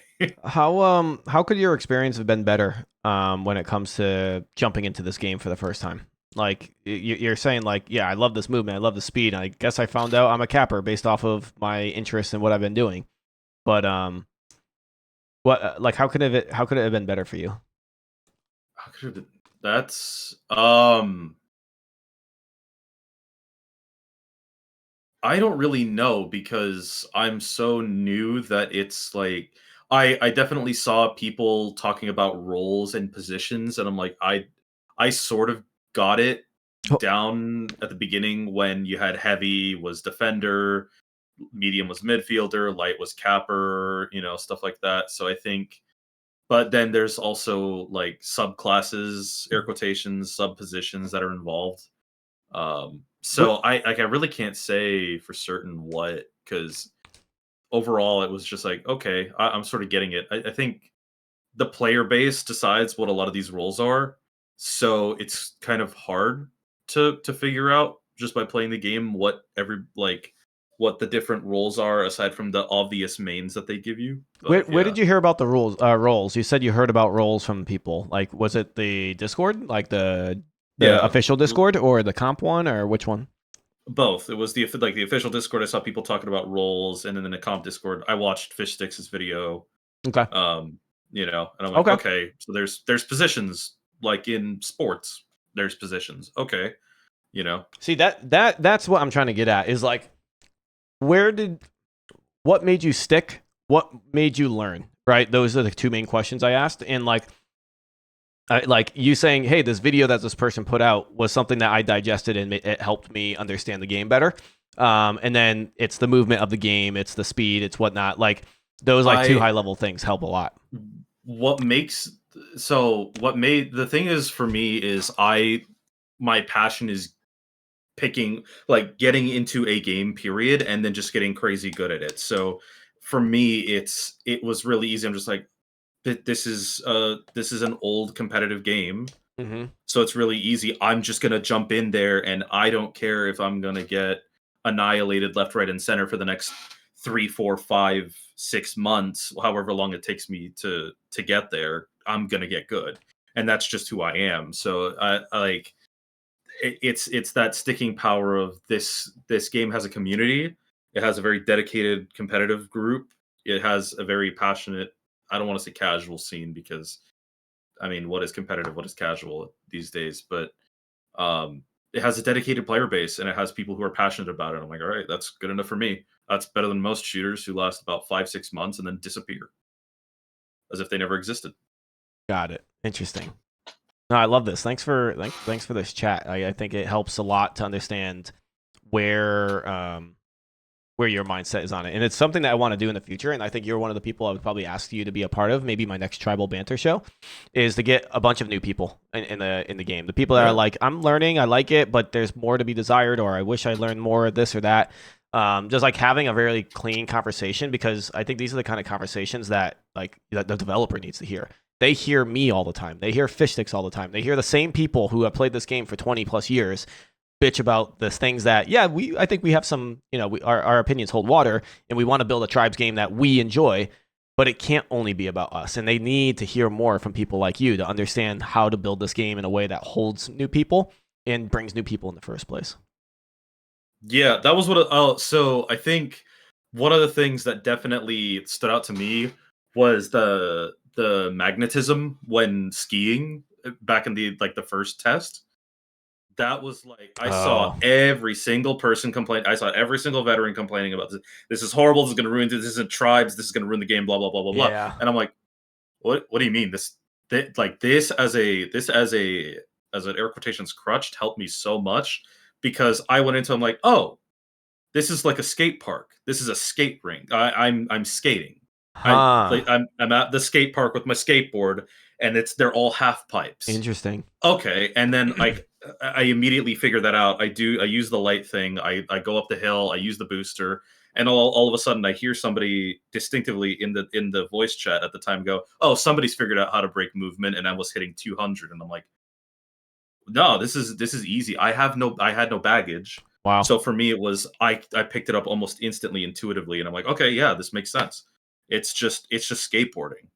So you think that's a very hot take, but you think the magnetism is something to consider bringing back? There was some bugs with it where, like, if you skied to a 90-degree angle, it would just drop you to the bottom and you lost all of your momentum, which was not very fun. I definitely think the magnetism could help. What I would say is, if you want to bring it back, go ahead, but have it be a toggle. I don't know exactly what that would do in terms of meta or balance. It's kind of hard to say what that would do. Like, is having it on better than not having it on? I know there's a lot of, I don't know, settings is something that's talked about in a lot of other games. There's in Formula One, like the Formula One games where there's a lot of esports, there's this talk about traction control and stuff like that. Being like, if you make the setup on the car right, traction control is just as fast as without traction control. Yeah. And so, so there's discussions like that, and I think it would be interesting to see, like, within tribes, like, oh yeah, magnetism and no magnetism, they're both fine. It's just personal preference if you set it up right. Yeah. All right. I didn't want to interrupt, but I also I think it's really important to hear these things, so we'll talk on it later. But I do want to get us into the action. We finally started the matches for stage 2. We're looking at Team Blitz versus Team Fishstix. The number 1 seed going into this bracket is Team Blitz. Fishstix just made it in by the skin of their nose, by like a triple tiebreaker by the buckle system. And now we're watching a perspective that this player, thank you so much for doing it, told me, hey, I'm streaming, I'm on Team Blitz. I think they even wanted like the new players of tribes, if I had to guess, based off the pick order, and they're playing heavy defense. So this is a perspective we have not watched all game, and this is a team we have not watched all game. I will turn the volume up a little bit. We'll see if they have any comms. Possibly not. Yeah, okay, I think they turned off the comms. So we have this match to look at. And again, this is a best of 3, so I should actually put a little marker on this to tell all my just gorgeous viewers that this is a best of 3.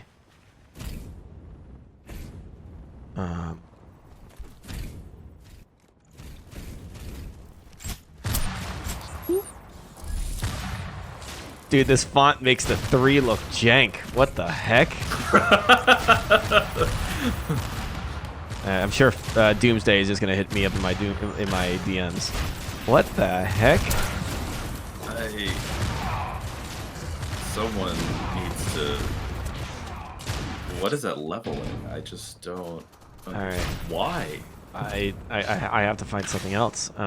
Let's. Ooh, not that. Okay, let's try this one. Why is all of this jank? Why are... Okay, that is it on my side? There's no way it's on my side. Alright, I'm not dealing with this. I'd rather watch this gameplay. Alright, ladies and gentlemen, sorry for focusing on the wrong things at the wrong time. This is real shit right now. We are looking at Katabatic as the first map here. Jim, I wish I asked you this directly. But there is some kind of map process that I need to better understand on how we got to this map. I believe there's something along the lines of each team picks or bans a map, and then they play those 3 maps. Because I think there's 5 maps that they can play. So if Team 1 bans Torment and Team 2 bans Dry Dock, then the other 3 maps in the pool are played. And I'm not surprised to see Katabatic played because I think this is a Blitz favorite. He loves this map. I think most people do, but I imagine Team Blitz is very happy with this map. We are 4 minutes in, and we're watching a heavy defense on Team Blitz. The match is tied right now, and we don't really get to see people repairing very often. But you'll see that the flag got punted all the way across. It is in the hands of Team Blitz. The flag capper gets in and gets the cap. The E-grab to follow, but not soon enough. The heavy D was out there to try to save the day, but wasn't actually needed at the end of the day. What a... Man, things are getting pummeled down on that flag stand. This is good distract, and they're going to walk it home because they don't have a capper coming in, it looks like. So the guy's going to grab it off the flag. He's going to punt it forward, and we'll see if they do anything with it. No, that gets returned while Team Blitz gets it off the stand, and it looks like it's Blitz himself who is capping this one. He's coming in from a distance, from across the map. Cannot see where he is at this point, but it does look like he still has the flag in his hand. This HD, is doing the job right. He's not focused on anything other than defending the flag and watching people coming in. The flag is dropped out of Blitz. I believe it was tossed onto the flag stand, which turns into a cap. That's 2 points in a matter of a minute. Yeah, the clearers on the side of Fishstix's team doing an amazing job of trying to really get the defenders off, but it's just not enough. And it seems like the reverse is also happening, where Blitz's clearers are doing exactly what they need to do, and the cappers are getting in there as fast as possible and getting those routes in, and it is just turning into a pretty fast. Can we see a 5-0? I mean, we can. There's plenty of time for that to happen. And Blitz's team, like I said, I know they favor this map. This is definitely a Blitz map. I see someone grab the flag, and then it's dropped. The flag seems to still be in the hands. No, it's dropped by Blitz. So both flags are dropped in the field. Jazz picked it up and dropped it. Looks like he punted it, and that's a nice pickup.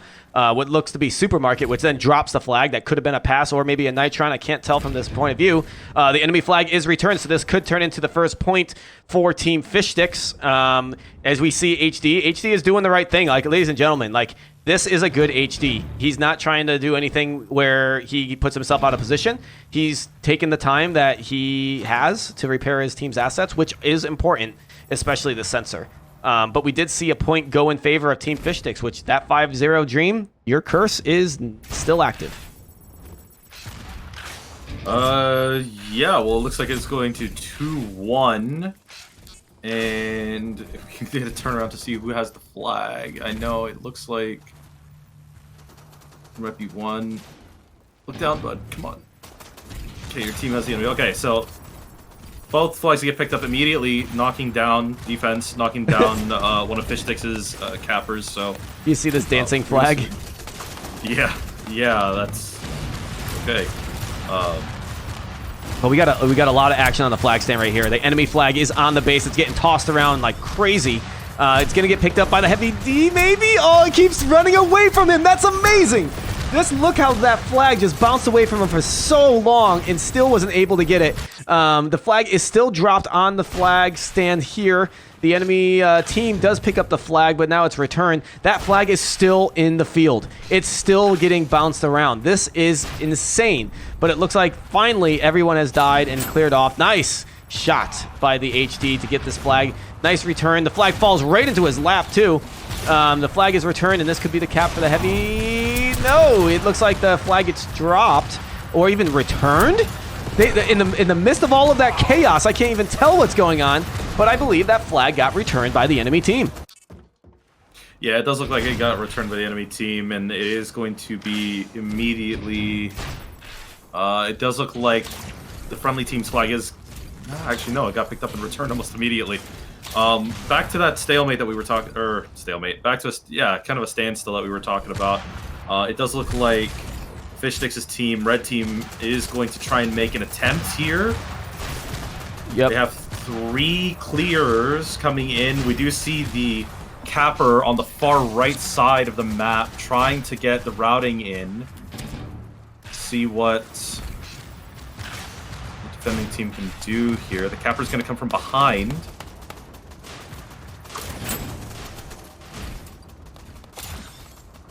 Does grab it, does toss it, and it does look like...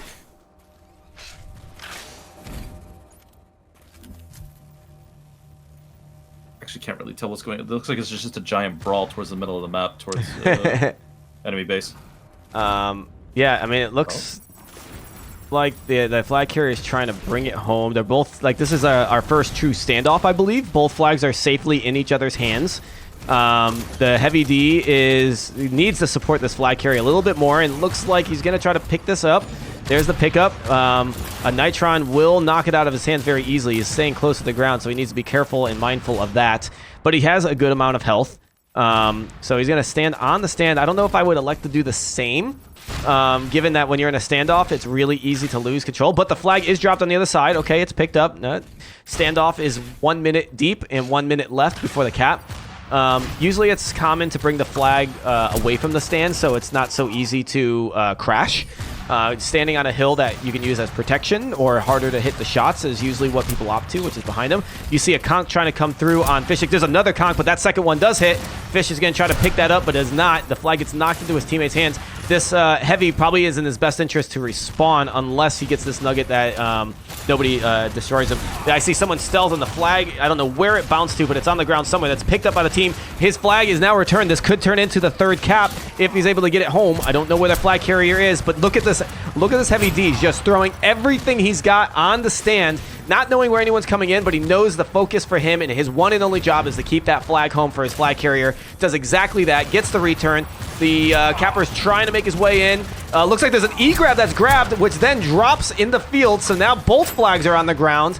It's absolute chaos on the stand, but this Heavy is staying on the base. Oh my goodness, and I don't know how that flag got returned, but both flags are returned. Absolute chaos for the last minute and a half there with a 1 minute standoff, and then everything gets reset, and now Fishstix's team looks like they took the flag and they're marching it home. Yeah, no one actually able to get a really solid grasp onto the flag, no real control there. It was just jumping back and forth, and no one was actually really in control. And it does look like the brawl is going to start again in mid towards the enemy base. Flag has been returned. It does look like, Blitz's team has the flag, is trying to make it back on the left side of the screen, which would be, I'm not entirely sure where that is on the map right now, but they're still in control. Drop the flag, return the flag. It's back to both flags have been returned to the base. Yeah, I'm very interested. Like, I never watch streams where someone's repairing the base as much as they are, and they're so selfless, right? This person's not actively trying to duel the HO or the MO, like any distract. He's like, I have a job. I need to keep my base assets up. And I'm sure Blitz probably gave him those marching orders, and he's listening. And to get a teammate who is acting so selfless and acting for full team play is actually incredible and fun to watch here. And now he knows his flag's gone, his assets are up, so now he can try to stick around and try to kill the people around. But then he gave up. He gave up on trying to duel, and now he's like, I'm going back on stand. I'm going to put my mines down. I'm going to throw a mortar on the stand. This guy, I'd have him on my team. 12v12 and someone who's dedicated to stay on the base no matter what is beautiful to see. And as all that's happening, he's keeping that flag home, and there goes another cap. I missed who capped it. Maybe it was Blitz who I saw took it. Oh, he passed it off, and then that's where the cap came from. Yeah, it's the frags are nice, frags are flashy, but it's always those selfless defense players that really make the plays happen, you know, all the time. You can't having a strong offense is nice, but if you have no defense to make sure that your flag is there when you get back, what's the point? So, you know, it's always awesome to see people just be like, all right, you know what? No glory for me today. I'm gonna secure the win. We're here to win, and that's what I'm gonna do. Flag does get returned. Is this gonna turn into a cap? It is 4-1 now for the side of Blitz. Yep. And just as a reminder for everybody, and you missed the janky best of 3, that's somehow, I don't even know why, I'll fix it later. Even if Blitz's team wins this, they do not automatically advance. They have to win one more map, and Fishstix's team can do 2 caps. Or sorry, 2 caps, 2 maps. They have to win 2 maps if they lose this one. Yeah, both teams seem to have reset. It does look like Fishstix's team is going to try to make an attempt here. They do have what looks like to be an HO. That's heavy offense is going to come in and try to do something. I don't see a capper right now. I just see some form of offense, but no cappers. Actually, I think there is one coming in from behind Crayon Launcher right now. Yeah. There's the clearers. They're coming in. Yeah, something's coming. See if there's an attempt. And there it is. There's the grab. Oh, man. No, gets caught on the wall. Yeah, he probably knew that was happening too. Like, as soon as he hit it, he's like, ah, fuck, I got to put this flag back into a spot that's not there. Dude, this is a new player that we're watching here. And just watching how they have their eyes set on their job. I still can't get enough of it. And I can only really comment on the point of view that I'm given here. But this has been nice to see. But you could hear all of this noise and distract. Something's going on that, yes, the enemy has your flag. There's only 5 seconds left, so it's not really going to do anything. But you could tell that there's coordination with the Fishstix's team. Just too little, too late. It's 4-1 in favor of Blitz. So Jim did clarify the rules on how maps were picked. When there's a best of 3, each team got to ban a map. And then each team got to pick a map, which then the remaining map is the tiebreaker map if it goes into a 3rd map. So that's how maps have been selected. Let me bring you guys to the playoff bracket, which I believe we'll be updating scores as this happens. But as a refresher to everybody here, in nice little NA bracket updated text. Thank you, Doomsday. Blitz's team just took 1 map off of Fishstix's team in this best of 3. Slush and Zeeo, I can go check real quick. It'll bring us to the casters here. That's LeBomba over there. But we are taking you through this. We're going to see where we can watch this next match. Fishstix, no. Legit Bear. Is Legit Bear, I think, might be on the other team. Playing really well. Nope, they're on. That was in the match that we just watched. Colonel Fatso, potentially on one of these, right?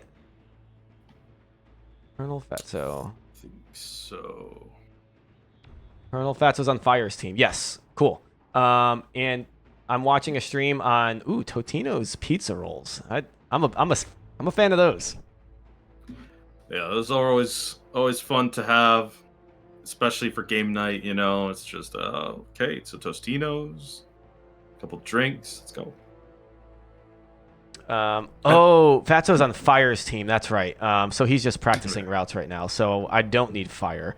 What I need is...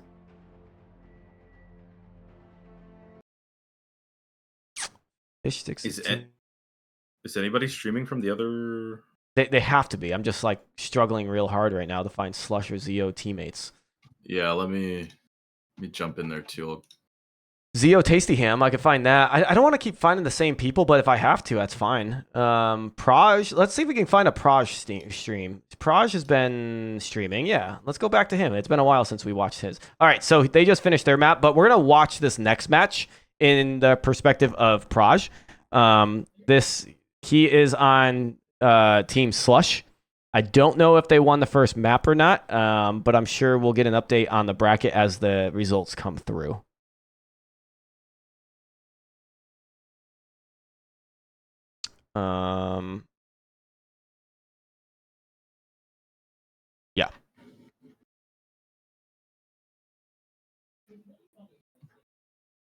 Oh, see, I made an opinion that cheesecake sucks. Not the player, the food. And now, yeah, I can't cancel me for that. That's a fact. They're gonna hold this over your head. This isn't going away. It's only gonna get worse. Well, you know, there's things that like as you get older, you understand your mistakes. It's gonna take time. I think is anti-null on one of the teams. Ooh, So, right? I could take a Try to see gander. Yeah. Anti-null? I don't remember hearing that name. Anti-null? That's what they're on Twitch, and yeah, anti-null is the name. Maybe not. I don't remember Maybe that it's from the just draft another- tournament. Just any cheesecake, guys. Like I just don't enjoy cheesecake. Period. There's no stream cake. Wow, cheesecake. Anti-null's on Fire's team. Okay. Anti-null. All right. Thanks for the heads up. See, this is why you listen to chat. They know what's going on. I don't, except for their taste in cheesecake. Damn. Well, hopefully these folks jump into the next game real quick. Like it should be as easy as, we lost our first map. We know what the next map is because we went through this pick process. Stay in the lobby. It's the same teams. Let's go. But that doesn't seem to be the case. Jim Christ, how come my bracket's not being updated with scores? We need better tournament admins for this tournament, I swear.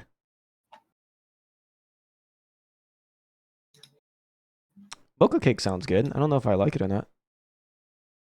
Pop-Tarts are burritos? Holy cow, that is nuts. Sorry, Fishstix's match, did they start up their second match? Did they?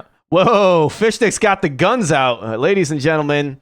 Okay. The guns are out. That's... This is a blessing in disguise, guys. The longer they wait, the more we get the guns. Let's listen in on the comms. You want to try O again, and I can just be like full-time Stadia? The thing is, I kept regrabbing last map, so someone needs to I can play off or something. Yeah, I can play stay home B or whatever. They got two I'm caps. gonna be playing. I'm gonna be playing Hoff this round and focus on maybe repairing a little bit more. Okay. Do you want me to stay O then? I mean, you could probably go. I don't know. I mean, I can stay. I could play D. I'm just not gonna. I could like medium chase or something. If he's gonna play off. And I guess we could keep on this match because they're gonna get into game quickly. And then I could then also if you play Hoff, just make sure add some text in here that lets you guys see who's winning what. So maybe if I just did Why don't we just have Blitz just runs a route in case? Yeah, we just turn and just one out again. Yeah, just have someone stay at base the whole time. Yeah, they were killing us on the their job. regrabs. I think that's my bad. We should have like really explicitly called out who's stay at home D. You know, maybe I should have been asking about these sooner. Killed us. But considering I'm a new player, and there's probably a lot of new players in chat, maybe there's some terminology getting thrown out that maybe probably needs some clarification. So I heard them talking about playing off. That's what I was doing. So what would off be? Most of the time. A lot of in terms of that could be just a team just heavy on D. Playing off, like off stand, maybe. Oh, my bad. When you're playing off stand, like instead of staying on the stand like the heavy that we were watching and just like dedicated their feet to the ground of their stand, like there's a lot of people that play off the stand so they don't get hit by mortar spam, grenade spam, and all the noise that comes in when a distract comes in. So when you play off, I'm assuming based off of what you said, it's them relating to being away from the flag stand, but still playing a defensive role. Believes in you. Right. And so like, and then I heard you talk about HO. Yeah, we almost had the second MO. So I assume that's heavy offense, medium offense. I assume there's heavy defense, medium defense. Who did the light impression? That was spot on. That's Echo. HOF. My name's Heavy on flag. Heavy on flag. Hoff. Yep. When you hear Hoff, that's what they mean. And I think Fishstix created a little spreadsheet that goes over a lot of the common terminologies too, which maybe that needs to be more known. Oh no. I don't know. That was the whole time. So yeah, probably. I think is that our best shot here is really like make sure that sensor is down, and let's really focus our O around Sagent's grabs. I will also be going for grabs, and supermarket, you can also like be a threat for a grab. But I think we just need to over communicate because yeah, let's keep listening in on these comms. I think this is really interesting what they're doing. Actually pretty well pretty well timed, but like I was the second capper in, or I was a little bit later, and then we were going for first grabs when we could have maybe given it a little bit more time for second grabs. So I will try and communicate my timings better, but Sajent, definitely want to hear your timings like loud and clear. Yeah. Oh, so chat is confirming, like when you said when they play off, it wasn't off. They said Hoff. Already shortly. Hoff. Okay. Okay. So I just live in the enemy base is all. Yeah, Vertex say. For defense, who's going to stay back for the recaps? I think OPEC is going to play like base D and. Yeah, I guess I should be mindful of their comms. I think it's maybe I'll listen in more during the game. But you guys want it? You guys want it? Yay, nay? What do you think? Look, this isn't a sweaty competition. This is a draft tournament. This is for good content.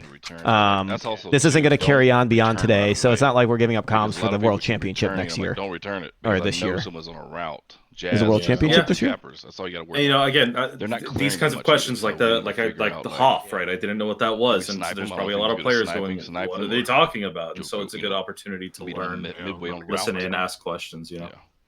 Yep, and chat, you're absolutely right. Yeah, I can. So like, I want to be as mindful as possible, but at the same time, yeah, if you're streaming it to the public and all that, and it's a draft tournament, it doesn't freaking matter. Blitz's team is ready. Do we feel good? Yeah. Yep. Let's do that. Yep. Okay. Yeah, buddy. But damn, look at those guns, dude. You know he's sweating, not just like figuratively in the game, but he's sweating because like you're playing a game, your computer's burning, the room's getting hot, you're getting hot. You know, you're sweating. You take off the sweatshirt. I haven't gotten to that point yet, but you get the you get the little tank top out and you're ready to rock. Yeah, float, but like obviously we need to make sure that we don't get re-grabbed like that again. Definitely here to play to win.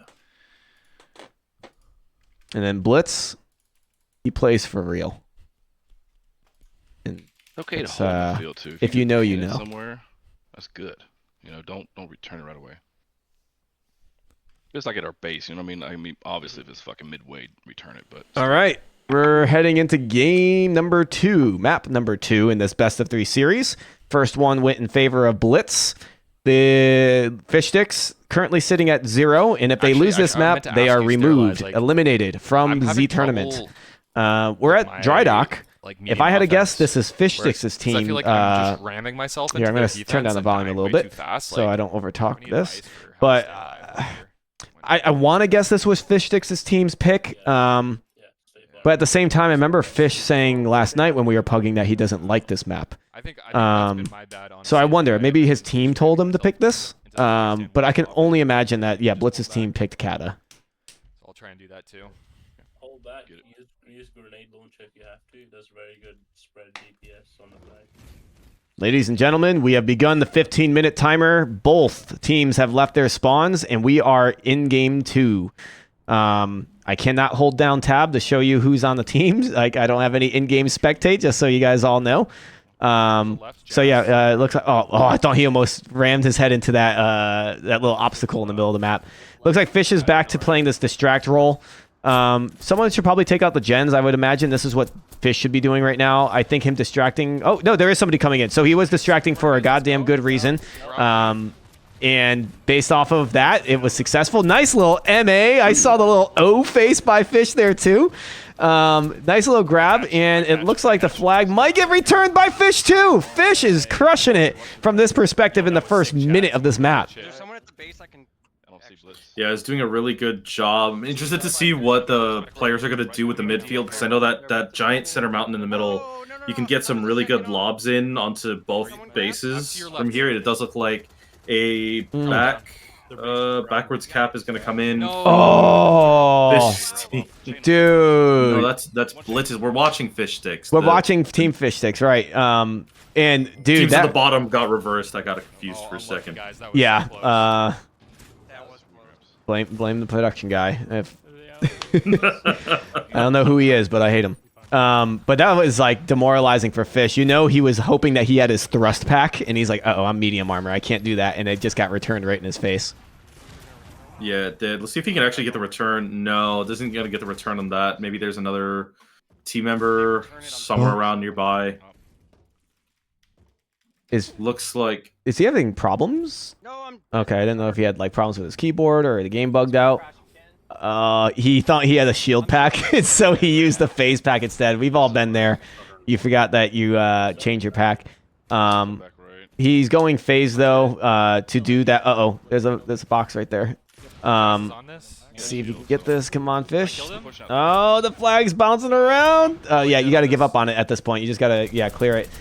So good brains on Fish there. He was doing what he could. But you carry that phase pack with you because you want to grab that flag back from the enemy by coming in stealthed and then unstealthed with a Nitron. And that Nitron hopefully lands, knocks the flag out of that person's hands, and he crashes. Oh no. Hey, it happens. It's a beta. That's what we're here for, right? It's an alpha even. It is an alpha actually, right? It's not even a beta. Isn't alpha the new beta and beta is the new live? Unfortunately, yes. Getting ready to come in. I feel like that's been the case for like a decade now. As long as I don't have to pay for the beta, I think we're good, right? Right? Right, okay. Yep. Someone behind the base.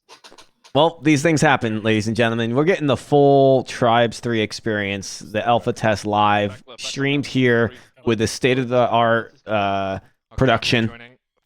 And we get more guns out of it too, guys. So, that's... I don't know if we can ask for more. This is what we need in life. Someone get on stand. There's a back from Jazz, actually. All right, he's back in game. Looks like it's still 1-0. Man, that sucks for him because he's got that little bug with the generators. He got double generators going, and it could throw off his IFFs on... It looks like it's not doing what it could... Yeah, okay, so he doesn't have the bad IFF bug, which sometimes shows you that you're... the enemy has the flag and you should escort them. So seems like he's all right. Fish is going to go for this chase. The enemy team, this is Blitz's team, has their flag safely home. They're going to potentially get the second point. It looks like a pretty convincing cap right there, 2-0. Yeah, it was a really giant brawl going into that, and then one of the cappers just comes in from behind very fast. I think it was a light who manages to pick it up and then just get away. I probably won't be able to get there in time. I gotta ask, like the routing on these maps. I know people were saying that the maps were really small. Do you think the routing that means that if a light really just gets a good enough opportunity, it's almost impossible to run them down? Or what's tough as a capper on this is like the maps are very narrow. He should respawn right now. Yeah. They're very narrow. And so it's easy to get spotted by anybody. So that way they can snipe you, they can chain you, they can disc you with how fast the projectiles are. So the maps aren't unnecessarily like too small.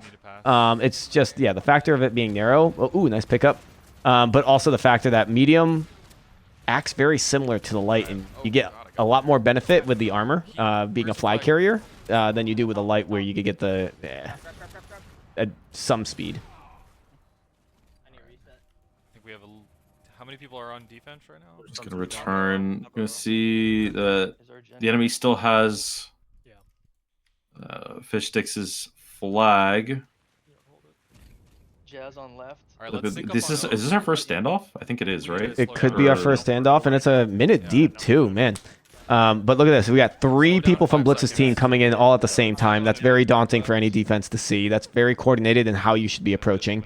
Right now, for Fishstix's team, they have only Fish and one other person coming in. So he's going to probably... Oh, he doesn't have stealth, but he has... It looks like he's heading towards the flag stand. It looks like his team might be saying, hey, it might be coming home, home. Fish trying to get the return here. He's going to try to land an MA, trying to land a conch. This might be a kill. Okay, it's out of the hands. He's not immediately going for the flag return. He's going to try to clear it out for his teammates to potentially help him out here. A conch on the crash there, which then could result into a return.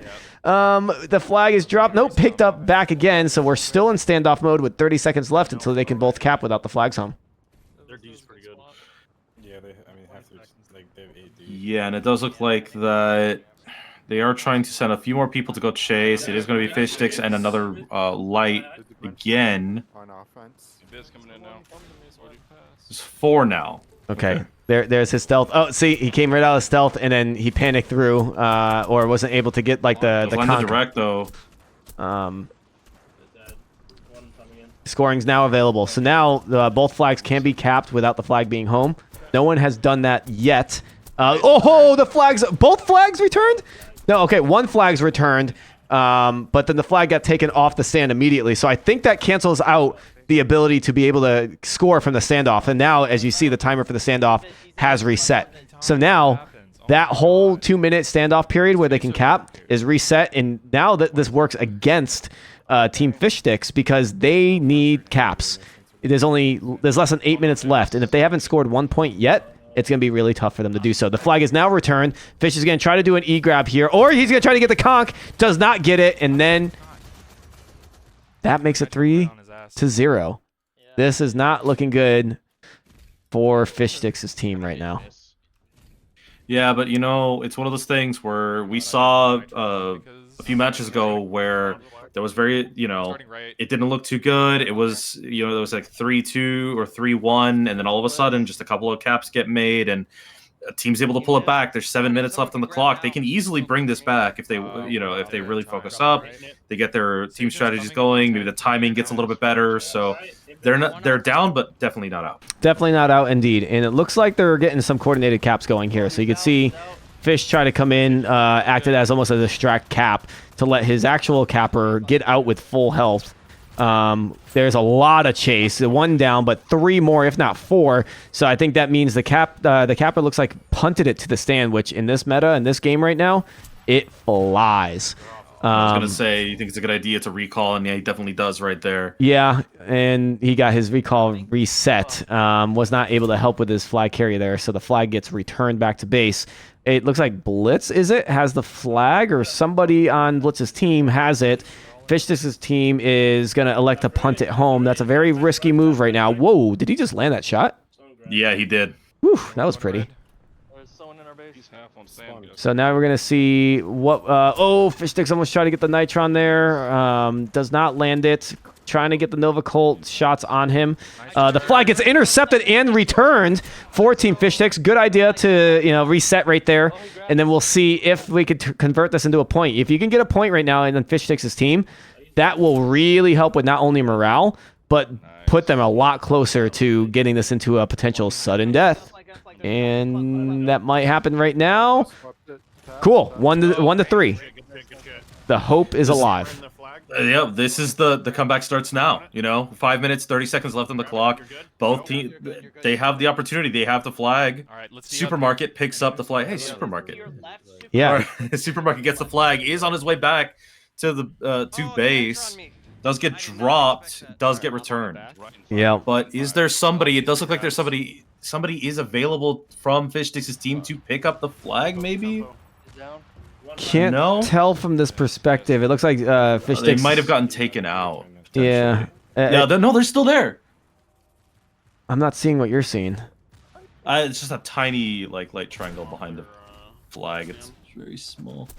Yeah, might not be going for the flag, but like what ended up happening too, and I think it was smart of Fish, is to reset, knowing that hey, Supermarket's out. Let me go help on D, because every cap freaking matters for them right now. Like, you don't need to be running chain caps or anything. Like, you need to get 1 point at a time. I think I just heard on comps that's out. This is a panic moment for Fishstix's team. They do have the enemy flag at the same time though, so if Fish is able to get there and get a return, that can help equalize or get close to the equalized point. Otherwise, we might see another standoff, and that is not what Fishstix's team needs. It looks like they're taking a lot of time. It looks like they're taking a lot of time to really chase down the flag bearer. So do you think maybe switching up the strategy a little bit, maybe getting a couple of extra chasers down, down towards the enemy base to try and maybe clean that up a little bit faster? You're giving up a lot on your defensiveness, but I mean, at this point, right, the clock is ticking. Yeah, I don't know. Well, man, now that the enemy flag gets returned, you definitely want to get as many crashes. I think you need like 2 people at home at best, which then means you should have 10 people crashing the stand right now. Fish is electing to switch to light. I think he might try to reset, though, knowing that the flags are back home. You got two chasers. Actually, no, the flag is in the hands of the team, so Fishstix' team. So, yeah, they're going to try to defend this. He might even try to escort that. That's a punt. So, yeah, Fish is going to try to get that flag. This is huge for Fish's team if they can get the pickup here and continue trying to get a point. Nice shot to throw Blitz off his path to return it, but he still gets it anyway. The return was by unstable. Yeah, and the enemy team does, but both flags are taken now. We are into standoff again. It's the third standoff now, I believe. Now's the time to llama. But almost gets it. They might have. Oh, they pass off the flag. It wasn't an immediate cap, so they pass off the flag on the stand. That might be a chance for a return, and he gets it. He does get it. Yeah. I wish I could see how that happened, but that was beautifully done by whoever was able to hit the stand. That looked like a guaranteed cap for Blitz's team. But that flag pass, I don't know if it's because he didn't have enough juice to get to the stand, or he was losing enough health that he felt like he needed to immediately throw it. But that was a very risky play that did not pay off, and Fishstix' team saving that from happening keeps them in this game. Now, as every second goes by, it's getting a lot harder, and the pressure gets a lot higher. But if we're able to get a point converted now, there's still time. If they do not convert this point that they have in their hand right now, I start to think that they have very little chance, if at all, to win. Yeah, I think, I mean, if you're Blitz right now, you're telling your team, listen, pull back. There's no need to overextend. There's no need to go for crazy caps. We have this. We just need to really make sure that we keep it. We have a good tight lead. There's 1 minute 38 left on the clock. Just play it out. Stalemate. We're in standoff. Just let the timer run out. It's fine, Yep, you play very defensively, and honestly, if it gets to 1 minute without them capping this, you can say goodbye to Fishstix' team in this tournament. This is a map they need to win. Oh, the flag is out of the hands. Okay, it's picked up. I did get an update from Docmatrix in chat, and that is Zeo's team. Slush's team took out Zeo's team, so Slush will play the winner of this matchup, which looks like, it looks like it's going to be Team Blitz. So we might be seeing Team Blitz versus Team Slush. Disc. Yep, enemy seconds left on the clock. Yeah, it does get returned, but it's impossible. You can't you can llama grab it all you want. If they have your flag and you can't capture it at this point, it's a GG, and everybody in their chat is saying it. They're saying GGs. Spirits are a little dashed, but it sounds like they had a lot of fun too. Sorry for people that didn't get it's not one of the most exciting wins. It's not one of the most as far as entertainment is concerned, one of the biggest, most memorable things. But at the end of the day, if running out the clock is what's going to what's going to get you to the finals, that next match, you're going to do it. And that's what we're seeing here. Yep, they did what they had to do to take this out. This was Fishstix' team's map pick. So for them to get 4 1s it hurts to see, but I think Blitz's team really picked it up after they lost their first match against Fire in the beginning of this tournament. So I'm excited to see how Blitz's team shapes up against Team Slush. We could have tweaked our strategy. Yeah, it's definitely going to be interesting to watch. But no, all right, so let's get out of here on this game. We'll be ready to watch a bit once that happens. I will bring up the bracket for everybody to see it. Voila. Ladies and gentlemen, we got 2 updated matches, 2 2-0s in the semifinals, which brings us to not the grand finals, that's still going to happen after, but the finals. The winner of this best of 3 between Blitz and Slush goes on to play Team Fire, who went undefeated in the group stage. So the storyline goes, Team Fire, undefeated, undisputed champion right now. We'll see if they can take it all the way. Team Blitz, who played against Team Fire at the very, very beginning of the group stage, got destroyed by Team Fire. But Blitz's team has come back with a vengeance without dropping any maps since then. And now faces Team Slush, who came in as the number 2 seed of this second stage of the tournament. Just crushing Zeo's team, which was what I said I thought would be a team that makes it to the finals. Just absolutely destroying him 2-0 as well. So you got two really solid teams, the 1 and 2 seeds, before we get to the grand finals to fire. Based off of anything you know about these two teams, who do you think's taking it? It's gotta be Blitz. I mean, you could. I mentioned it when I first came onto the stream. They're chanting, "Run it back, run it back." They want the run back. Oh, okay. On Fire's team, they really this story they really want. They really want to chase. They really want that run back. They want to chase that down. They want to say, no. That first time you got lucky. You caught us. Fool me once, right? Yep. And now they're saying no. We got ourselves together. We're gonna take, every single win that we've gotten so far. We're learning every single time, and we're gonna say no. You got us. You caught us with our pants down once. Not again. We're gonna run you down. And so I have a feeling Blitz is coming in with there's blood in the water. They can smell the final right there. Yeah. And I think that they're going for it. Yep. And yeah, Blitz's team, he knows what he's doing, and he can adapt in any settings, and he can learn from his mistakes. And if he can keep his team organized and focused on what they need to do, that's how you take a team to a championship. It's not just about skill; it's about good coordination, good communication, keeping your heads up, a leader that knows how to take a team through a loss. And when we watch Cran Muncher, who was that heavy on flag on Team Blitz, that is exactly the discipline that we needed to see. Yeah, absolutely. A lot of the times we think of the mechanical skill, we think of the strategy, and we think of all this. But a lot of the time when you think about, how do you win a tournament, it comes down to this is an endurance game, and it's not just physical endurance, but it's mental endurance. How many times can you get beat down and come back up again? Blitz is very clearly, no, I don't care if I got beaten out the first time around. We're going to get it together. We're going to come back, and we're going to really climb this mountain. And now here they are standing on the cusp, on the opportunity to make it back to face Fire. And I have a feeling that they're going to do it because they really do have this just energy about them. Yeah. And yeah, you mentioned it, that they have team members who are just like, no, I've been given a job and I'm going to do that job. And I don't care how selfless it is. I don't care how unflashy it is. We're going to run it down, and we saw it in that last match, how it wasn't the most graceful. It wasn't the most beautiful. It wasn't the most, clippable or memorable win, but it is a win, and they're going to use that. They're going to take that, and they're going to run. They're going to keep running with it. Yep.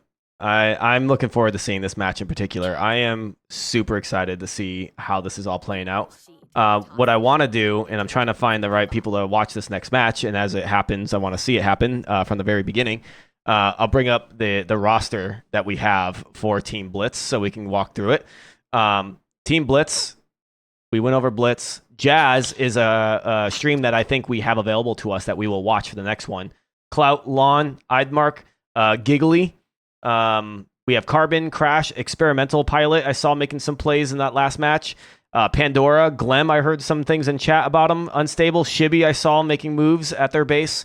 Tolorian, Zippy, Biggie Size 89, Hanso Andy, Wembley, G50.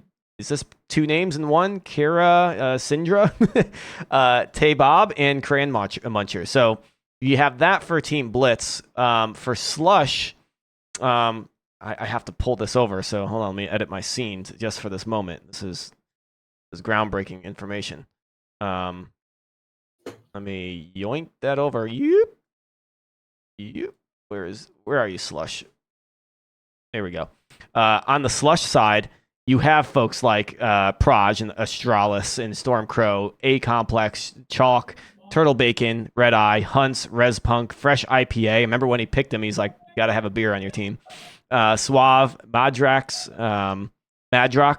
Hot Lady Knight, Phosphor, Devil Sheep, Poi, Markowitz, Sack Dizzle, Broad in Atlanta. These names are nuts. Frisky Bumpkin and Uncle Sizz. Oh man, this is keep it classy, folks. But yeah, this I had to give all those people a shout out on stream because they they've been making plays to make it this far, and it's awesome to see how we got to where we are. Oops, that's not the bracket. That's not the bracket. The bracket's not loading for me anymore. But once we get into game with this next match, which, Jim, can you tell me, are we waiting another 10, 20 minutes, or are we getting right into this match?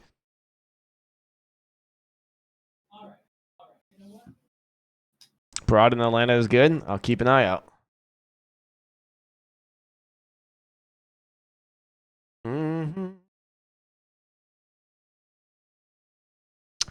Let's see. Well, what I have going on right now, I'll bring this in game since it's not as exciting to watch me as it is to watch someone run potential routes.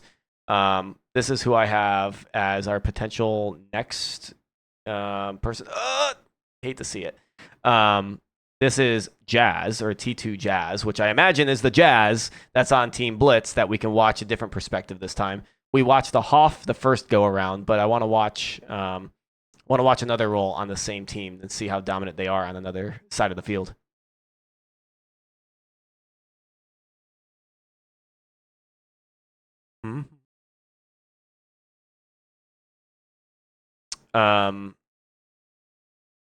LeBomba, do you want to take a break? I think Fish would jump in to do some casting. And then when we get to the finals, we could see where we're at. Oop. Yeah, 100%. Yeah, if Fish wants to jump in, you know. Yeah, I'm trying to get as many rotated people for casting as we were planning. And I think a couple people didn't show up either. So, Team Slush, that's what I have to update this to. Which it sounds like I could do like an interview with Fish too to hear about his journey, what he thinks about these teams playing against them firsthand. So I think this would be a good moment to do that. Yeah, sounds like a really good idea. So LeBomba, I appreciate your time on here with us. Maybe we meet again later today. Maybe we see each other tomorrow. I think you said you would be interested in casting more. Yeah, I'm available the entire weekend. So yeah, absolutely. Heck yeah, I'm gonna be tired as fuck tomorrow, being West Coast.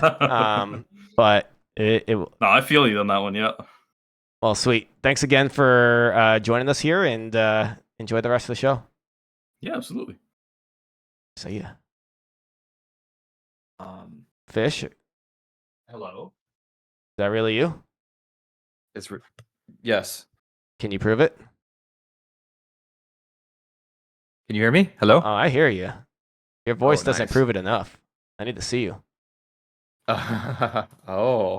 I'm super hot and sweaty from playing, so I'm wearing my tank top. Oh, we caught it all on stream. Don't worry. It was the best It's part. really of the hot stream. in here. No, it's really hot in here. I figured that you were getting all hot and riled up, figuratively and literally, from the room, the PC, the tough competition. Yes, competition was incredibly tough. I got to turn off my stream to switch my webcam over, so I'm gonna do that now, and I'm also gonna raid the main channel. Are you sure? I'm just such a good guy. Yeah, I mean, you could probably just delete the scene from your OBS and you could just turn it on if you really want. Oh no, it's fine. I'm turning off the stream. Okay. Yeah. Up to you.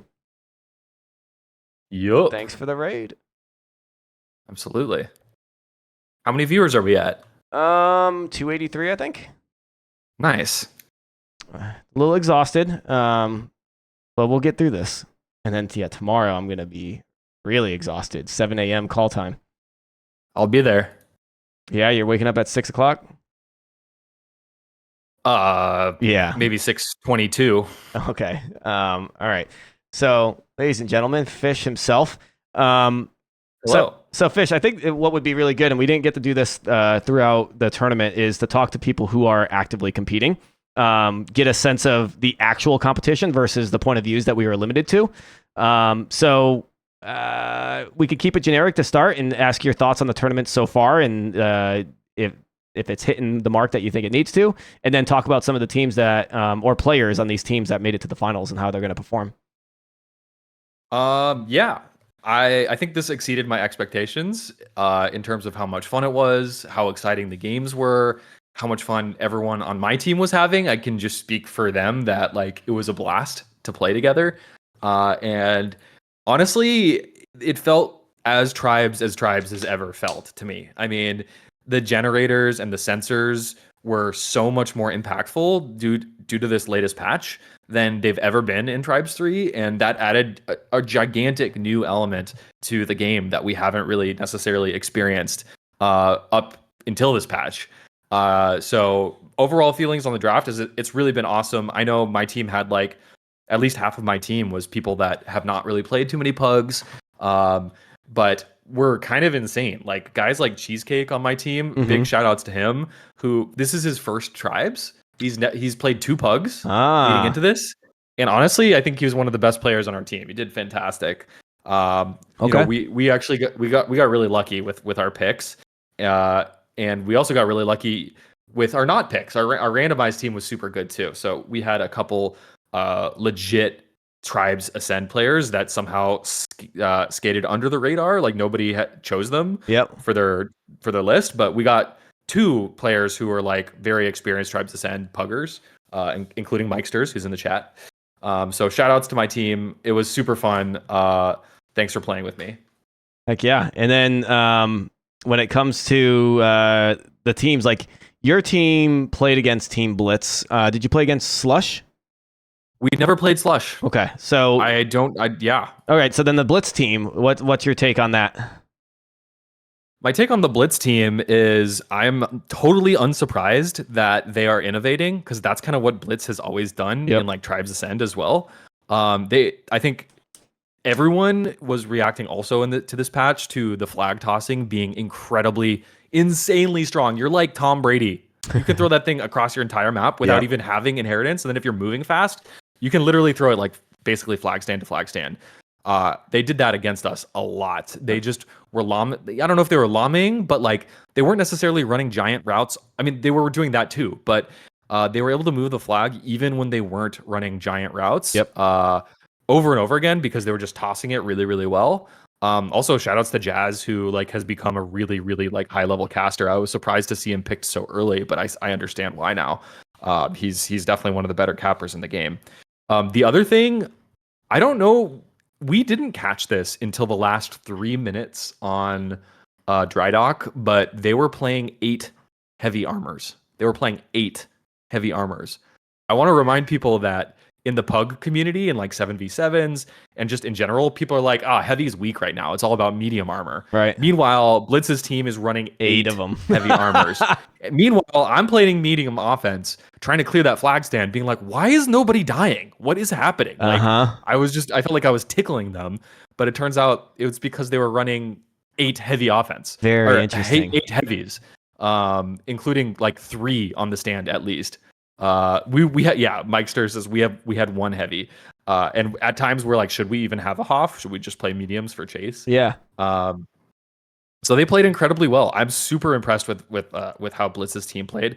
Honestly, compared to anyone else we played, they were by far the hardest. I mean, our game against Fire's team was tough because I crashed in the first 3 minutes, so we played the entire game 11v12. So I can't speak to how they played because I didn't even get to really watch it mostly, but Blitz's team felt really scary. I feel like they're a contender. Like, if Fire's team is like the consensus to win this thing, Blitz is definitely the underdog, like the dark horse. Yeah, the story about that is Blitz's team lost to Fire's team 4-0 in the very, very beginning, the first round. And I think they're the only ones, and someone said it in chat, to stop Fire's team from capping out. So if that says anything, that shows that Blitz's team has the power to maybe do some damage to Fire's team. But right now, like, it's that storyline too of asking, does having this momentum, making it through this bracket and then getting into the final help you? Or this time where Fire's team gets to relax a little bit, debrief on what they did right and wrong, watch some of the stream and understand what they're doing, such as this 8 heavy bullshit. Sorry, not bullshit, but that's the first one that comes to mind.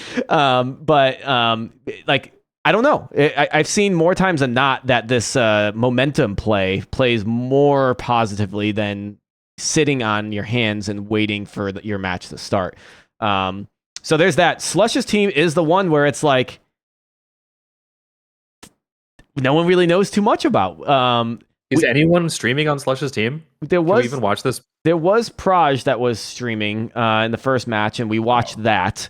But I don't recall anyone else actually streaming from that team. And I don't think Proj is streaming anymore. I'm so sorry, but Proj, you got to turn your stream back on, dude. Yeah, I was hoping to watch that stream as we got into this next match. Maybe you turn it off because they're talking strats and they know that I'd pull it up mid-thing because you were talking strats before the first the dry dock match, and I was like, ooh, should I be listening on this? And it's like, he knows what he's doing. So I don't know. It's been interesting to see how this all comes through. I'm so limited on what I can watch and cast, and it's been a little trivial to tell a good story through one person's perspective. But just getting all the action and getting a little bit of the snippets of the comms coming through has been really interesting. And having you to be able to tell like what it actually was like in the field will help us do this, or will help us have a different perspective that we haven't had so far. Yeah, totally. And I guess if seems like people might be snooping on the stream right now. Yeah, pro tip: Blitz's team's got some crazy strategies up their sleeves. And APC, do you have a sense of when these games are going to get kicked off? I don't, and I'm hoping Jim Christ, who's always watching my stream and listening, will tell me in chat when we can look forward to this. Thank you, Legit Bear, for the raid. Yeah, Fish, shout outs to Legit Bear. Yeah, I feel my like team had four or five streamers, by the way. So every other team needs to get on our level. Well, okay, I need to get this out now, and I know I'm probably not helping my case, but I'm gonna die on this hill. Okay, here we go. Cheesecake, yes or no? We actually heard you talking about this, and Cheesecake was very, very offended. My take is that like a mediocre cheesecake is terrible. It's like sandy, dry crap. You can have a mediocre apple pie or pumpkin pie or whatever, and it's delicious. Mediocre cheesecake is awful, but cheesecake has almost an infinite like skill level. If we're talking like, let's just say like, I don't know, pumpkin pie is like playing Call of Duty, right? Like it's, pretty good. It's pretty easy to be good. Cheesecake is like tribes. So that's an interesting way of putting it. So you think there is such thing as good cheesecake? Yes. Ugh. If you've had cheesecake at a fancy restaurant, I think you'd know. It's the aftertaste, man. It's bad. I don't know. Like when I take a bite into a cheesecake, that it's any flavor. It could be an Oreo cheesecake. It could be an apple pie cheesecake. You got all the cheesecakes in the world, right? And you take a bite of one, you're like, oh yeah, I like the taste. And then all of a sudden the cheesecake flavor kicks in. You're like, the fuck, man, that just ruined it. Like I just want apple pie now, or I want an Oreo cake now. I want like give me the flavor of the cheesecake, but not with that stupid cheese flavor. I mean, I will say I'll take a pie over a cake. So that's my controversial opinion, I guess. I prefer pie. Well, is cheesecake a pie or a cake? It's a cake. But really good cheesecake is still really good. I don't know if people agree with you on that one. I don't know if cheesecake is a pie or a cake. I said it was a cake too, cheesecake, but it's not cake in the name, bro. Yeah, but it's not a pie. But a pie has fruit in it. I don't know, man. I'm just delivering the message. It does sound like though nonsense. We are starting up the lobby. I see Cran Muncher hopping in, and a lot of people on Blitz's side in the lobby. I see Jazz, and I want to watch Jazz's perspective this time around.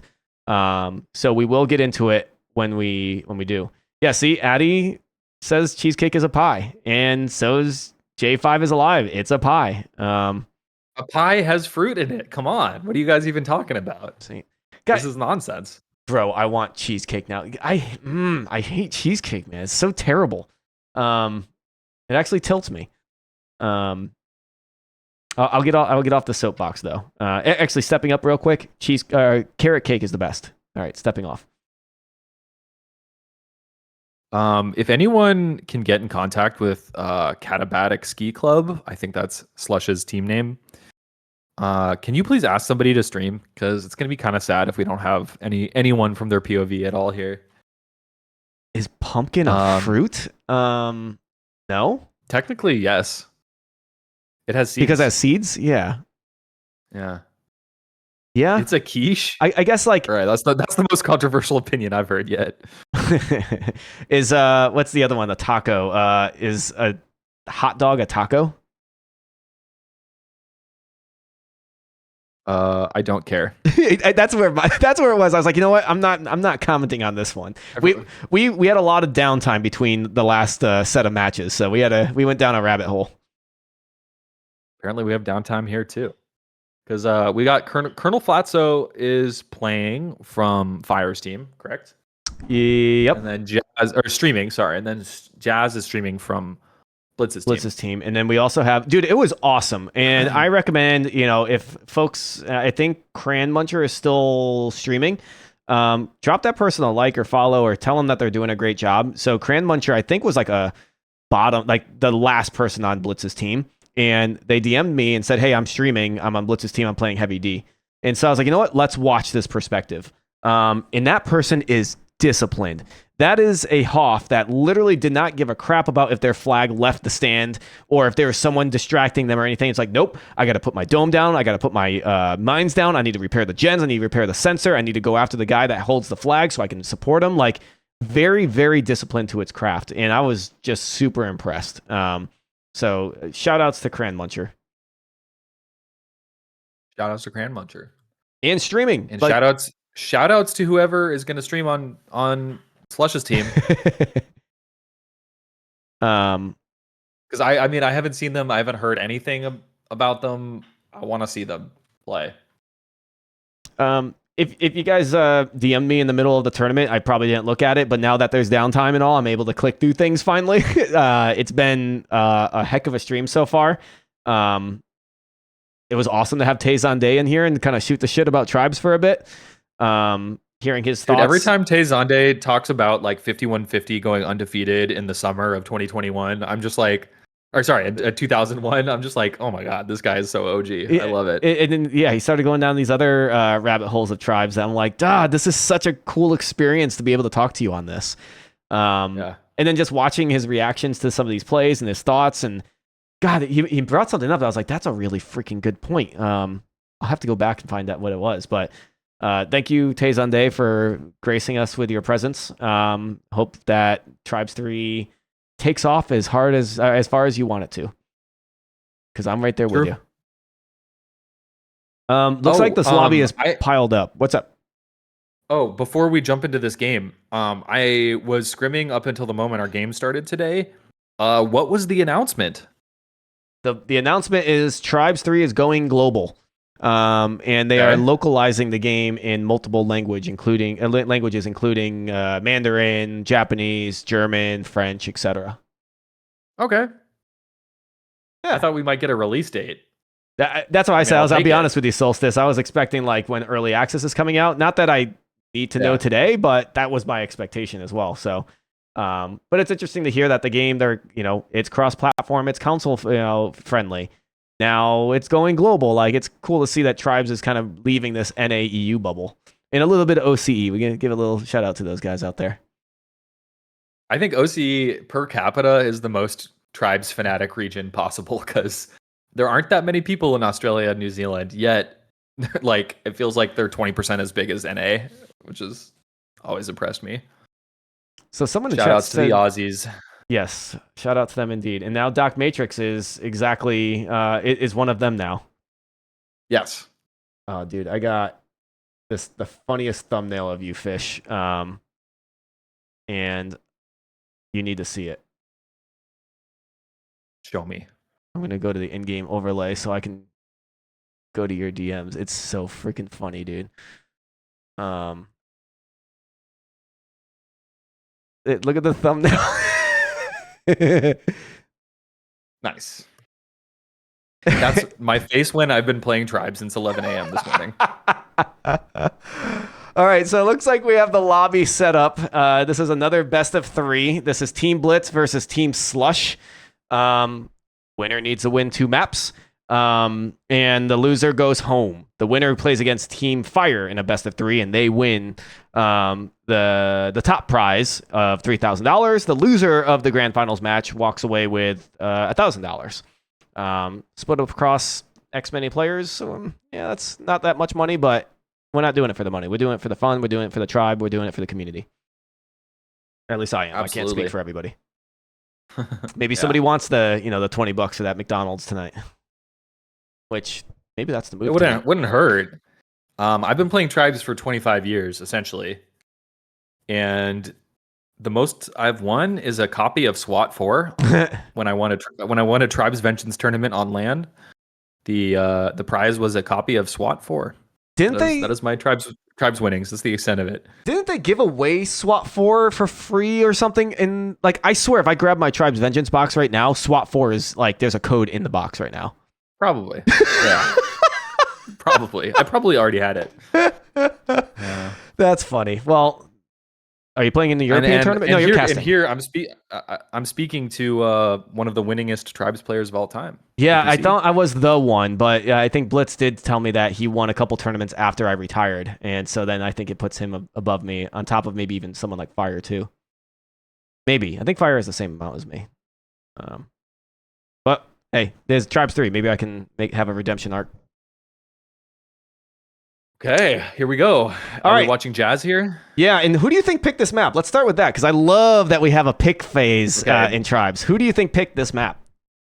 I mean, Blitz's team was incredibly strong on this map versus us. I mean, they beat our asses on Katabatic, and all the maps we played. But I think this was the map where they looked even the strongest. So, okay, and I wouldn't be surprised if this was a Team Blitz pick. And I would assume too that the number 1 seed, Blitz's team in this case, gets the first map played. That's my guess. Jim could correct me if I'm wrong, but Jim doesn't talk to me anymore. I think that's correct, usually. That's what happened with yours, right? You guys picked Dry Dock? Yes, we picked Dry Dock. Okay, so we're watching Jazz's perspective. He's doing a stealth cap. He shoots a flag, and he's like self-clearing and getting out with near full health. There's a lot of discs coming in his direction. He's not going directly to the flag stand, so he's going to suffer a little bit from some chain gun, some spam. He's going to get hurt on his way back at this point. Meanwhile, the flag is taken on the other side. Can't see exactly who that is, but now it looks like there's a little panic in Jazz right now where he needs to get this flag out of his hands. Oh, no, that's not a good pass at all. But it doesn't look like there's too many people in his way to get that return. Yeah, Jazz was definitely looking for the teleport pass there.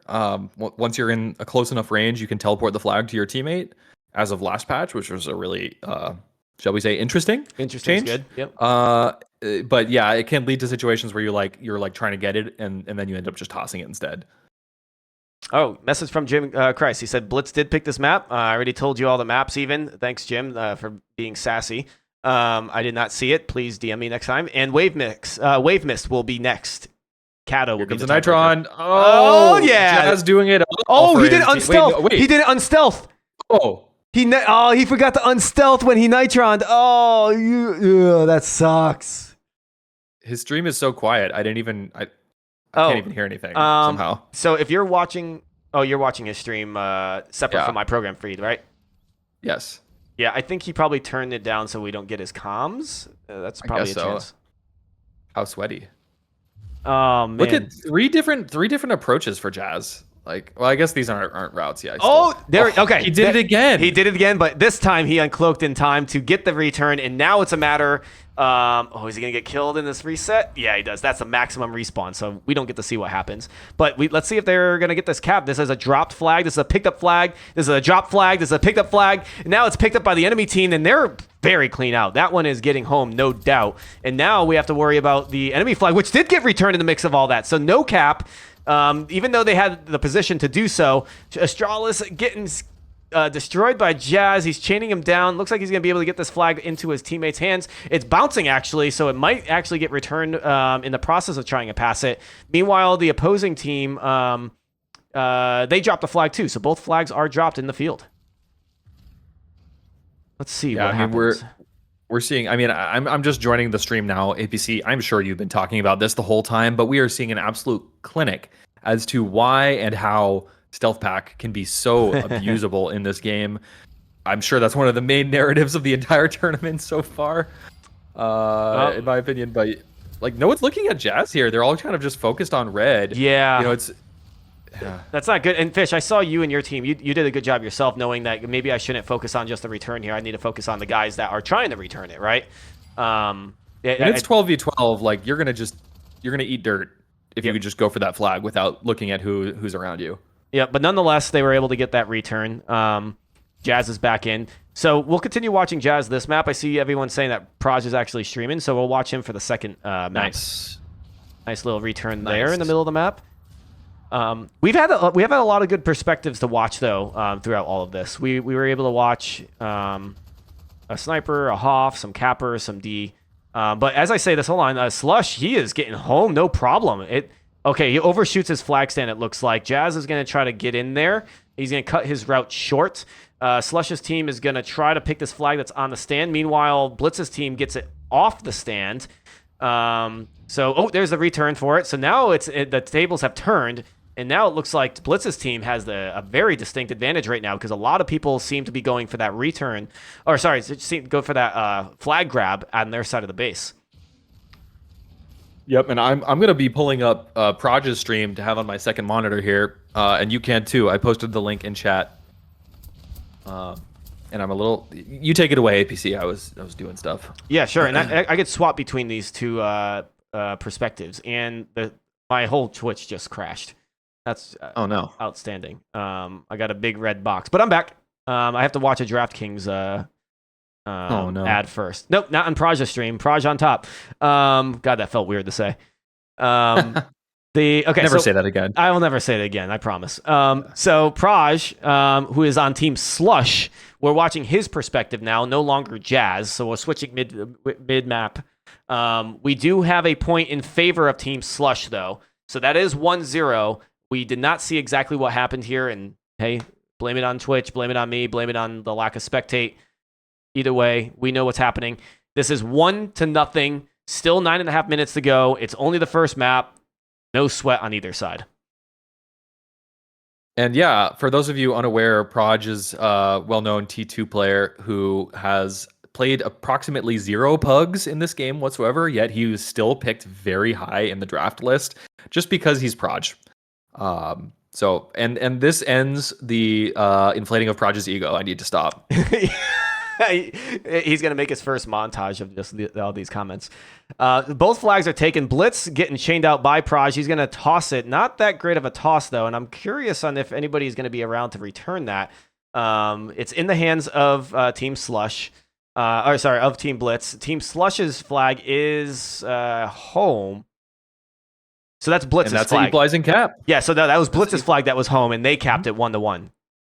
Yep, equalizing cap. We have a game. APC. Yes. Well, shout out to Slush too. The T2 boys are holding it down for their game. Hey, I always say like my favorite Tribes game was probably Tribes 2 Classic, and so I root for the Tribes 2 boys. But it's hard for me to not root for my friend Blitz here. You know? Yeah, that's true. All right, so there's that little stealth move, which you see it time and time again. Nice little conk by Clout, which Clout takes his shot at going cloak. But look at Proj. Proj, that's not phasing him at all. He was able, damn, that was freaking cool. He was able to take out Clout, who was trying to get that flag return. Proj then takes the flag, picks it up after he finishes him off, and throws it back closer to his flag stand. Clears out Lon, who's chasing him down. The flag is still dropped in the field. Now pick it up. The flag returned for Team Slush. Dropped again in the field. Now they want to return. They're yelling return, I'm sure, in their comms. And there is the return. There's the cap. 2-1 now in favor of Slush. It happened so fast when Blitz's team is doing it, man. Like you blink, and they're out with your flag, and then they're re-grabbing your flag too. That, by the way, that was one thing that really, really we did not do a good job of, was stopping the re-grab. So I'd expect to see that from Blitz's team for sure. I wonder if Praj's audio. We do get audio, so we're gonna listen in for Praj's audio real quick. Cap time. I need to respawn. Do we have time? Yeah, two lefts. Attacking now. I'm respawning. I'm 40 out. 40 for back. I'm out clean. Oh shit. He's out 100%. Oh, he's clean. Okay, yeah, we're gonna need an escort because. Shit, I can't. He's full health too. He's probably gonna rabbit it. Yeah. All right, so we'll chime back in right here, but you can see that both teams grab the flag clean. Like their capper's like, we're out clean, but then Blitz is out clean. So they're making note that Blitz is probably gonna rabbit it and hold on to it for a bit. and they're asking for escort on their flag carrier. So flag is dropped on the side of what is it? Blitz's side. So now the slush flag is home. Now it's a matter of getting that flag from Blitz's side to their base. That is dropped. It is now taken. It looks like there's some crash trying to come in. No, that looks pretty darn clean. This is going to be a clean cap. All right. 3-1. Right. And they got some excitement on their comms right now. Hey, don't let up. He died. Let's go. Foot on the gas. Okay. Oh man, and I just hear the comms right now. They're like, foot on the gas, foot on the gas. Like they don't want to slow down. They don't want to destack or anything. They're like, let's keep up what we're doing. Where's Jazz? I see Cloud. I want to go look at the votes and see where these teams were rated in by the community, because I mean I think Slush's team performing this well, maybe something that not everyone would have expected. But now they're looking like they might be going to the grand finals potentially. Yeah, this is only the first map, but this is Team Blitz's map pick.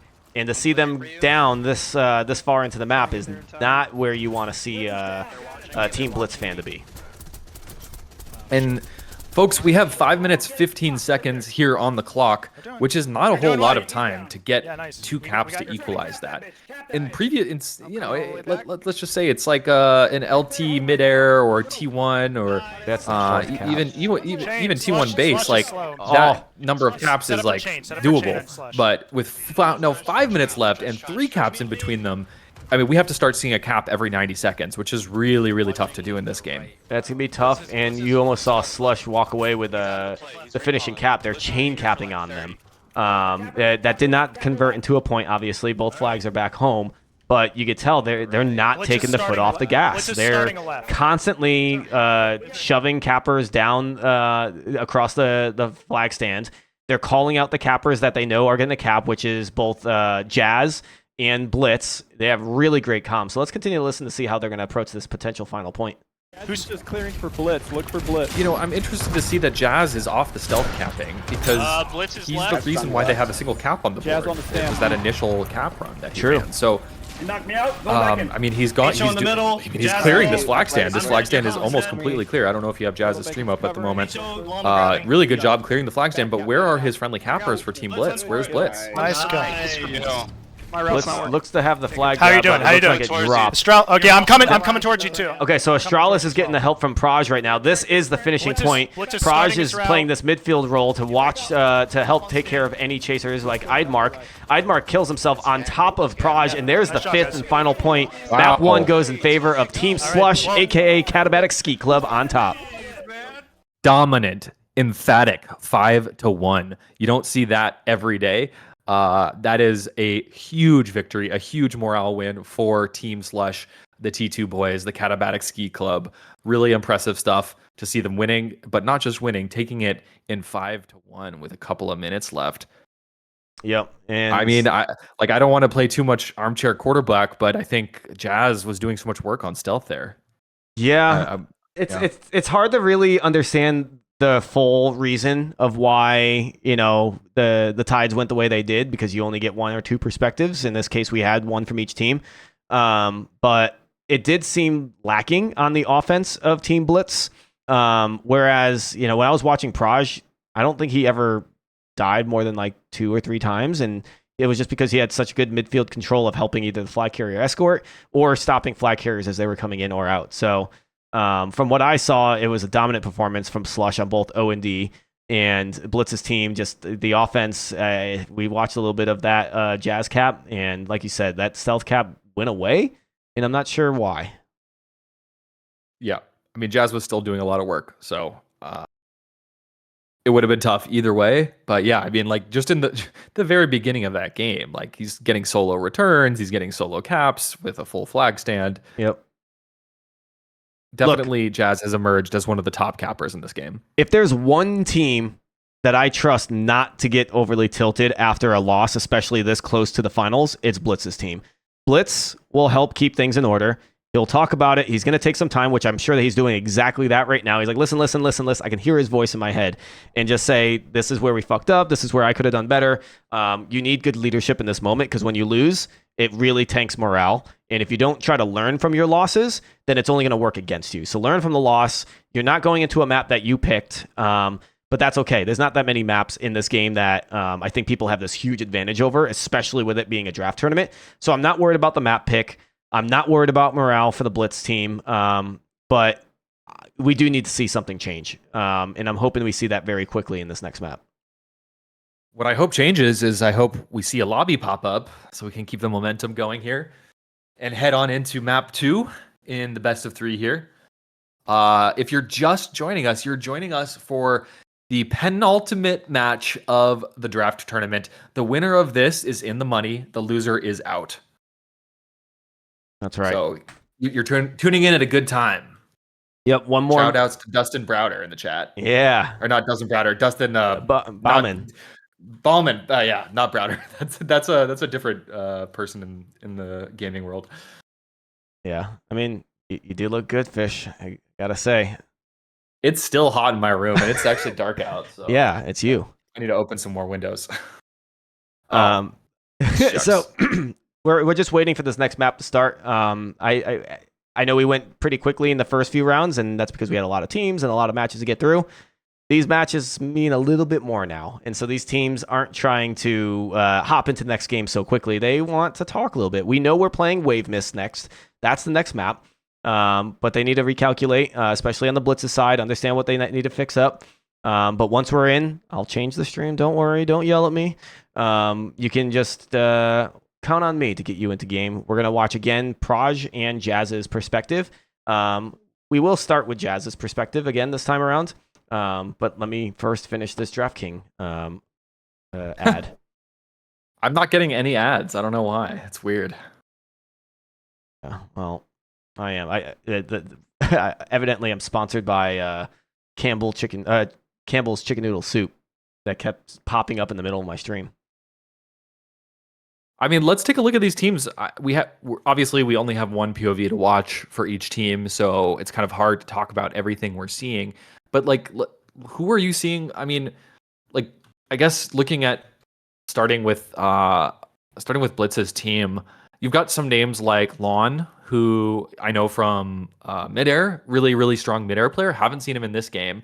Clout, a former TA player as well, pretty strong. But a lot of names that I don't necessarily recognize on both teams. Names like Stormcrow got picked really, really high. Do you know this name? I'm very familiar. I think this is a Tribes TA? 1 player as well. Oh, I think it goes back. I've seen this name before. Yeah, because Stormcrow was third pick for Team Slush. Astralis is also a name that is relatively new to me. Astralis, no, that's not. Your knowledge might extend further than mine. No, I know this name too, Astralis, and it's not because of the freaking esports team. I feel like I've known this name and I should know it, and this person's gonna message me and say you're an idiot, and here's why. So I'm not gonna add any value to this conversation, but next time I'm on air, I'll let you know. Yeah, I'm just curious because like Team Slush, I mean, honestly, first picking Proj was ballsy as it is. Astralis is a name I don't really know because I've been playing a lot of pickups. They're Tribes 2 players. That's why Stormcrow and Astralis are Tribes 2 players. Are these all Tribes? So this really is is Tribes 2 representing and saying, "Hey, we're here. We're the best in Tribes 3." Is that what's happening here? Are they I mean, I feel like they're like the most active players in the Tribes community too right now. Like, I'm not saying that there isn't Tribes 1 people playing the game still, because there are, but Tribes 2, they still keep kicking, man. Every other weekend they got a pug going. They have a very active Discord. I feel like there's like 5 Tribes 2 Discords for some reason. You know what? This is disappointing to me as a Tribes 1 player who hated Tribes 2 when it first came out and just immediately went back to Tribes 1. Because in midair, the best players are all Tribes 1 players. I mean, Tribes 1 players have dominated draft and tournament alike in midair. So I need to see more Tribes 1 players in this game. You never met the breed of Tribes 2 because they never left their home. They just stay in Tribes 2. And then you just wait until Stork forms his team, man. You just wait. I look forward to and hope that we can do a Tribes 1 versus Tribes 2 versus Tribes Ascend matchup. That'll be good. So we are, again, watching Jazz's perspective. He is from Team Blitz, who is down 0-1 going into the second map, Wave Mist. If Team Slush wins again, well, that's a weird perspective. Whoa, I've never seen that. Yeah, this is like lava in Wave Mist. If Slush's team wins this map, they advance to go against Team Fire, which has made their way to the finals by being the #1 team and undefeated team in the group stage. Team Blitz, if they're able to win this, we go to a final map, which I believe Jim Christ said was Katabatic. So here we are, 1 minute in. Both flags are off the stand. Team Blitz's flag is still... it's dropped in the field, whereas Astralis on Team Blitz is trying to hold on to the slush flag, and that was returned. Who did that? That was Giggly. Not a name that I know too well, but did get picked pretty early in Blitz's team and gets a nice little return. So the flag, and this is a really good bonus for Team Blitz right now. If they're able to convert this into a point, which looks like their flag is still home, they might be able to do something here. And if they can, then maybe they could do a chain cap too. Yeah, so starting off strong for Team Blitz. They need to make a comeback. They're down 1 map in this best of 3. And this is not their map pick as well. So, good for them. Yeah, I mean, going up 1-0, not on their map. But again, I don't think map picks play too much in the game yet. I think in the future it will 100% do that, especially if there's asymmetrical maps. Like, you're going to pick the sides too, and you're going to really see some strategy. But right now we're seeing Team Slush make their redemption really quickly, trying to get that first point on the board for them. The flag is still in the field. It looks like Jazz was going for a quick grab just to get it moving, just in case they did get the flag closer to their base. Not going too far with it. Don't think that's going to do much. A lot of people, the kill feed is going nuts right now. So people are dropping left and right. We see Blitz grabbing the flag and tossing it now. So they must have gotten that return, and now the flag's still on the other side, but Blitz is going to just punt it and try to hope that Jazz can pick this up since he's healthier. Not looking like that's going to be the case. Oh, but the flag's bouncing around now. You can't just let the flag sit there, man. Uh-oh. Ooh, bit of a misplay. Not sure who that was. Could have easily been a return there. But I guess it did end up being a return, and the enemy flag is capped. So now it's 1-1. Slush's team is now even with Blitz's. 12 minutes left. Casting off a single POV is kind of difficult, APC. I doing think our best here. I think I'm figuring that out just now. 5 hours later. It's not the easiest. This could be a cap, though. Jazz is in no position to stop this, and 2 caps, one after another. Huge momentum now for Team Slush. Yeah, no, that is that doesn't feel good if you're on Blitz's team. But you also know you didn't screw anything up that bad. It just you didn't have someone to stop the chain cap, and there wasn't someone home. So meanwhile, Jazz was able to capitalize on that cap by coming in immediately after that when everybody was still low. Got the flag grabbed, but he wasn't able to keep it home, which then it just got returned. God damn, man. That was the quickest 2 points on Wave Mist I think I've ever seen. Yep, that'll happen with the regrabs. Again, if you don't have somebody staying home and staying on that flag, things can spiral out of control very quickly. Yes. Meanwhile, on Team Blitz, Blitz is home. It's a Blitz to front. Oh, yeah, Blitz to front. That's right. right. Stand to stand. Oh, it's returned. He doesn't get it. It gets returned right at his doorstep. Or wait, no, did it? Wait, yeah, it did. No, they returned it. Really tough. Yep. Yeah, they returned it, and then the opposing team did pick up the flag in the process of it, and now it looks like Jazz is going to try to get this return because now they're in desperation mode. The flag is taken off the flag stand, but I'm not sure if they're getting far with it. Hard to tell, but the flag is bouncing around in the stand, so Team Blitz trying to keep this thing alive, but it is not in their favor. But it looks like Experimental Pilot. I've seen his name a couple times, not a name I know too well. But it looks like he was able to pick up that flag midfield and bring it home to safety. So now we're in standoff scenario. Finally, both flags on each side, and we got 1:20 left until folks can potentially cap it. I'm just going to read this comment from chat from Tessa Tickles. This tourney got me to love this game 100 times more. I just started playing last week. Now I'm hooked. We love to hear it. That's exactly why we're doing this. Flag has been returned. This might be a... no, both flags go home. And now, what is this? The flags are just moving off the flag stand now. Yeah. Okay. So both flags got returned, but there was a quick little grab and punt up the middle by Team Blitz. By Team Slush. But now the flags are back home. Let's take a breather. I think both teams are resetting right now as we can see Jazz trying to set up for his route. Not much is going to go on for the next 10 or so seconds, so let's see how this all plays out. In fact, let me see if Jazz's comms are on. Nope. It's only Project comms. We're not hearing nothing from Jazz, unfortunately. They're too sweaty. No, not allowed to hear our comms. But, Jazz. You know, but see, like that's not a bad play because of how far you can throw this freaking flag. No, it's not. Sometimes terrible. you don't even want too much side to side momentum. True. Sometimes because it means that you can't punt it as easily. Sometimes a llama grab is actually the best play. We've seen a lot of that with the flag physics being bumped up a bit, and this is 12v12.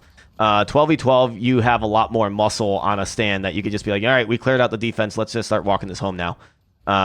So it's going to play a lot differently tomorrow in Europe with 7v7. That was I don't know if you're still watching Jazz's POV, but a really, really subtle play to just nick off the side of that heavy armor. It wouldn't work without stealth, but good stuff. Yeah, it was pretty. It's with or without stealth, it still looks good.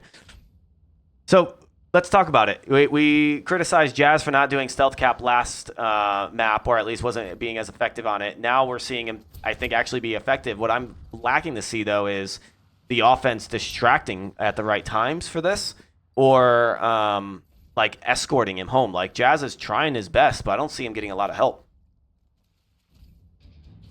Yeah, I mean, we haven't seen as much of the flag play that Blitz's team did against us, I guess. Here we go with another run. And yeah, again, as a light armor with stealth, you need to be the last one in, not the first one in. Nonetheless, actually, Jazz is clearing this flag stand to hell. Yep. It's super clear. They're going to limp this thing home. But in Tribes 3, I think we need a different word or a different term than limping, because you can actually just kind of rugby, you can scrum it across the map. Wait, what's going on here? But why aren't they moving the flag? I'm not quite sure. I wonder if they're waiting for like Blitz to come in for like a pass or something. Like, hold on to it. I'm coming. Like, I don't know. I'm trying to guess. But Slush, he's doing a back to front of his own, and he is home. The flag is now dropped. Looks like he got killed mid-air too for that flag to just drop straight down from the ground like that. So this looks like it could get returned. We'll see if Jazz has anything to say about it, though, when he's going to grab the flag off the stand. He's going to run himself straight into the flag carrier, though, and 5 other enemies. So if he gets out, holy cow, amazing. But he's in a really rough spot right now where he has a lot of red triangles. What is he doing? Oh, and he just disrupts straight into but he's also into the midst of the map. See how far that flag goes. It's going to land essentially at his doorstep. Yeah, and Blitz is like the kind of player that's going to grab that shit out of thin air. That's okay. That, I see where he's going for. It's kind of like Team Rabbit right there, where you kind of like carve on the ground and then like toss the flag in the air for your guy to grab it in midair. Not a terrible move though. Like when you're going from a front to back for an E-grab and all that, there's not much you usually do with an E-grab, and he made something of it. Obviously the flag got returned, but for anyone watching, like, it's okay if you E-grab, it's okay to just pass it back home. Yeah, in fact, I don't know, that might just end up being the meta if they keep the flag tossing this strong, which, by the way, never been this strong in any previous Tribe game, ever. It's kind of insane. And my first reaction to it was, oh my god, this is incredibly broken. This needs to be nerfed. My second reaction is, wait, this is super fun. And this creates crazy moments. Did Jazz just crash? Jazz must have crashed. All right, we're switching over to Praj now, ladies and gentlemen. In fact, as we do that, let me let's listen to the comms. I want to add some comms to this. Isn't that something you get in every esport? No way, dude. There's a mine. Yeah, it's okay. How's? He's dead. Mid. Got cloaked. Cloud down. Where's our cappers at?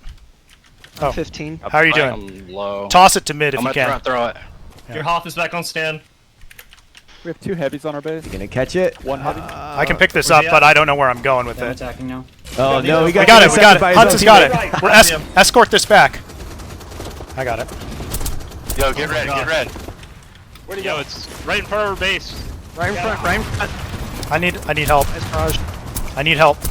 He's going nowhere. He's going nowhere. Let's start getting rid of some of these guys. You got it. You got it. All right, try to get return. There's one guy in the. Nice usage of his projectile to bounce that flag. Okay. Hold on. Incoming. Okay, to they're just gonna nudge it into the right Get position for ready, himself get ready, once, guys. and then Jazz picked it. This is Really? not all a turn micro right plays like that make a big difference. Yeah, and look how he never like I know. he never respawned or died. He like made a play, backed out, knew where he needed to be at the right time versus trying to be the hero the whole time. Pick it up. Yeah. Got it. I got it. I got it. Watch Careful out, they play still got- of a veteran tribes player. Pick it up. Oh wait, I Hey, said I was gonna stop. Yeah, just set up for giving this E. guy Set up for E compliments. if you can't kill Oh, him. what have I done? Just so we can get it off the stand when we Well, crash. when you're only casting from one perspective, you kind of have to give the person props or not. He's low. He's low. He's like one shot. And when He's it's gonna pass it. Praja, he's got some moves. Why Yeah, does he's that in the guy still tunnel. have the flag if he has so little health Yeah, with so they many just teammates passed it. nearby? All right, They just just pass it passed off. Yeah, we don't want to be in close quarters. That's where Raj, what's your timing for return? We should go Raj, in of together course, on using the the phase pack. So right now, the meta is so dependent on the usage of stealth pack and phase pack. A lot of players in the community, I think ourselves included, calling for some kind He's of almost nerf. dead. He's about to pass. But right He's now, passing. you're gonna play with what you got, and what you got We might is get this return. the ability to go completely invisible with very little downside.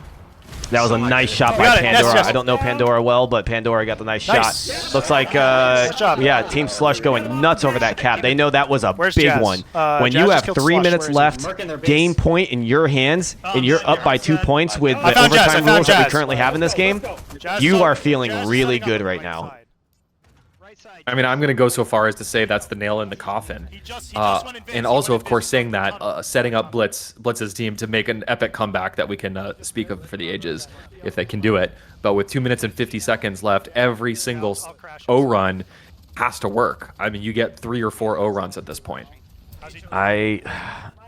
He's out. A complex is out. A complex is out. Complex is out with the flag, which, ooh, nice MA with the thumper there. A little punt by Complex that's on Slush's side. Not punt, looks like he died. Praj is picking up midfield, but he's not doing much. He punted it.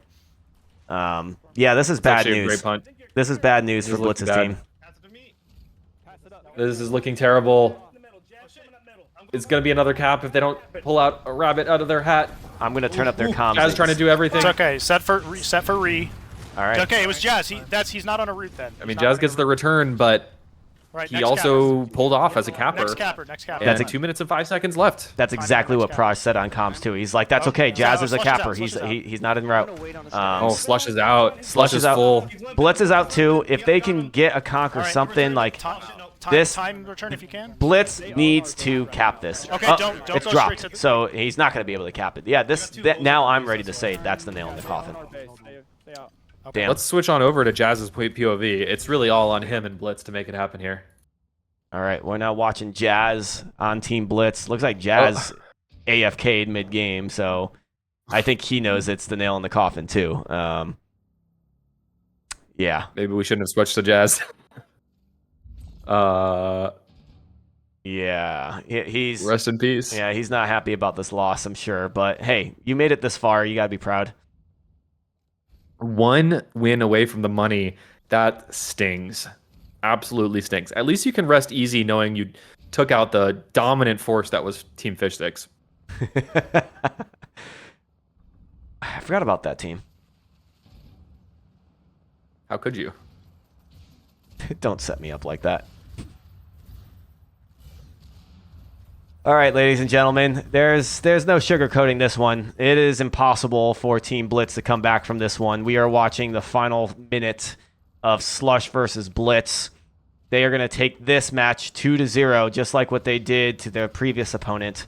And now they're going to meet Team Fire in a best-of-3 grand final. Both teams make some money, so there you have it. Like, everyone can cheer for that on their end. But what you really want is that W. You want to be the first Tribes 3 Rivals champion, and then be able to wear that badge of honor. And then someone like Praj, who has the literal Twitch title, I'm the greatest Tribes player of all time, him winning might help with that. It might. I don't agree with it, but... I mean, do you remember who won the NASL Grand Finals for Tribes Ascend, the biggest Tribes Ascend tournament of all time? Not Praj. I can't remember who won that. It wasn't Praj. Yeah, I can tell you it wasn't Praj. Well, GG's Team Blitz. Cran Muncher, thank you. I know you were part of Team Blitz. Thank you for being a part of this. I think this is you're new to Tribes, and your stream was awesome. Great job as Hoff. But congratulations to all of the players at Team Blitz for making it this far in the first place. So keep your heads up. Great job. But big congrats to Team Slush. What's their name? Sorry, Kataski, whatever. What do they call themselves? Kataski Club. Kataski Club. Katabatic Ski Bug. Congrats, guys. We will cast your match in just a bit. I believe, well, I won't really have to show you a bracket, but hey, let's look over at the bracket in just a second. For some reason, that one page of challenge is just crashing every single time I keep it up for 3 minutes. So it's a pain in my butt. All right. Here's the bracket, ladies and gentlemen. And what I'll do also is get us a full view of where we started and where we are now. Team Blitz beat Team Fishstix. 2-0. Slush versus Zeeo. Slush wins 2-0. We don't see it now, but we'll see it soon. Team Slush also beats Team Blitz 2-0, which then, again, Fire. Your team comes back into the field to play against the running team, Slush. Before that, though, we saw 5 rounds of Swiss, and that included 18 teams. We drafted over 300 players for North America, and because of it, we played 12v12 instead of 7v7. We didn't have enough captains. We had a lot of players. This was the best way to tackle this event. But that included us to have about 20 player teams for this 12v12, and we saw awesome matches across the board. I mean, right off the bat, we saw Zato versus Prizzo. Zato, I thought, was a top 5 team, potentially, getting held back by Prizzo, who picked his team based on player names for like 5 or 6 rounds. So he put up a good fight there, and we saw another one between Blue and Jick.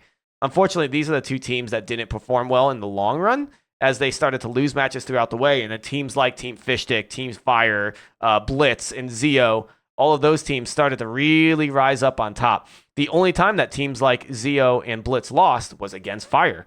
Again, 0-4 for Blitz versus Fire.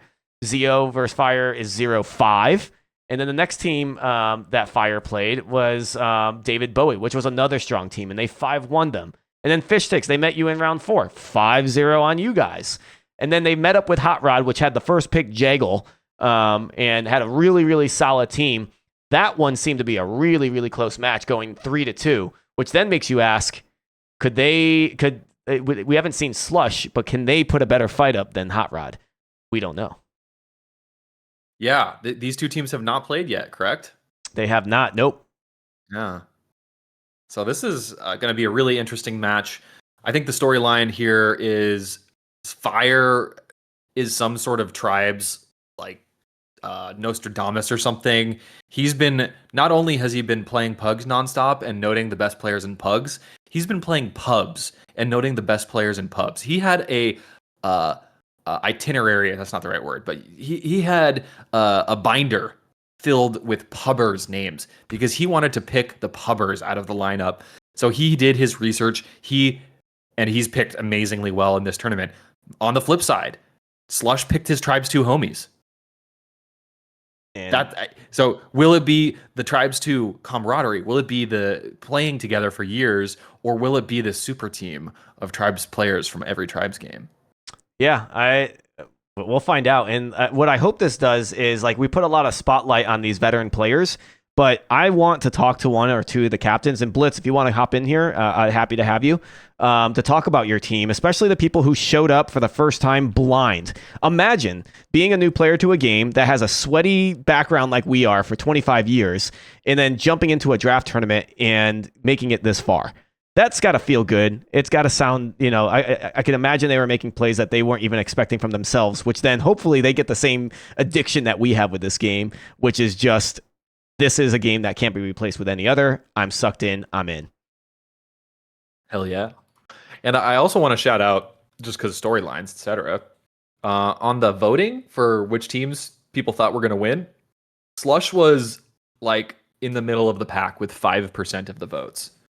So Team Slush was highly, highly underestimated and underrated going into this. Meanwhile, Blitz was actually number 2 and Fire was number 4 with 10%. Team JP, the number 1 team, most voted. That's right. And where did they place? 8th, 9th. Dang. Wow. It's a new game. We talked about sleeper picks, but let's talk about the sleeper team, maybe. You know. That's right. All right. Let's see if there's anybody here in the sleeper picks column that we need to call out. Experimental pilot. I mentioned them a couple times on Blitz's team. I think stuck out to me. Again, I'm only watching from one perspective, but when you stick out from this one perspective, you made some noise. So I definitely see this one. And this was written in too. This was an other 6 people. Maybe it was himself to 6 times, but this was written in 6 times. Oh, they all say other. Nonetheless, great job out there. Guess you can't see it on stream, so I'll go back to the standings. Should we take a look at Team Fire and start to break down this roster a little bit? We haven't seen them play in a while. I'll let you do that. I think this will be the first opportunity for me to use the bathroom in a bit. So, okay, is that allowed? Can I use the bathroom? It's my stream now. All right, you can take it. I'm the captain. I'm the captain now. Let me put Team Fire up on here so you can talk about it. I'll be right back. Okay. So Fire, if you don't know him, he is arguably the most well-rounded Tribes player. If you look at his abilities in every Tribes game, he plays T1, T2, Tribes Ascend. He won a tournament in Tribes Ascend. He won the big tournament in Tribes Ascend. He's decent at midair. And that experience from across many, many Tribes games allowed him to pick a really strong team. Going with Rincewind for the number 1 pick was something that kind of took me by surprise. When you looked, just playing a lot of pickups, I don't think Rince was a lot of people's top pick in pickup games. So that was a really, really strong and I think off the beaten path pick to just get the team started. Makasuro as well, a veteran for many, many Tribes games across 25 plus years of history. Colonel Fatso is somebody who's new on my radar that I had not played with until maybe last week, I think, for the first time. Yet he's emerging as one of the top cappers in North America as well. Miss Kane, also lots of tribal history. Shout outs to Clan Cobra. Blitz was on Clan Cobra. I was on Clan Cobra. Miss Kane was on Clan Cobra back in Tribes Vengeance. About 10 people in chat will know what that is. It's a meme. It's a good meme, actually. And then, going down the list, I'm not too familiar with Phantom. I'm not too familiar with Trubba. So yeah, just a lot of really, really big picks. And I wish I could speak more eloquently to everyone on this list. If you know more than I know, shout it out in chat, because lots of these names are brand new to me. I'm back. All right, cool. Yeah, let's bring Blitz in here. I'd love to hear his take on his experience so far, and also being someone that played against Team Fire as well. Blitz, are you there? Yes. Hey, buddy. GG's, good run.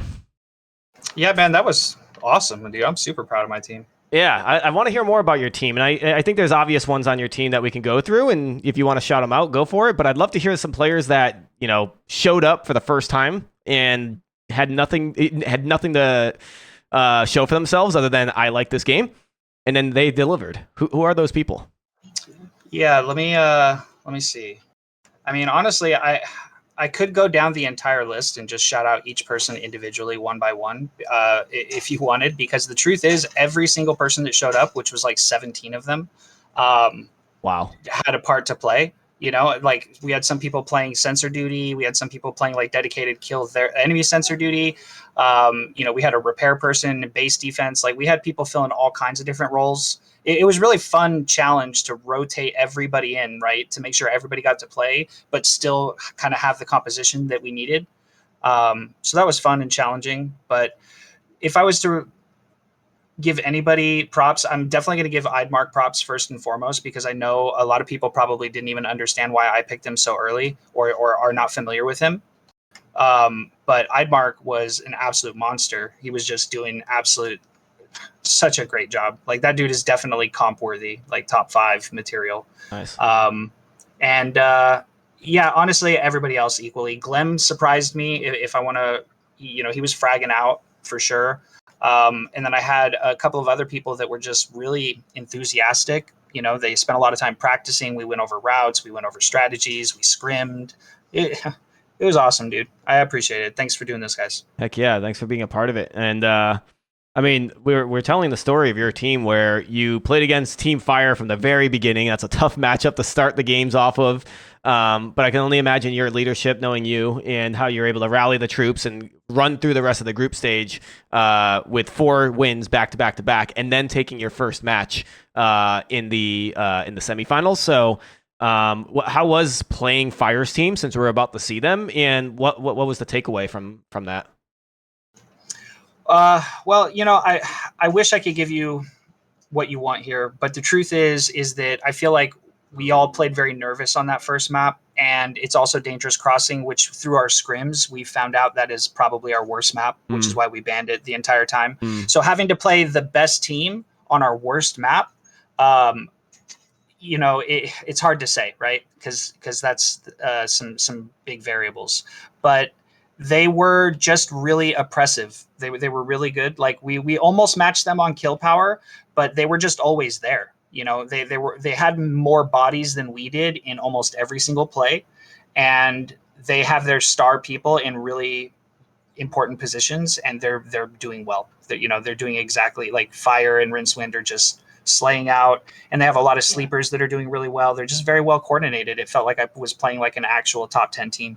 Love that. I think we're getting to the lobby soon. I did want to ask one last question because I gave a lot of praise to this player, Cran Muncher. I watched this player's perspective, streamed on Twitch, new to the game as I understand it, and they were playing this Hoff roll on Kata. That was, I don't see people that often play so selfless. They were not trying to go for all the frags when someone was up in their face and all that. They knew their job. It was repair the base. It was to stay on the stand or help my flag carrier when they're home. If the flag's gone, not my problem anymore. I have to stay home and help the people that are there. So I wanted to give that praise and ask you how you felt, or if there was a game plan using Cran Muncher in that very aspect. Yeah, so 2 things. We definitely spent a lot of time having discussions and trying to go over exactly what people were good at and, you know, what they were capable of doing. And everybody, you know, we really spent a lot of time locking down roles and responsibilities. And I think that paid off because everybody knew exactly where they were needed, what was expected of them. And everybody did a pretty damn good job of sticking to their role and playing disciplined. And I think that discipline is really like the defining factor of our team. Like we had really good discipline, really good coordination, and we're able to solve a lot of problems. Like you were saying, we played Fire in the very beginning. That was kind of a blow, right? Because we didn't start off the tournament with a win. Yep. But if anything, it actually kind of got it out of the way. It was like, okay, so we got that out of the way. Now you guys want to win? And they were all like, yeah. And then we just went and won a bunch. Love that. I want to also ask, just before we get into this game, how did you come up with the 8 heavy strategy? Who like made that call? I think that's just kind of the way. It was just kind of the way it ended up working out. Like I didn't specifically start out and think like, oh, I'm gonna make sure that we have 8 heavies. It's just like as I listed everybody out and said you're gonna do this and you're gonna do that. It just so happened that I had selected that many heavies. And honestly, that's pretty much all that was. We just had a lot of fraggers on our team, you know, and they wanted their health and they wanted to frag. So that's all there was to it. Cool. Thanks for keeping it so real. You're not feeding us what we want to hear. You're just saying, no, this is the real deal. There wasn't more to it than just this, or giving your team the praise they deserve because you guys did a great job. It was fun to watch. I wish I was able to watch more than just 1 or 2 perspectives, but beggars can't be choosers, and I do not regret a single minute of doing any of this. So thanks for being a captain. Thanks for being a part of this. I think you might play tomorrow, so if that's so, good luck tomorrow. All right, cool. Yeah, I'll see you guys then. And I'll be watching Blitz. the rest of this. Yeah, GG's Fish, and I'll see you guys later. See ya. This dude beat me twice. It hurt. We have our map picks and bans coming in. Fire is the higher seed. Fire's picking first. We'll say that. Fire's team will ban Torment first.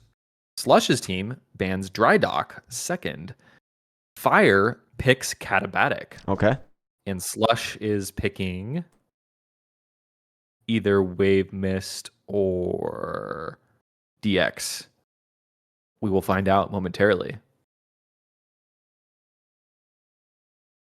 All right. Well, Kata and Fire. I mean, look, I think Kata's anyone's map. It's the map that we've had for the longest, in the most part, in Tribes 3. Hasn't changed too much. Only the physics have. So there's a lot of experience there, and it's a pretty simple map. There's no intricacies like your Dangerous Crossings, where it plays different than others. So that's a safe pick, I guess. But when you're banning maps like Torment and all, like, yeah, you're gonna play the safe maps. Slush is typing, and Slush says Proj is AFK for a sec. Okay. His stream's also down, which I'd like to have that as another perspective. I requested that his stream be put up, please, because we need POVs from both teams. Yep. Thank you very much. We got Colonel Fatso on the Fire side, which we've watched him a couple times, and he puts on a good show. So that'll be someone I will keep.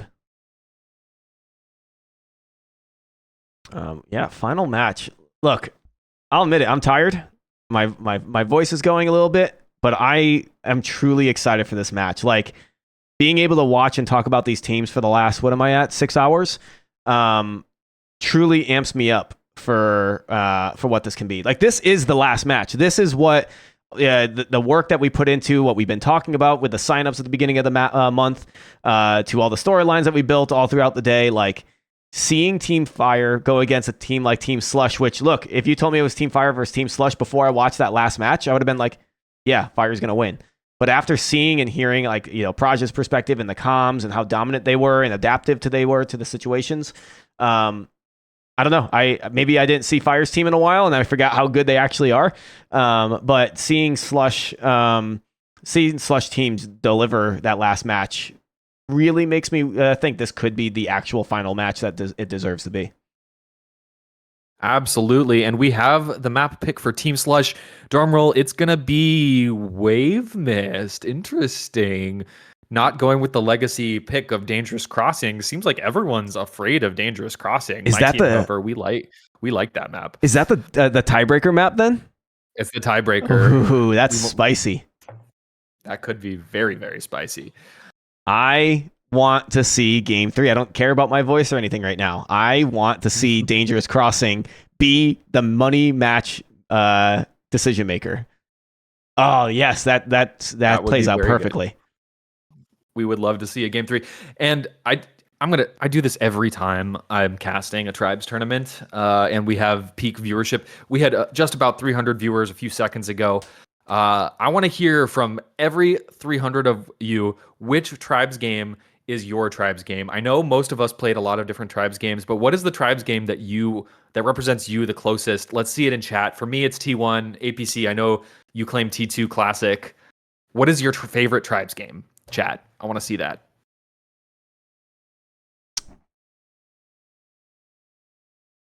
Yeah, here it comes. Tribes 3, T2 Classic, T1, T2, T2, T2, T1, Midair, T3, wow. T2 Classic, Tribes 3, of course.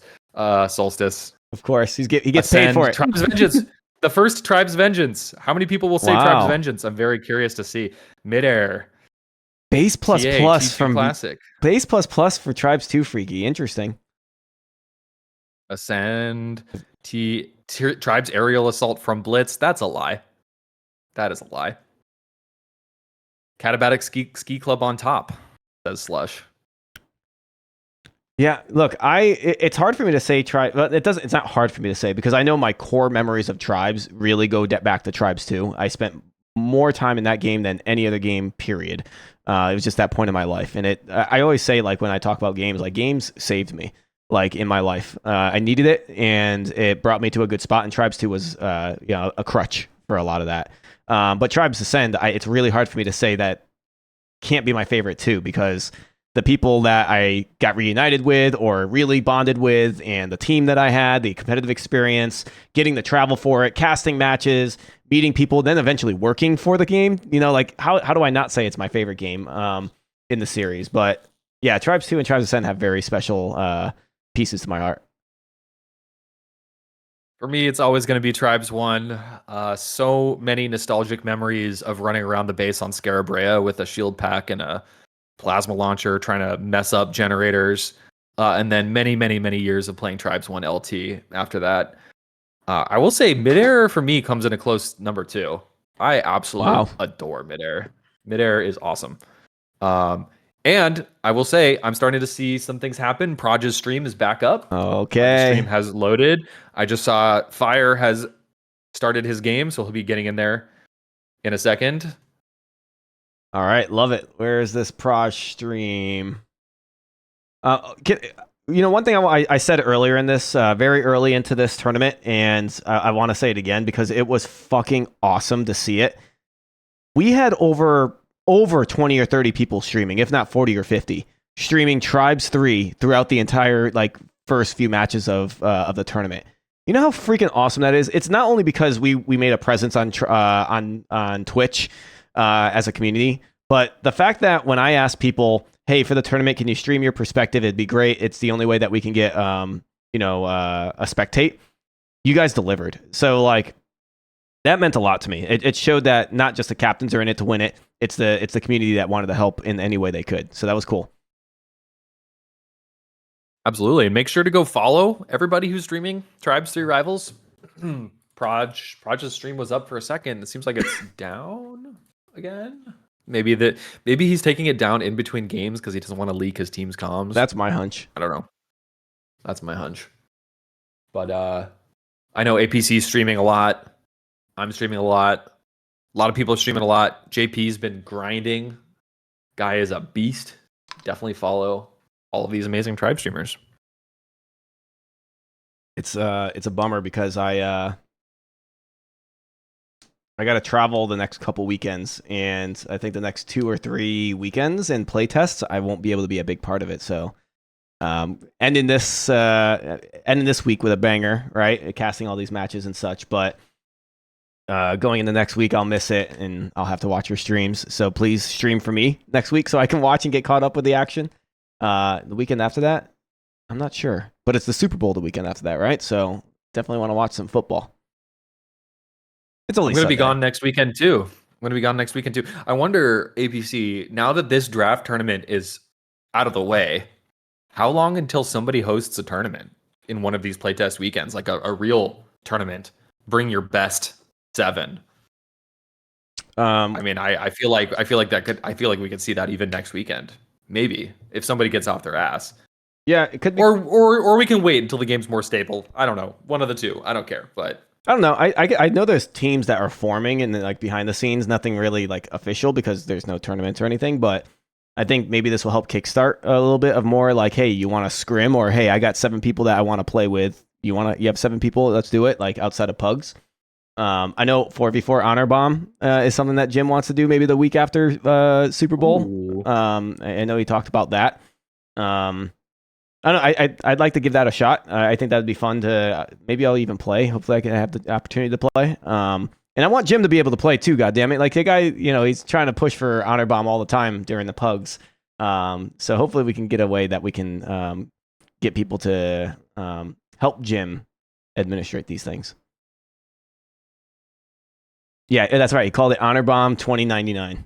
All right, so I'm gonna. There you go. Switch it to the in-game overlay and update this to be Team Fishstix. Just kidding. Team Fire. Actually, I'm going to take this opportunity to use the restroom too as we get ready for the grand finals. Everyone, don't go anywhere. Make sure to stick around. Tell your friends. We're going into the grand finals of the first ever major tournament in the history of Tribes 3. It's been a blast casting today. It's been a blast playing today. I can't wait to see who takes it. Is it going to be the super team of tribal all-stars from every Tribes game under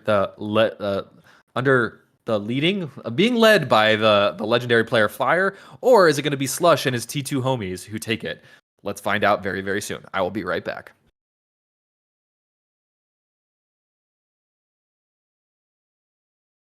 Okay, now that guy's gone, holy shit, you know what I mean? Jeez, who invited him? No, we're just gonna let them pile up into this lobby, and we'll let the game speak for itself. And if we can get some comms, we'll let you guys listen in. Can I get thumbs up or thumbs down if you guys like the comms played? I feel like that's such a great, unique thing that we can bring to the table with this tournament, and I want to do it more if possible. Otherwise, happy to talk over it. Just have limited perspective. It's bumming me out now that I get further and further, and we get to these really important matches. Is I can't tell the full story because I'm limited to the perspective of this. So I know everybody was upset about no spectate. I'm probably the number one guy right now that's bothered by it. But again, it's been cool to be able to like show people other people's streams too. But yeah, we'll listen to comms. If you guys don't mind comms, we'll do it. Lost audio. What? Test. Yeah. What do you mean? Don't scare me like that, Doomsday. I trust your word.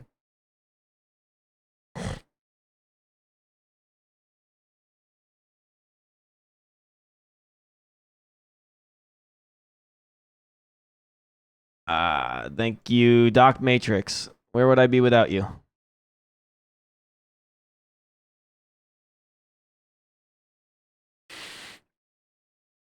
All right. It looks like this map is starting up. And you know what I'll do? I'll let the match start by listening to the comms.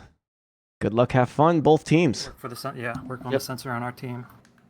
But make sure when the cappers are coming in, you have the dome shield on and you're on the stand. Yep. Dome shield on the flag with my mine, right? Your mine too. Exactly. Okay, yeah. Okay. All right. I'm gonna start right away on a back route. They should be long enough for offense to get there. I'd put your other mine away from the dome. Just put one mine in the dome, put the other one kind of away.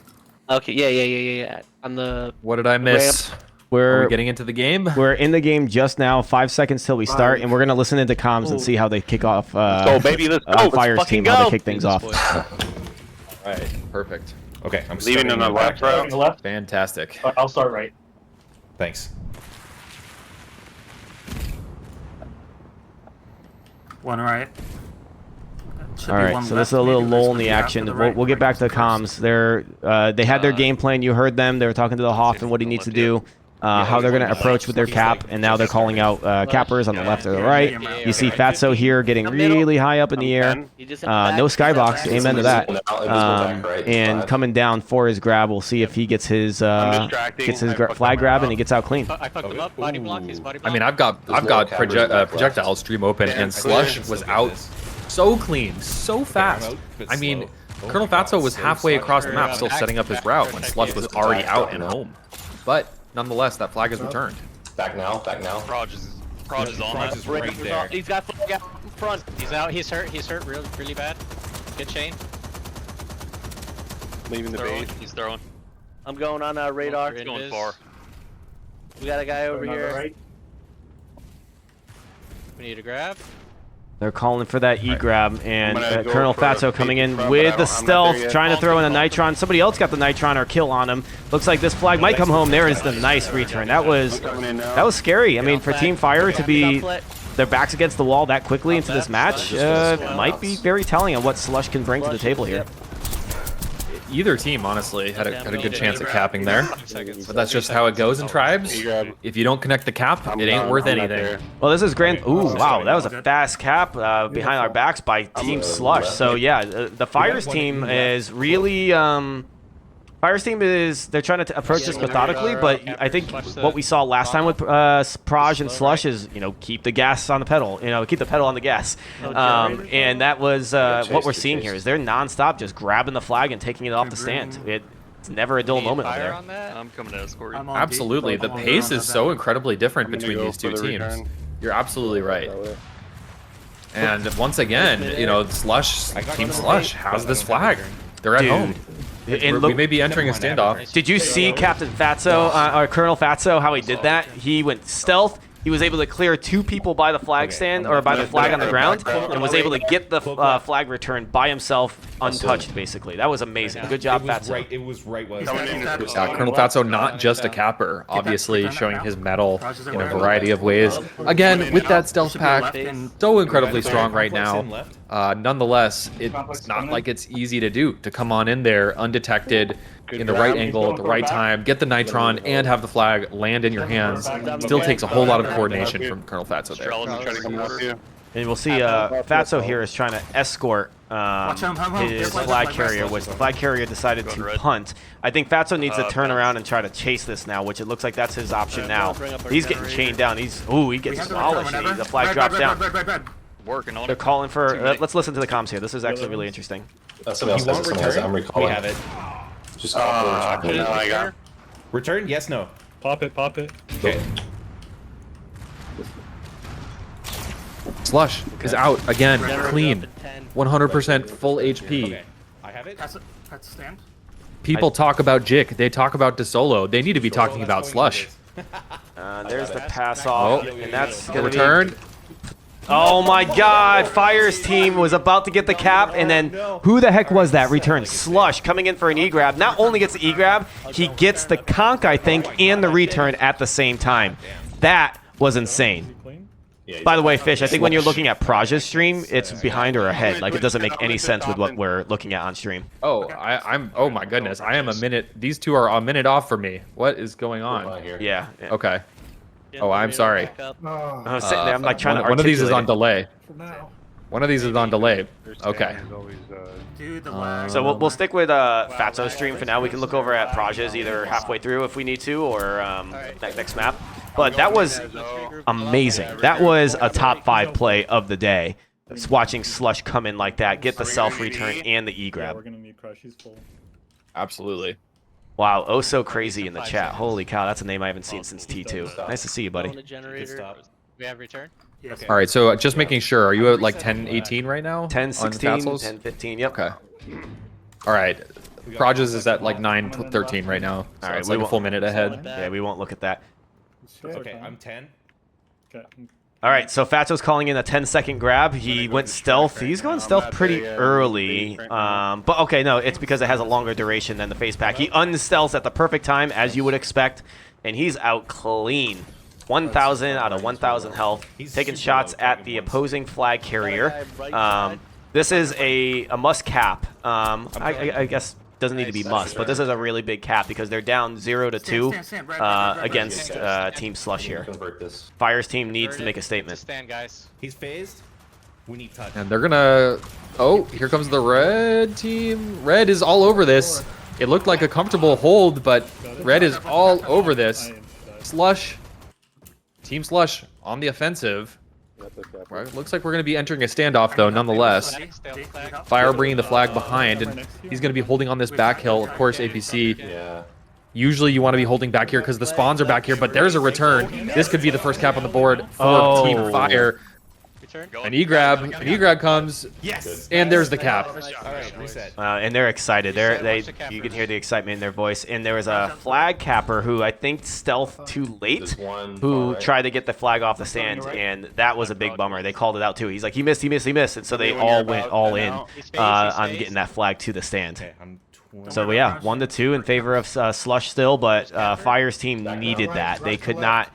If they went down another point, you could see the morale drop quick. But this is that boost they needed. 15.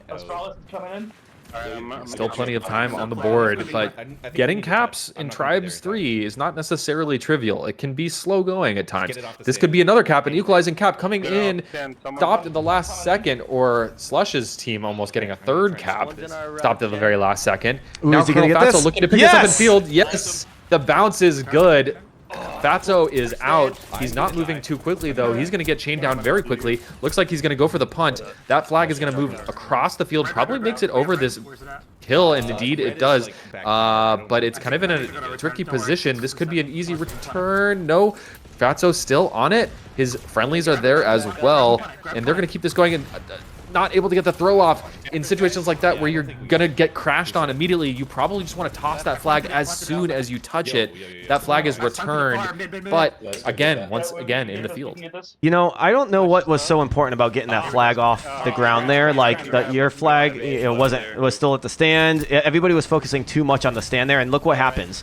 You focus too much on the flag that was in the middle, not even the middle of the base. It was still close to their base, and Slush's team was able to get a grab because of it, right?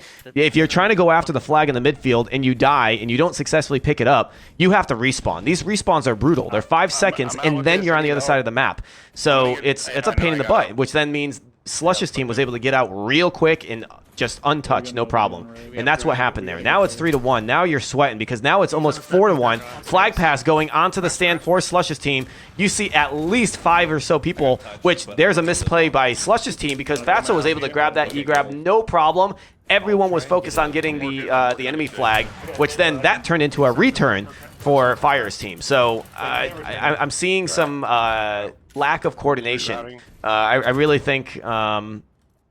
I really think things need to be rethought. But look, this is the Slush's team that we're talking about where their foot's on the gas the whole time. They're again taking the flag to the stand. And now they look to elect to drop it or pass it.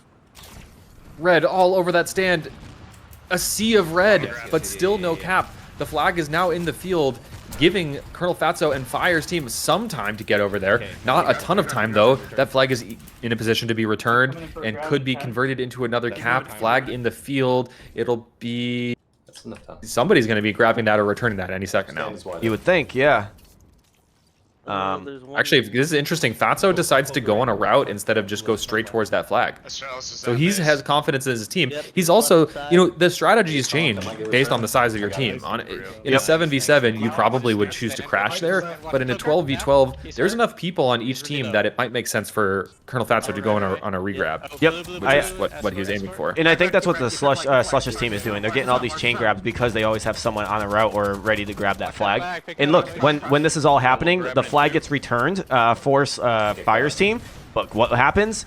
The flag gets taken again by Slush's team. They are relentless. They refuse to have that flag stay on the stand. And there's a return, so Slush's team could be getting yet another cap on the board. Man, Catabatic, especially with 12v12, the crash is insane. Sometimes it looks like the cap is for sure. It's a done deal, but you can get over there pretty damn quickly with the Chaser perk, a couple of disc jumps, you're across the map, and that is still, still in the field. So Fatso, can he continue this run? Can he pick this up? Is it a good bounce? Not quite. I'm a sucker for midfield pickups. Yeah, swoops. Swoops, nice. I hope there's an accolade for that. Up, he just came out of our generator, I'm assuming. Yeah, swooping it in the field. Yeah, let's get some achievements going. All right, let's listen to the comms again. I think this is such a great feature. That crowd's coming in now. No, that's clear. That's clear. Yeah, I gotta make it up.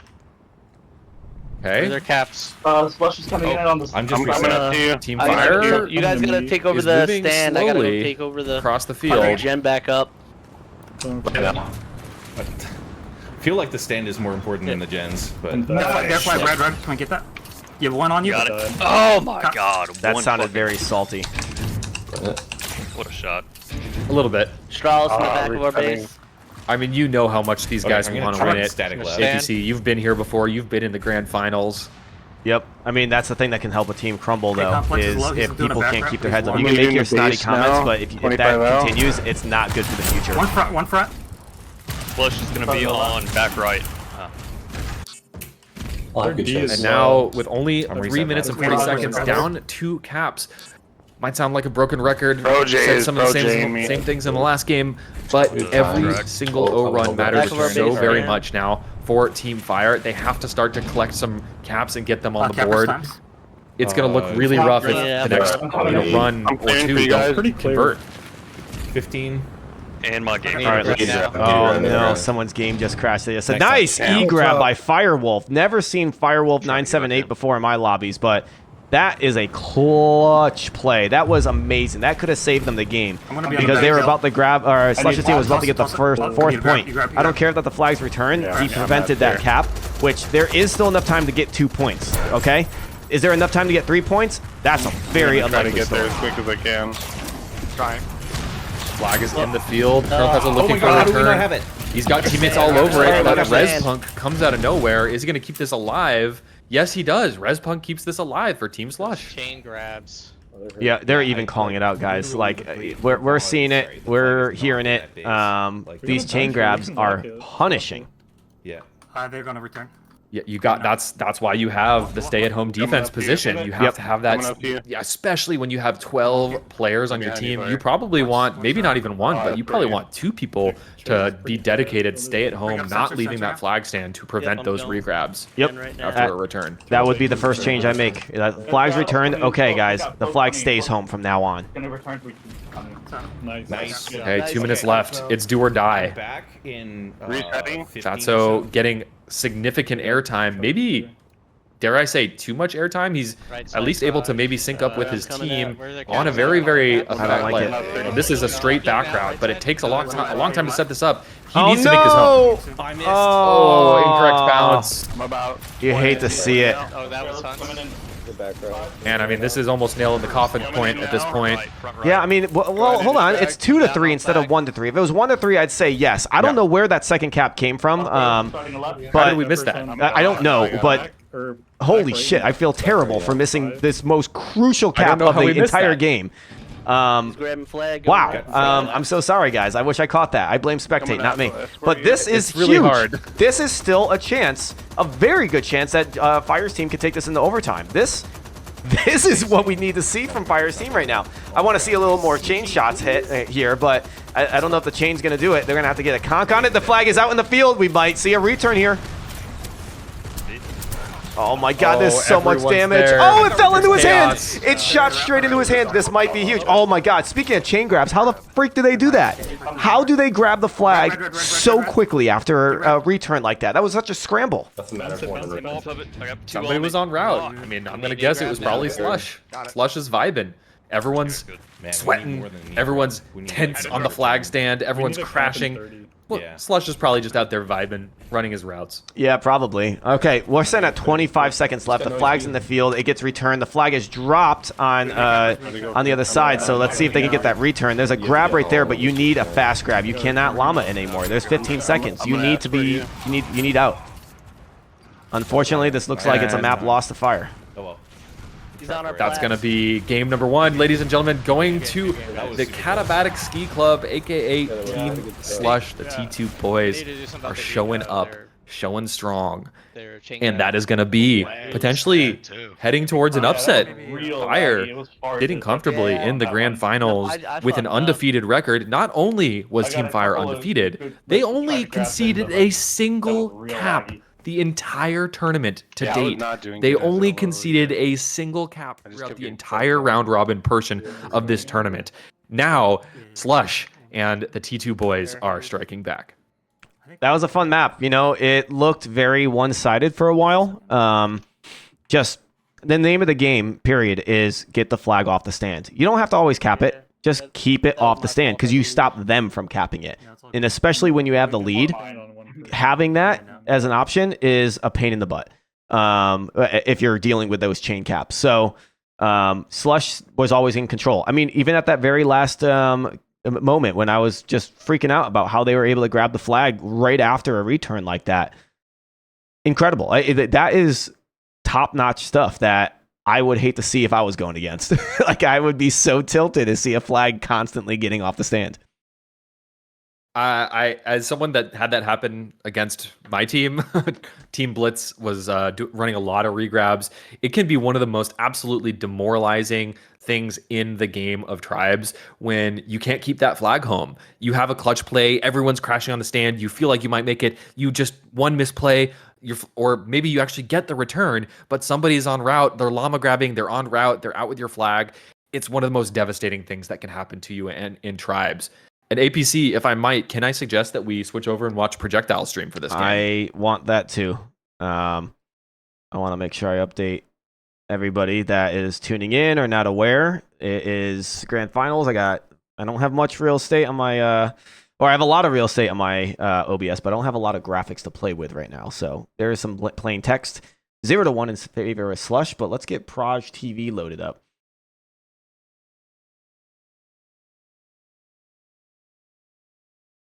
Of course, Team Fire is not down and out. And again, I think the storyline is very valid that Team Fire has been just chilling. They've been sitting, twiddling their thumbs for the last couple of hours while Slush and the Catabatic Ski Club have been going at it through the bracket of the of the playoffs. So one team is warm and ready and crushing on all cylinders. The other maybe needs to get the game going.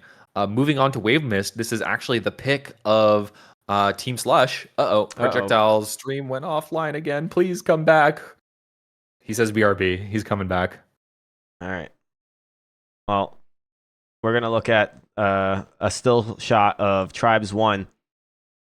Don't answer it, Fish. But folks in chat, what map are we looking at right now in Tribes 1?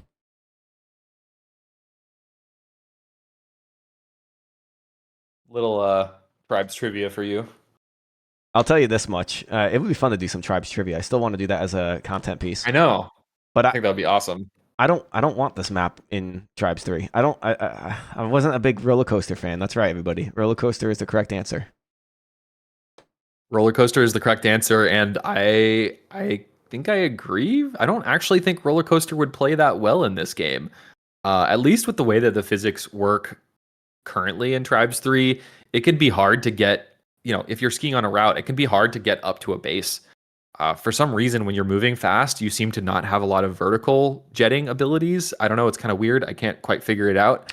But it's not the easiest to get up. And this is a map where the base is floating pretty high. That said, Torment is kind of similar in design in that the base is essentially on the crest of a hill and not anywhere close to in the valley or even the middle of the valley. So who knows? It could work. But roller coaster is kind of an overrated map. I'm just going to say it. I will say that too. I was going to say basically that. It's an overrated map. It's a classic. And you throw it in the same pool as Rain Dance and Stonehenge and Snowblind and all the classics, right? But like Snowblind, I love Snowblind. It's personal to me, but like it's overrated in the sense like I don't want to see it in Tribes 3. I do want to see a thing like Stonehenge in Tribes 3, right? I'm convinced Stonehenge will be the best map in this game. I think. I mean, imagine the natural route, like that first bowl that you can just get into. You're gonna get going so fast right away. It's gonna work. As we get into this next map, Freaky, I'm so with you. Thanks for bringing that map up. Beggar's Run in Tribes 2, I thought was amazing. I think it would play well in a game like this. You just need to make it a little wider because people don't like their one-way entries to the flag stand like DX. Slapdash is cool too. All right, stop distracting me with great Tribes 2 maps. We're going to the map 2. This is more important. This is, again, the grand finals. Team Slush, who came from the semifinals, demolishing their team 2-0, going into the finals of the bracket stage and demolishing Blitz's team 2-0, and then goes into the grand finals, meeting Team Fire, who went undefeated the entire group stage, 5 maps in a row, now takes a map off that undefeated team. And now, with this being a best of 3, this is match point for Slush. And we are watching Projectile from Team Slush this time around. The last time, we watched Colonel Fatso from Fire's team.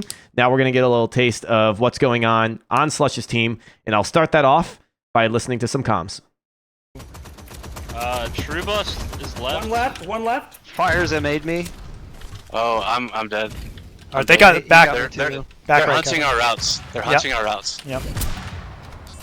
Capper behind. Capper. He missed. We have any grabbers? Where's our grabs? No, I died. He's low. Ban him. I mean, I think we can call out right off the bat, APC, Team Fire.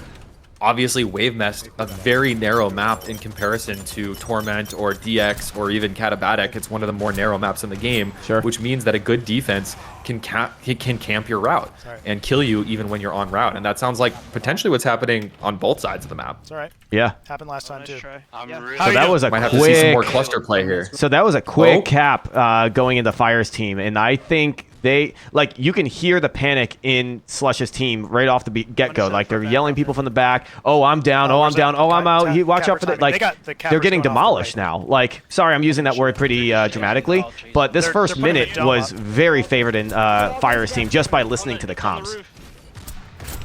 Yeah, I mean, both of the cappers got shut out. So what are you going to do on offense when both of your cappers are dead? And that's what happened there. I got this.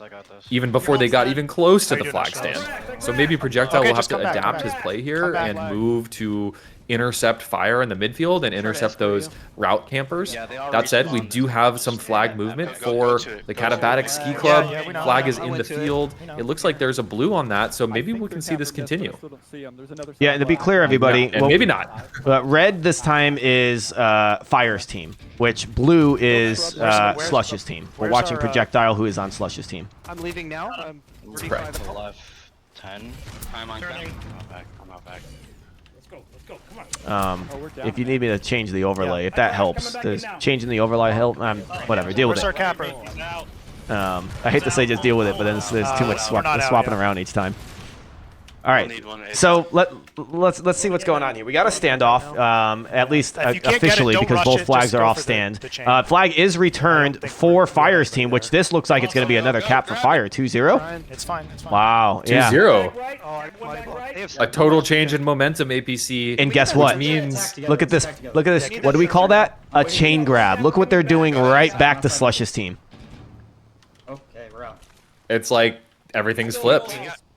Slush's team completely on the back foot. The new guys on the block, Fire, with players from all kinds of different Tribes games, seem to be adapting to this more, let's just call it a more Tribes 3 map. This is a different kind of format. We did not see narrow maps like this in previous older Tribes games, and they're taking advantage of that narrow setup.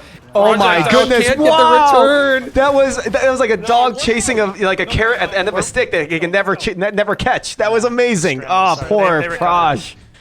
How are you doing? Where is Fire right now? Just call out his position. Oh, that was hilarious. That was. Oh, there was like a little carrot dangling in front of him that he couldn't catch. That's so freaking funny. We've all been there, right? Oh right, man, guys? that was egregious though. I mean, I've been there, but that one went on for like 10+ seconds.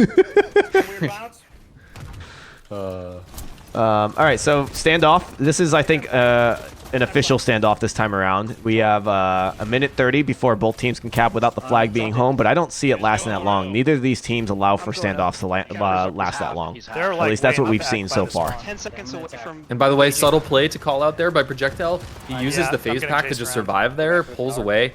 Didn't end up working out for his team, but he knew that he was basically completely outnumbered, so he just wanted to survive there. That is really one of the strengths of the phase pack. It makes you invincible and invisible. Got a return. Invulnerable. Oh, crashing.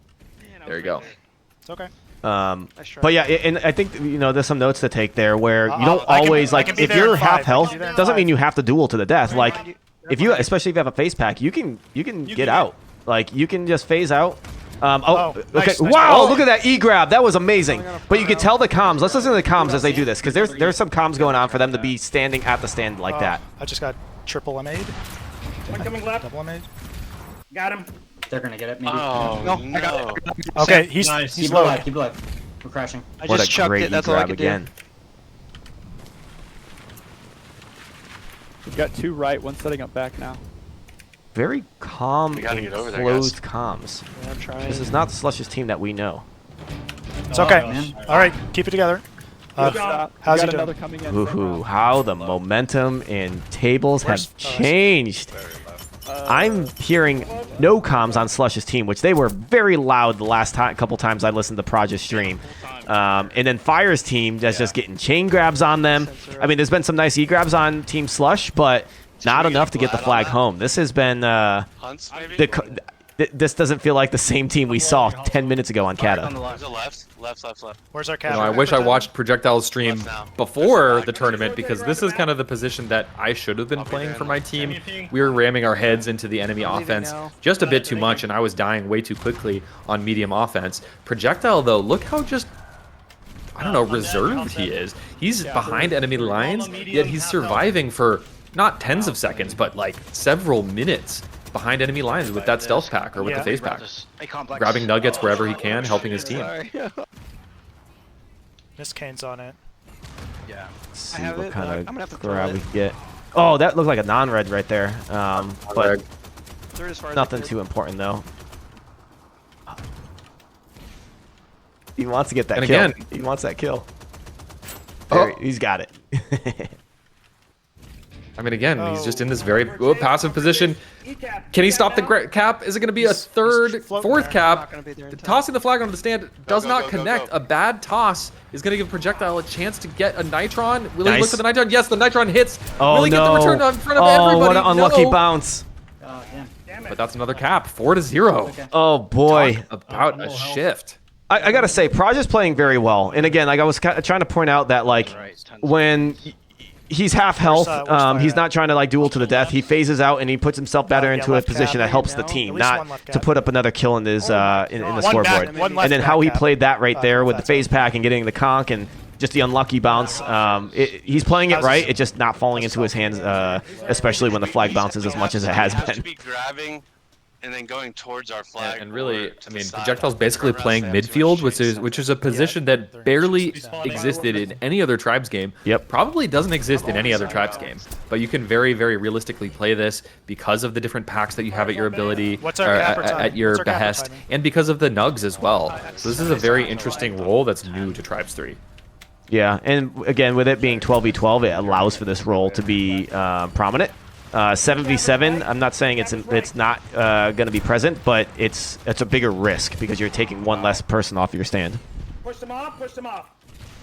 Second one, down. All right, so we have the flag taken in favor of Team Slush. Look, it's going to be a hard comeback, but it's not an impossible one. There's enough time. And Slush might get their first cap right now. Oh, my goodness. Look at that grab. Oh. The perfect back route. How? That must have been Colonel Fatso. How do you have 12 people on your team with your flag carrier coming home for your first cap and not stop or chase that at all? Like, you should have at least 8 people on your stand right there. And now the flag's returned. On the other side. Oh, my goodness. That sucks. Nope. Okay. Is it going to be another one of those? No. Okay. Kraj delivered that time. All right, we have 6 minutes. All right, Slush calling out 6 minutes for his team. That's enough time, but they need to start shifting this right now. They got pretty close. They got so close. I'm trying to pick off. They just tunnel visioned a little bit, right? And it's so hard in this game to have that awareness, that presence, especially for newer players coming on in. It seems like the main thing you got to focus on is, let's get our capper in, but nobody spotted the back route from Colonel Fatso. That could have been a very important cap for Team Slush. Right comes first. And I'm not hearing any offense coordination, guys. Like, I mean, just as I say that, you know, the guy who grabbed it, it was Astralis who grabbed it, but he gets denied. And you look at, there was like 3 or 4 defense chasing him on that, which is, to my point, there is no or very limited offensive coordination, you know? Like, what's Proj clearing for right now? Do I see anyone coming in? I don't know. The capper, did they have any coordination with anyone clearing? I don't think so. I got fires down. Although, I mean, he's staying alive so long, he gets the kill on fire. Is anyone going to be able to take advantage of that kill? That's what I mean. It's like I'm lacking to see the offense that we've seen in the past. Oh, I hit him. Ooh, here's him chaining Miskin again. He wants that kill. Hey! Oh, shit. Good throw. He was too focused on the kill. He lost his momentum and speed there a little bit. 3 guys on, it looks like. Okay, so this could be how's he ducking? Map point, not game point, because again, Slush's team is the one that has the 1 in front of their name. We're going to go to a best of 3 if Fire's team is able to cap this out. They're out DMing here. Yeah, they're going slow, but so we have some time, but yeah. They sound panicked. Like, for the people that are talking in chat, they are not happy about this. Oh man, 5 shutout APC, 5-0. And what was the last map? Last map? Was that 5-1 or 4-1? Oh no, the last map was it was much. No, it was 3-2. It was very close. 3-2. 3-2 was it? Yeah, I think so. Either way, yeah, this was a close game. This was a different one. All right, Proj goes offline. We go to caster scene.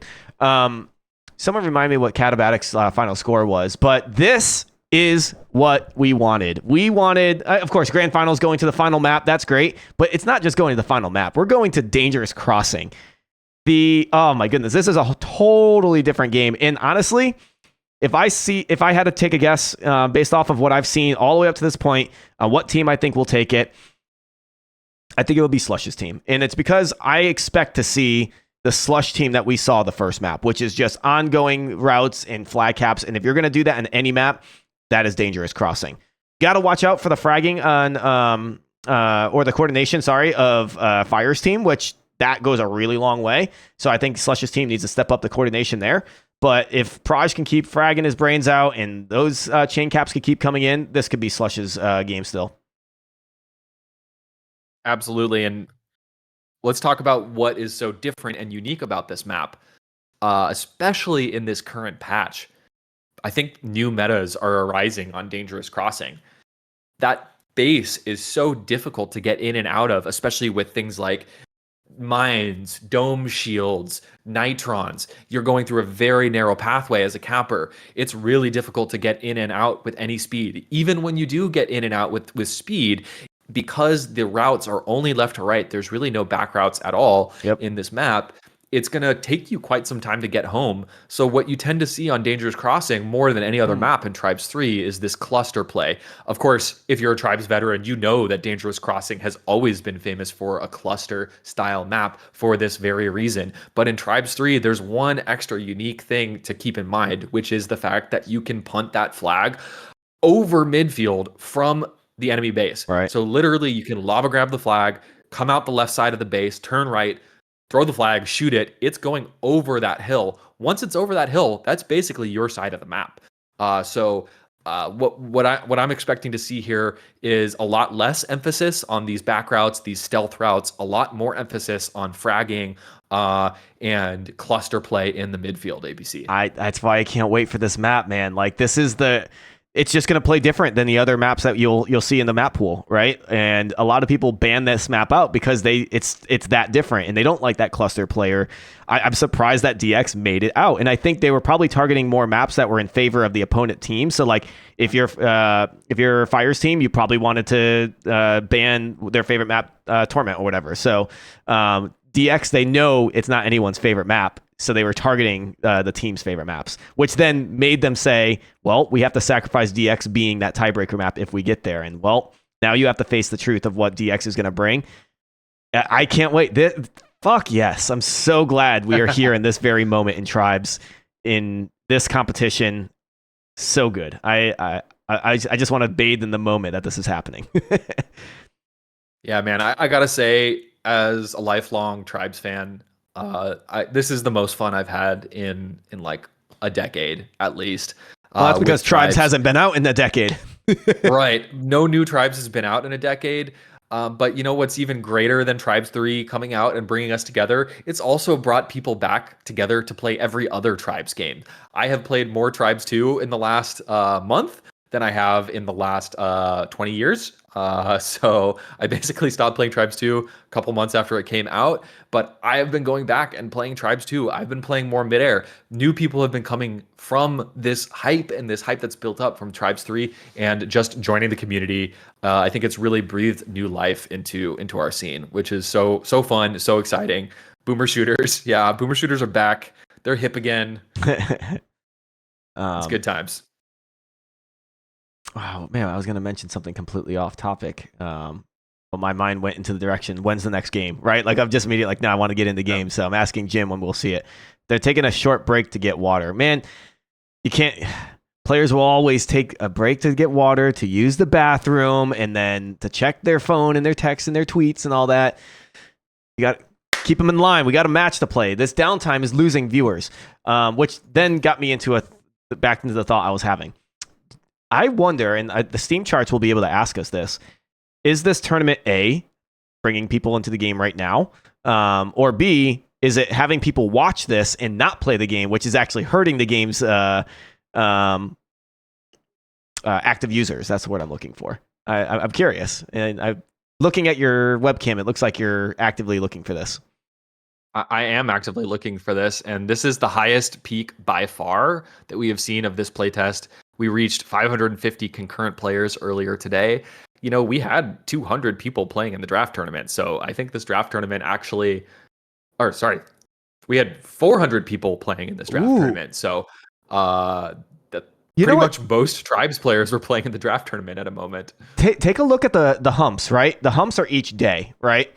And notice how the humps like on Thursday are the highest, and then it goes down the next 2 days, and then the same thing for the next one, and then you look at this one, the hump goes up at the end, right? Like you've seen a peak of engagement because of hopefully this tournament, or people like Bomb Run. I don't know. I'm going to take credit with the tournament. I think that's probably the biggest player here, but that's really interesting. I hope that is very attractive to the folks over at Prophecy to say, hey, maybe this is actually something that the community needs and likes more often.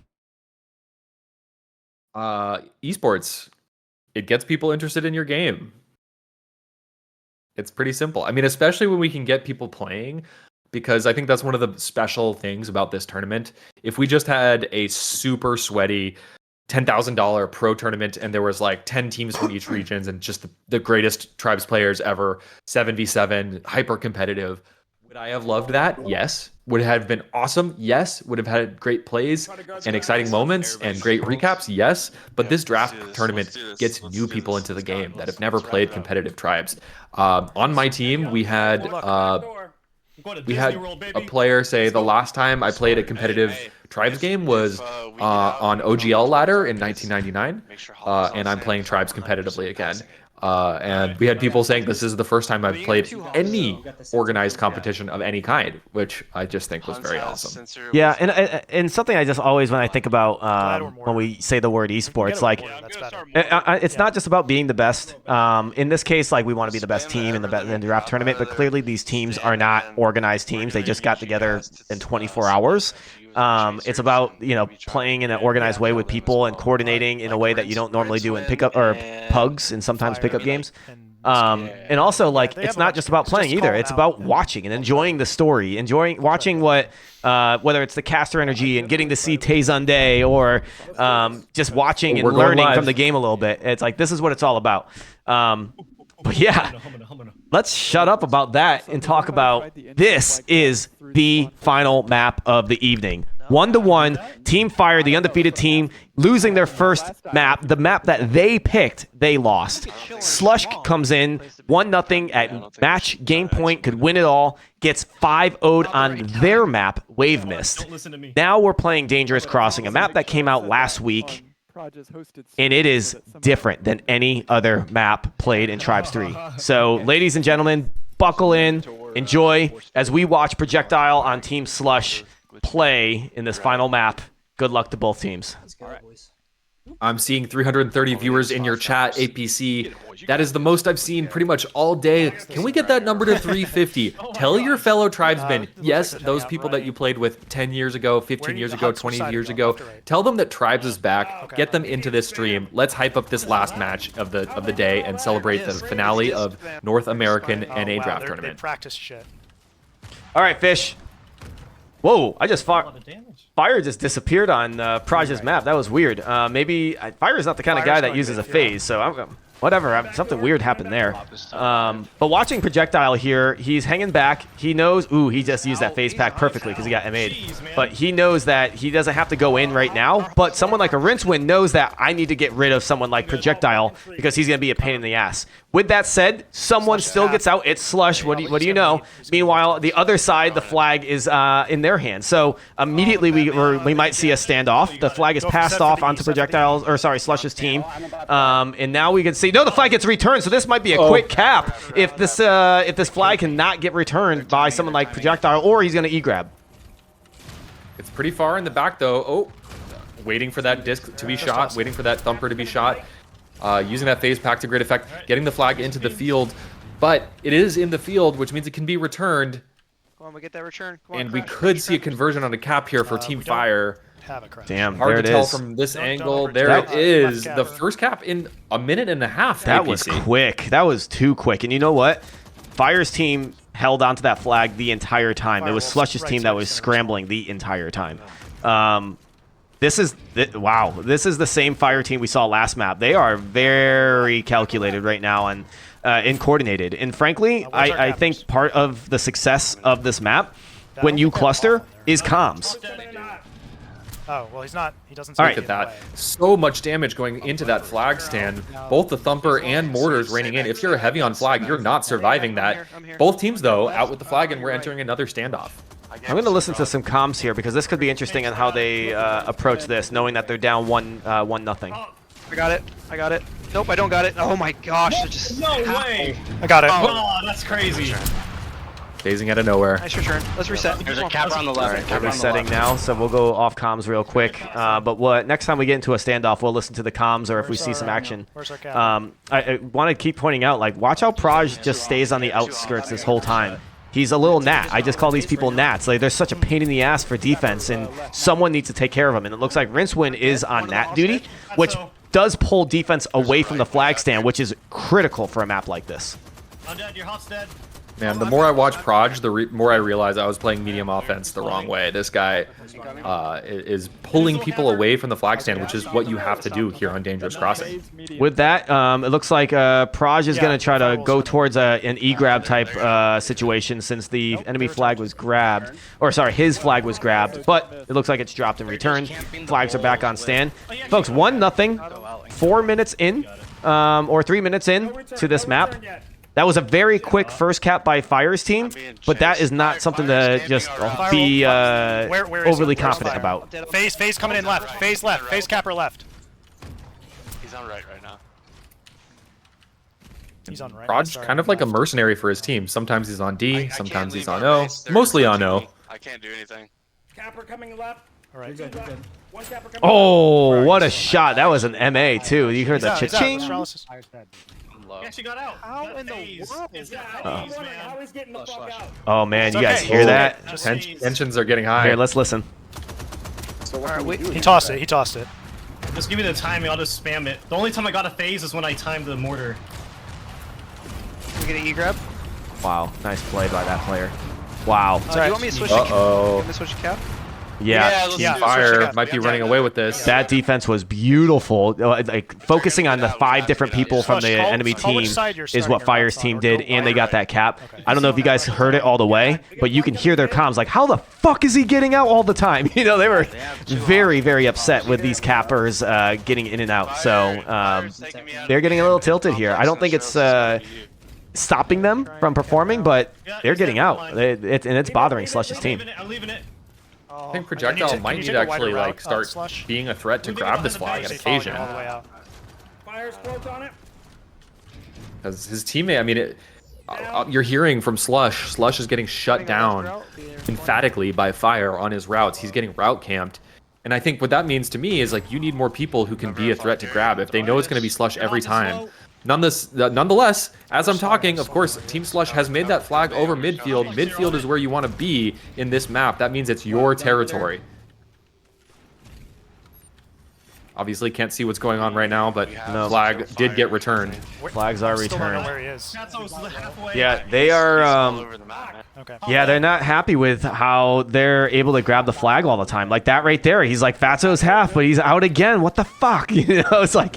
So the fact that the defense isn't able to keep the flag home is not keeping high spirits on Slush's team. But this is all right. This is not a terrible position right now. Because you see that capper coming in. You might have Proj getting a return. No, Proj trying to get a conk there. Nice shot by Proj, which then the flag bounced out of the roof, and it looked like it was supposed to go in, but it bounced over the flag stand, which is huge. That's a return over on Fire's team. So this could turn into a 3rd point at this point. No, the flag is actually. It's okay. It's in the. Yeah, the flag's in the bowl, so it's fine. They actually get that return, and they get the flag off the sand. So this actually quickly turned into Slush's favor.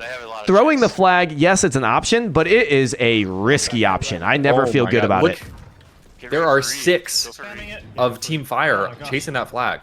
I actually would have liked to see Proj just camp the flag stand. Yep, I agree. If you see that many people going after the flag, why not just hang back and try to duel these guys and get a llama grab? Yep, I agree with that. And now look at that. The flag's punted so far over. Proj needs to decide which one he's going to go for. It looks like he's going to go for the return. He's probably going to phase here, and he's going to try to get a conk up here on the roof if he doesn't get an MA. Oh, a midair conk. Nice try there. Oh, a nice return. That's a Stralis coming in for that return. Beautifully, wonderfully done. Wow. Is this the first capping it capping chance? Oh, he's full health. Their cap is He's out. fucking full. Uh-oh. Dude, okay, it's okay. again, he's upset. He's like, damn, he's out fucking full. So, stand yeah, off, they're stand off, not. guys. I think it's Fatso that's really doing a number to the defense. Our capper that you... Flag is dropped in the stand. The flag is taken on the other side, though. So we're in a standoff. This is going to be a few minutes of a standoff unless a conk happens here with a return. Oh, he misses it. Oh, and he tries to get it. And he gets a kill and the return. That is beautifully done. Praj, the one-man show on the flag stand. That could turn into a point for his team. And there it is. 1 there you go. to 2. Slush's team is back in it.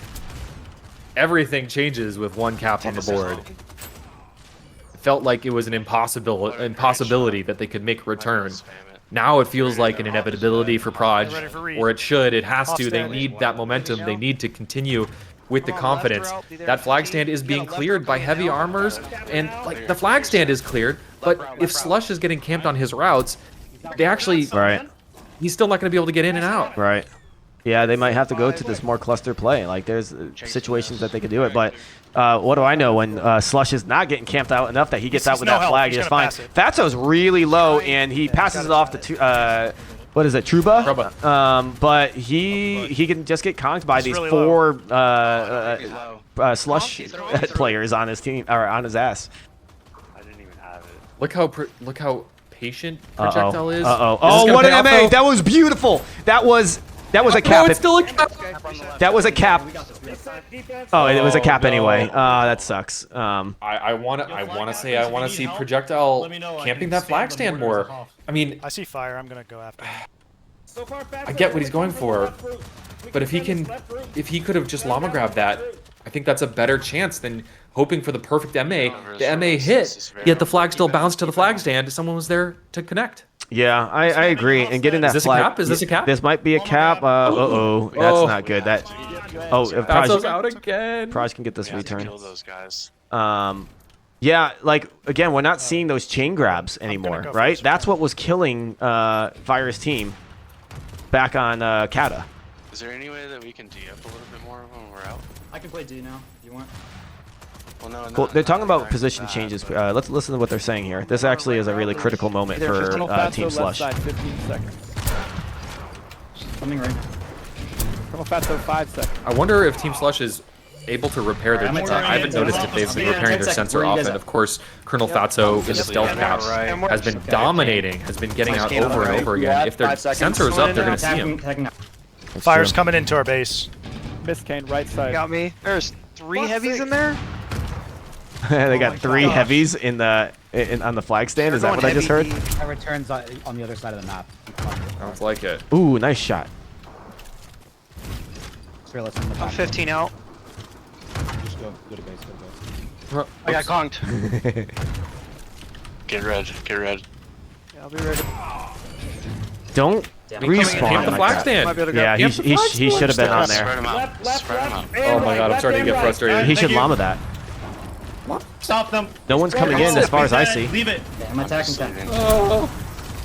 Shoot it behind the base. I'm losing my mind. They're D-stacking. Shoot it into the... They're not D-stacking. Or if they are, like, Praj is just chilling on their flag, like, literal on their base. No problem, you know? Ah, man. Yeah. There's problems on the offense here. Slush's team is doing a pretty darn good job on defense in many cases. Yes, the Fatso's getting out, but like right now, the flag is dropped in the flag at the stand. Okay, Astralis is moving. Could we see a second cap? They need it so bad.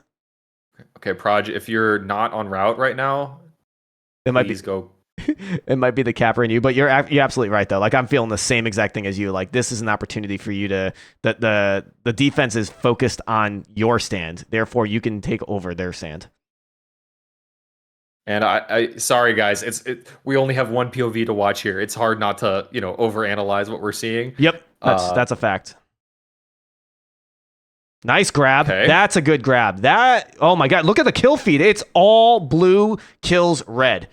My god. Now. Oh no. Did he body block? Can you body block your own teammates? There's no body blocking in this game, no. Yeah. Did they drop it and they returned it? Who the fuck did that? Rincewind, man. Rincewind, there's a reason why it was a first pick for Team Fire.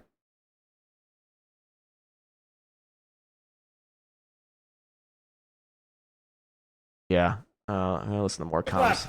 Cloak. All right, hey, Nice let's shot. listen. Nice job. Coming in now. Play Ho. That's on D. Anybody who can play Ho? That's on D. I will. Swap low. Okay, They're we chasing. got some Their flag entire movement. team is chasing. Freaking at the moment. Fatso. He's out. He's out. The amount of times I've heard, freaking Fatso. That's so I funny. threw it towards base. Not only because of his name, but probably gonna chuck because it it's just now. nonstop. No, he's full health. He's This might be a cap. Uh-oh. Oh. Did he get caught? Did he throw it? Don't tell me he threw it. That was a throw. No, that had to have been a throw. he's That low. flag He's went low. He's far. low. He's low. Just shoot the stand. I don't know for sure, but I'd love to. In the Oh my future, gosh, iconography, Beyonce. if you're conked Medium or throw almost it, 1 point. please. If you're not on D, if you're not heavy on flag, just crash. Build the next guy. We got Nice. the return. Nice return. Okay, there's He's returns. lomming. He's low. All right, ladies and gentlemen, we're sitting at Minutes left. 2 minutes and 5 seconds here. If Slush's team does not get a cap by the 1 minute mark, this could be a really bad situation. The flag Punt? Big is, punt? yep, it's punted, and something needs to happen here. Oh, Praj, yeah, good game sense. This return is big for your team. No. Okay, nicely done. Do they get the cap too? Oh no, the flag's returned on the other side too. Oh, that's bad news. You have to start clustering home or something. Okay, this is looking good. I'd start escorting him home. The guy that's out, you just gotta. That's the focus right now. Oh man, I'm pulling my hair right now. I know. Come on, Slush. Slush, toss it up. I'm gonna listen to the comms again because that's some good content. We should get return. We got return. It's fine. It's fine. Got a minute left. Only Just 1 minute keep left. going. It is very far from fine. Left. Yeah, I'm gonna listen to predominantly comms here. He's slow. I'll try to help clear. What's your timing? Oh my god. No. Rince and Proj have the same game plan here. Strelius, what's your timing? Yeah, I'm grabbing now too. 49 seconds, boys. They got body block bam. So many. Every rip. This the flag. That's true. It's not over. Keep fire going, is keep king. going. Capper left. I'm coming It in. was at not five. looking Call this good. game in a second here. It's done, man. That's it. We got this. Come on, clutch up. Ladies and gentlemen, Coming in now. you're champions of the North American Draft Tournament for the 25th anniversary of Tribes. Fire. Trying to clear for you. Fire and Rivals friends. Rumble. Oh, good games, guys. Returned it. GG's called. Give Slush him a shot. and Co. defied all expectations I killed him again though. We're the with only team really to beat him interesting once. picks. That's true. Nonetheless, it Hey, was GG's Fire and guys. his encyclopedic knowledge of the Tribes community Jam. that made him Yes, we are the only team that's win here. I beaten think his picks were so smart throughout. They had the right game plan. They had the right strategy. We saw great stuff. We saw shimmers of brilliance from this primarily Tribes 2 squad. But in the end, it's Fire who comes out on top. Or Ida is going to take over the screen. But ladies and gentlemen, I want to listen in since Praj is 1 minute ahead. We might be able to catch the comms of Team Fire. So enjoy. an ad. Yeah, enjoy my ads. It's this is the way. Let's listen into the comms. Yeah, let's listen to the comms. Come on, come on, come on. Get out of here, Telemundo. All right, here we go. Listen in. Go for the cap. Return. I gotta return in. I almost Stand. shot One him shot into on our that. That stand. would have been embarrassing. One shot. All right. GG, all right, boys. all right. GG, Let's go, guys! Yeah, Looking lovely. Good stuff. We did it. Oh man. Holy moly! What a How's team! it feel to be the first official T3 champions? Oh man. No, we're the first pros. Oh my god. All right, Cloud9. Who you picking up on this roster, bro? Come on. Oh man, ladies and gentlemen, that is not Fishstix. There it is. I'm trying to get Fire in here for an interview because that would be awesome. But I'm sure he'll be down. I loved that match. There was frustrating moments at the last map, but that match was the story that we needed to see. We needed to see, first off, Fire's team to get taken down a notch, and they did right off the bat. they lost their map pick too, and it was looking pretty grim for Fire's team. I'll be honest. And like I said, going into the Dangerous Crossing, I thought this was going to be Slush's match. Nope. It was completely Fire's team. 5-0 in the second map and very dominant in Dangerous Crossing. So congrats to team Fire and friends. We do have Fire, so I'm going to drag him in here for an interview. Fire? Fire? Hey, what's up, guys? Hey, you legend, you. Congratulations, man. That was sick. Thank you. Can you bring in Rince too? Yeah. Double interview. Yeah, I think First pick Rince. Yep. First pick Rince. There he is. Hello. First pick Rince. So grand 17th champions. pick overall. Wait, what's that? I was the 17th pick in the out of the Yeah. 9. I think. Hey, I was 16th, so. Well, Had your chance. Well, Fire. So you had a lot of homework, it seemed like, going into your draft picks, and you really dominated the competition from the very beginning. I do want to talk about the first map of the grand finals in a bit, but I do want to talk about your thought process going into this draft on Friday evening and how you think everyone performed. Everyone performed so well. Even the people who got randomized onto our team, all of them played multiple maps. All of them did really well. I think we had just a bunch of fraggers. Even the random people, man, they were fragging out. It was incredible. And did you do you have any couple standout names in particular that you think were even like new to Tribes that you're like, dude, I need to see more of this person in Pugs or whatnot? Yeah, let me go down the list. So Boxy first, Mr. Boxy, brand new to Tribes. He said he came from Halo and Gears of War. Oh, wow. He's been streaming the whole time. So check out his stream. I think it's FYC Boxy. Shout out to him. Carefree Style, just fragging out on D. So good. Randomized to our team. Bad Taste. Antonol. Adversary. Rogue Denied. And G-Spaz. Did you get Hatinator? Hatinator. Yeah. Hatinator, yeah. Heavy O for us. Yeah, it's such a bummer that we only had one or two perspectives like at any given moment for matches, which I wish I can tell the story of those players from a spectate mode. Really got stuck with whatever we had with Twitch, which it was a good enough experience, and listening to comms, which we'll get into that in a second. But as you guys made your way through the group stage, we don't really like to talk about that because that was pretty much a sweep. Your last round of the Swiss seemed to give you the most troubles. I don't know if that's fatigue or not. Is there any thoughts on that one? We didn't quite take it as serious just because we knew we were in the finals already. We had such a big point differential. Yep. So I wanted to get some people in who weren't going to make it through the whole tournament. Some people, I think we had an Aussie who wasn't going to be able to be here. Even though I think he's still here, actually. I think he came back. He went and played D&D and came back. That's how long this tournament went on. I know. Trust me, I was there first front row. We are 7 hours in for this cast. And then you went into the grand finals with a bye, given that you were undefeated and you're the number 1 seed. You went against Slush's team. Did you expect it to be Slush? I think we were kind of expecting Blitz for some reason. I don't really know why. Okay. Maybe we were just watching his stream more. But I can see why Slush made it. So yeah, I mean, the team was awesome. They performed really well against Blitz's team, and then when they showed up at your doorstep on your map pick, you lost. And it looked, dude, I'm sorry, but you guys looked out of control. Their chain capping was just ripping you apart. What was going on there? Yeah, can I talk about that since I was on D? Are you cool? Yeah, go for it.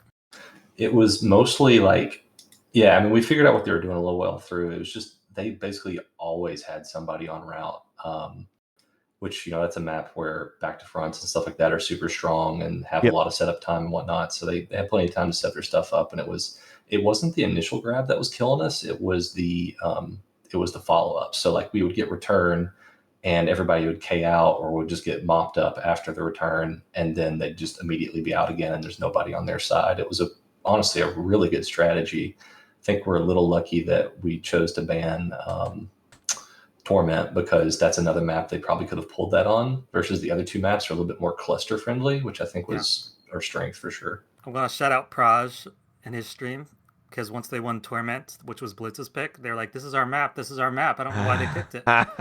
Even though we practiced that map more than anything else. We did a lot of OVDs. Even right before that grand finals, we were OVDing on that map. We were having some fun. So what you were saying? So what you're saying is you were snooping on his stream and gained some valuable intel. Exactly. Ooh, okay, spicy. Even without that, I think just seeing them win that map, we might have banned it though. Our cappers were Fair still enough. kind of iffy on it, even though I thought they had some pretty good routes. They said they'd rather ban it. Yeah, and going into this tournament, and especially as we got later into the streams, we saw a lot less on Tribes 3 directory, and that's because a lot of teams got eliminated. But I was also worried about the comm leakage. But I'll tell you, that is content you don't always get when you do organized competitions like this. And so I'm so glad that Praj, you and your team were able to do that. Captain Colonel Fatso, and hearing the comms of your team Fire were something I think I wish I leaned into a little bit more. But listening to the comms was something that I saw a change where when I was listening to you guys on Kata, you guys you had your comms, you were trying to stay collected, but you could not handle the chain grabbing. So it wasn't a comms problem. But listening to you guys on map 2 for a little bit, and then listening to the other side of the comms on team Slush, it was either silent or frustration. And I think that played a big hand into some of the final maps that we saw. Yeah, man. Also, EU tournament tomorrow, guys. Make sure you guys tune in. I'm playing in that. Oh, yeah. I don't know if Rince is or Fishstix. No, I can't. This was I'll be casting. Me and It took Jackal an act squad. of God for me to clear my schedule to play this today. I heard him on Jaggal's team, so fire Jaggal. So Fire's looking for a 2-peat this weekend. Got it. Gonna sweep it. So we got a little story going into that. We had a couple of people from the EU side playing as well, as far as JP, double captain. Shout out to stepping up on doing that. So we'll be able to see a lot of that action. Again, that's 7 a.m. Pacific. I can't forget that one. I can't wait to wake up that early. 10 a.m. Eastern, and that's 4 p.m. Central European time. We'll pick up the European tournament. We can close out on a couple thoughts on our end, but Fire, Rince, any shout outs, any last thoughts, any comments? You first, Fire, if you want to go. Yeah, thanks to my team. Thanks for everyone who was randomized, everyone who I picked. Y'all played awesomely, and I hope you guys keep playing competitive Tribes. Yeah. Rince? Yeah, I'll give a shout out to my brother Mog, a great gamer. He couldn't play today, but he would have been a good pick, great capper. And then just, shout out to my team, especially all the randoms we got assigned. Like after the draft, they played, well above what I would have ever expected. So they did awesome. That was a huge part of the win. So couldn't have done it without them. And then obviously all the other picked players as well, performed fantastic. Like I didn't feel like there was a single player who we were having to make up for it at any point. And then just want to say to any of the new players in the community that, on other teams or whatever, hope you guys had a good time. Definitely come pug. We definitely always want more players in the community. Yes. I'll link the Pug Discord right now. Anyone is welcome. Pretty high level play goes on there, but there a lot of new people are coming in and getting better every single day. So everyone is welcome to join the Pug Discord. APC, I'm going to hijack before we let these guys go. I just want to hear, what did you think of the game itself, and any thoughts about kind of where you'd like to see the game go next in terms of meta and balance and all of that stuff? I have to do it, dude. I'm sorry. I'm so sorry. I think I can answer this myself, but go ahead. Take the words out of my mouth. Fire, Rince. What is this? Fire's not listening to me. Fire's not listening to me. I said, what are your thoughts on the game balance, and what would you like to see tweaked for the next one? Well, easily cloak capping needs to be nerfed. Just if it's going over 100 kph, 150, just make them visible. Yeah, cloak is just really strong. It's really strong in general because I don't know how many other players were doing this, but the entire time I was in light, on defense, I was always in cloak because the transition to standoff D or standoff O is just immediate, and the DJ you get from Rage is good enough that you don't really need thrust pack, in my opinion. Which I like. I'm not saying nerf Rage. It's good that the DJ is good, but I'm just saying it's kind of crazy that I can be invisible immediately. It's I'm an infiltrator and a chaser at the same time. That's part of like why we were able to get a lot of returns quickly. Yep. So it's like broken on both ends in a way. It's fun. Like I don't know if I want it to go away entirely, but like there definitely needs to be better balancing done to it. You know, whether that's better energy, like just swapping it to being tied to your energy, like thrust pack is, or and then also like a speed cap. So like if you're going over 150 or something, you're visible like you are, just like the radar's on, that kind of stuff. Also, Dome Shield probably needs an HP. You should be able to shoot it down. Yeah, that's actually I learned that I think the other day that's the case. Yeah, that's a good call out. Yeah, you can't do anything about it. How about the flag physics? Thoughts on that? It's fun. I see Praj in chat too saying keep them. It's fun. Yeah. Okay. Yeah. I know. It's I mean, maybe a little floaty, but I don't know. Like it needs some weight.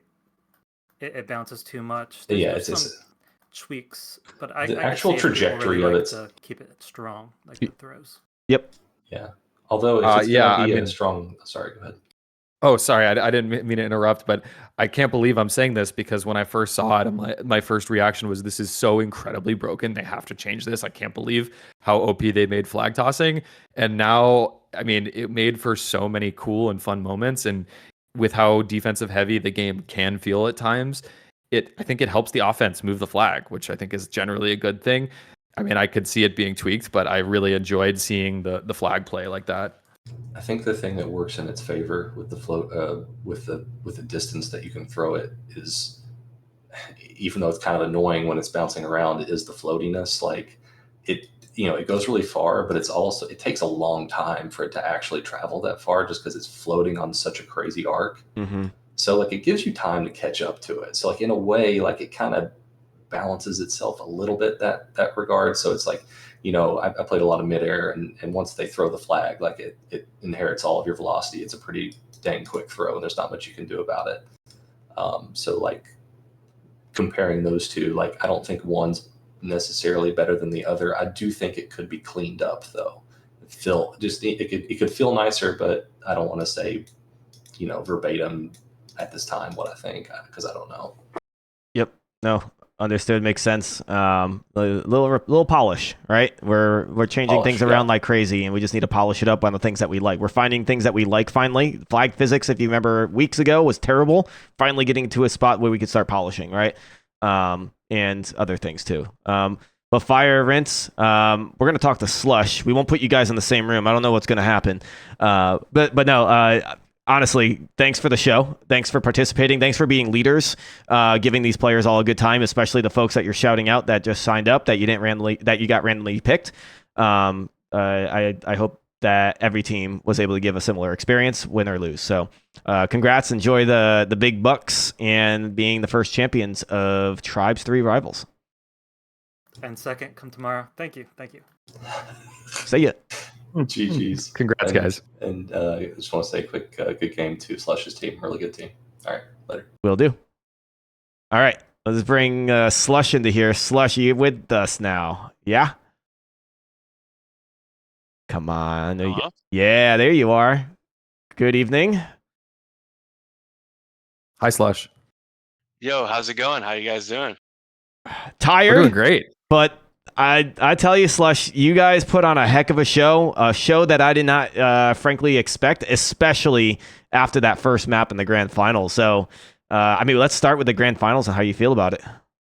I feel good. Well, we had free admission to the show tonight, so just glad everybody was able to watch, and we had a ton of fun. We weren't really sure who we were going to be starting out, but as we started playing a couple more games, we really started to feel out who we wanted to be. Cool.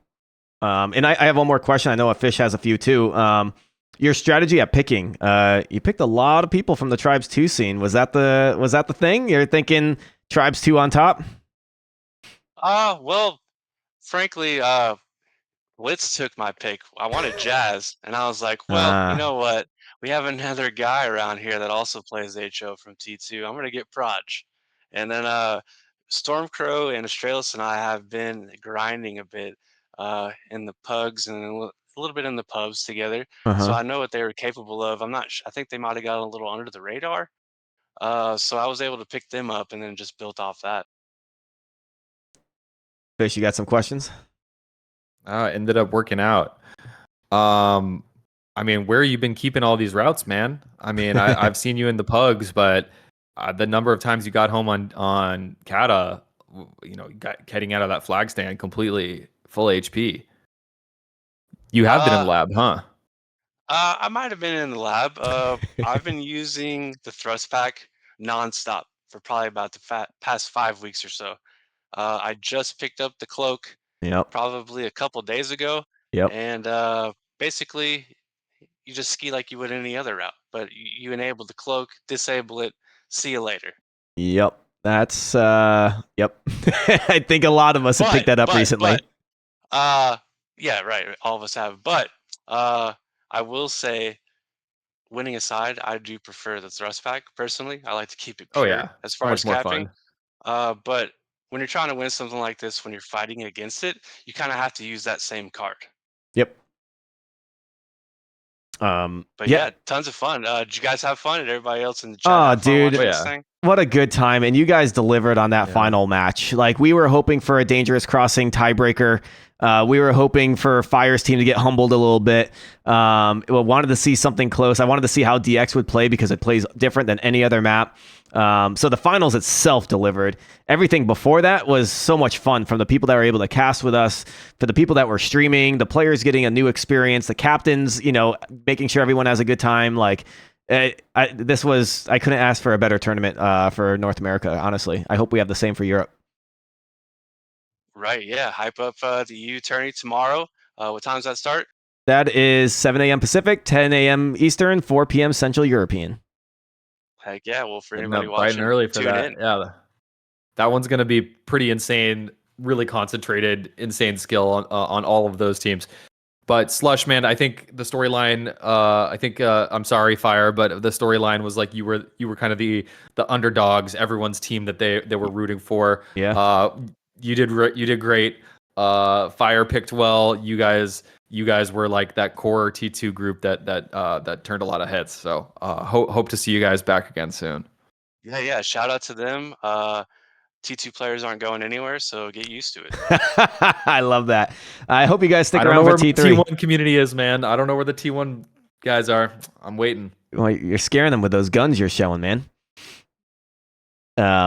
Slush, thanks for I don't think that's it, but thanks for being a captain. Thanks for being a good sport through all this and putting on a good show once again.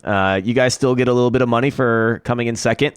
So enjoy that. And I think the show that we were able to see, thanks to some of your player streams or the comms that we're going through and all, really helped the community to understand what tribes can bring. So thanks for helping save tribes. Yeah, for sure. Thank you guys for all that you did. Shout out to Fire's team. They were the better team, and there's more to go. This isn't the last tourney. Amen to that. That's for damn sure. All right, Slush. All right. Well, thanks, guys. Thank Take you. it easy. You too.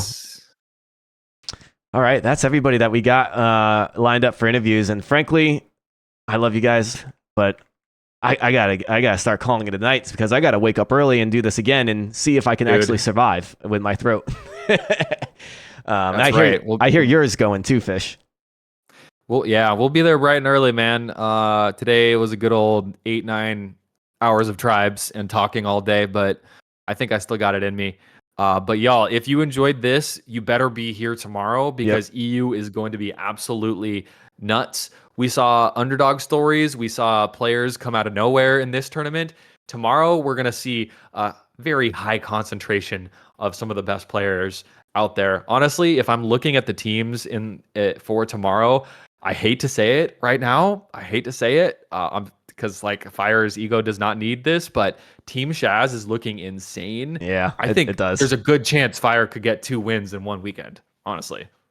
Yeah, it's going to be nuts. It's going to be good. There's players from North America and Europe both on these EU teams. If you guys caught the draft this morning, you can hear some of the the thoughts at the end on where we think who's going to take it. But honestly, there's not a single team on here that I would question if they're going to make it or not.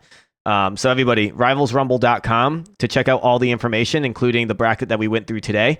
Tomorrow, again, the stream will be here on twitch.tv/APSizzle.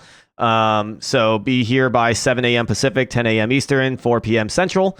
There's another $4,000 on the line, and you know what? It's not 12v12 this time. It's 7v7. It's a whole different game. And we're gonna watch different players, some of the same, but a completely different matchup of teams when it's only 7 on the field. So with that, I hope you guys all enjoyed the show. Shout out to my casters, Tay Zonday in particular, for being a guest star on this and bringing some life into our community, as he's been an OG in the community. Jim Christ for adminning throughout the day and dealing with all the stuff alongside Hybrid. Doomsday for the hosting of the website, hooking me up with random graphics in the middle of this. How's ya in hooking me up with graphics. Docmatrix and helping me set up the scenes.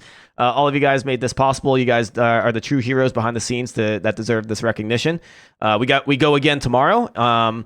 And then after that, we'll see where we take Tribes and its competition life. But for now, let's focus on what tomorrow brings. Until then, I'll see you tomorrow. This has been absolutely awesome. Thanks for letting me jump on the cast with you, APC. Yeah. I'll be there tomorrow morning. I'll see you bright and early. Thank you, Fish. Thank you, everyone. Good night.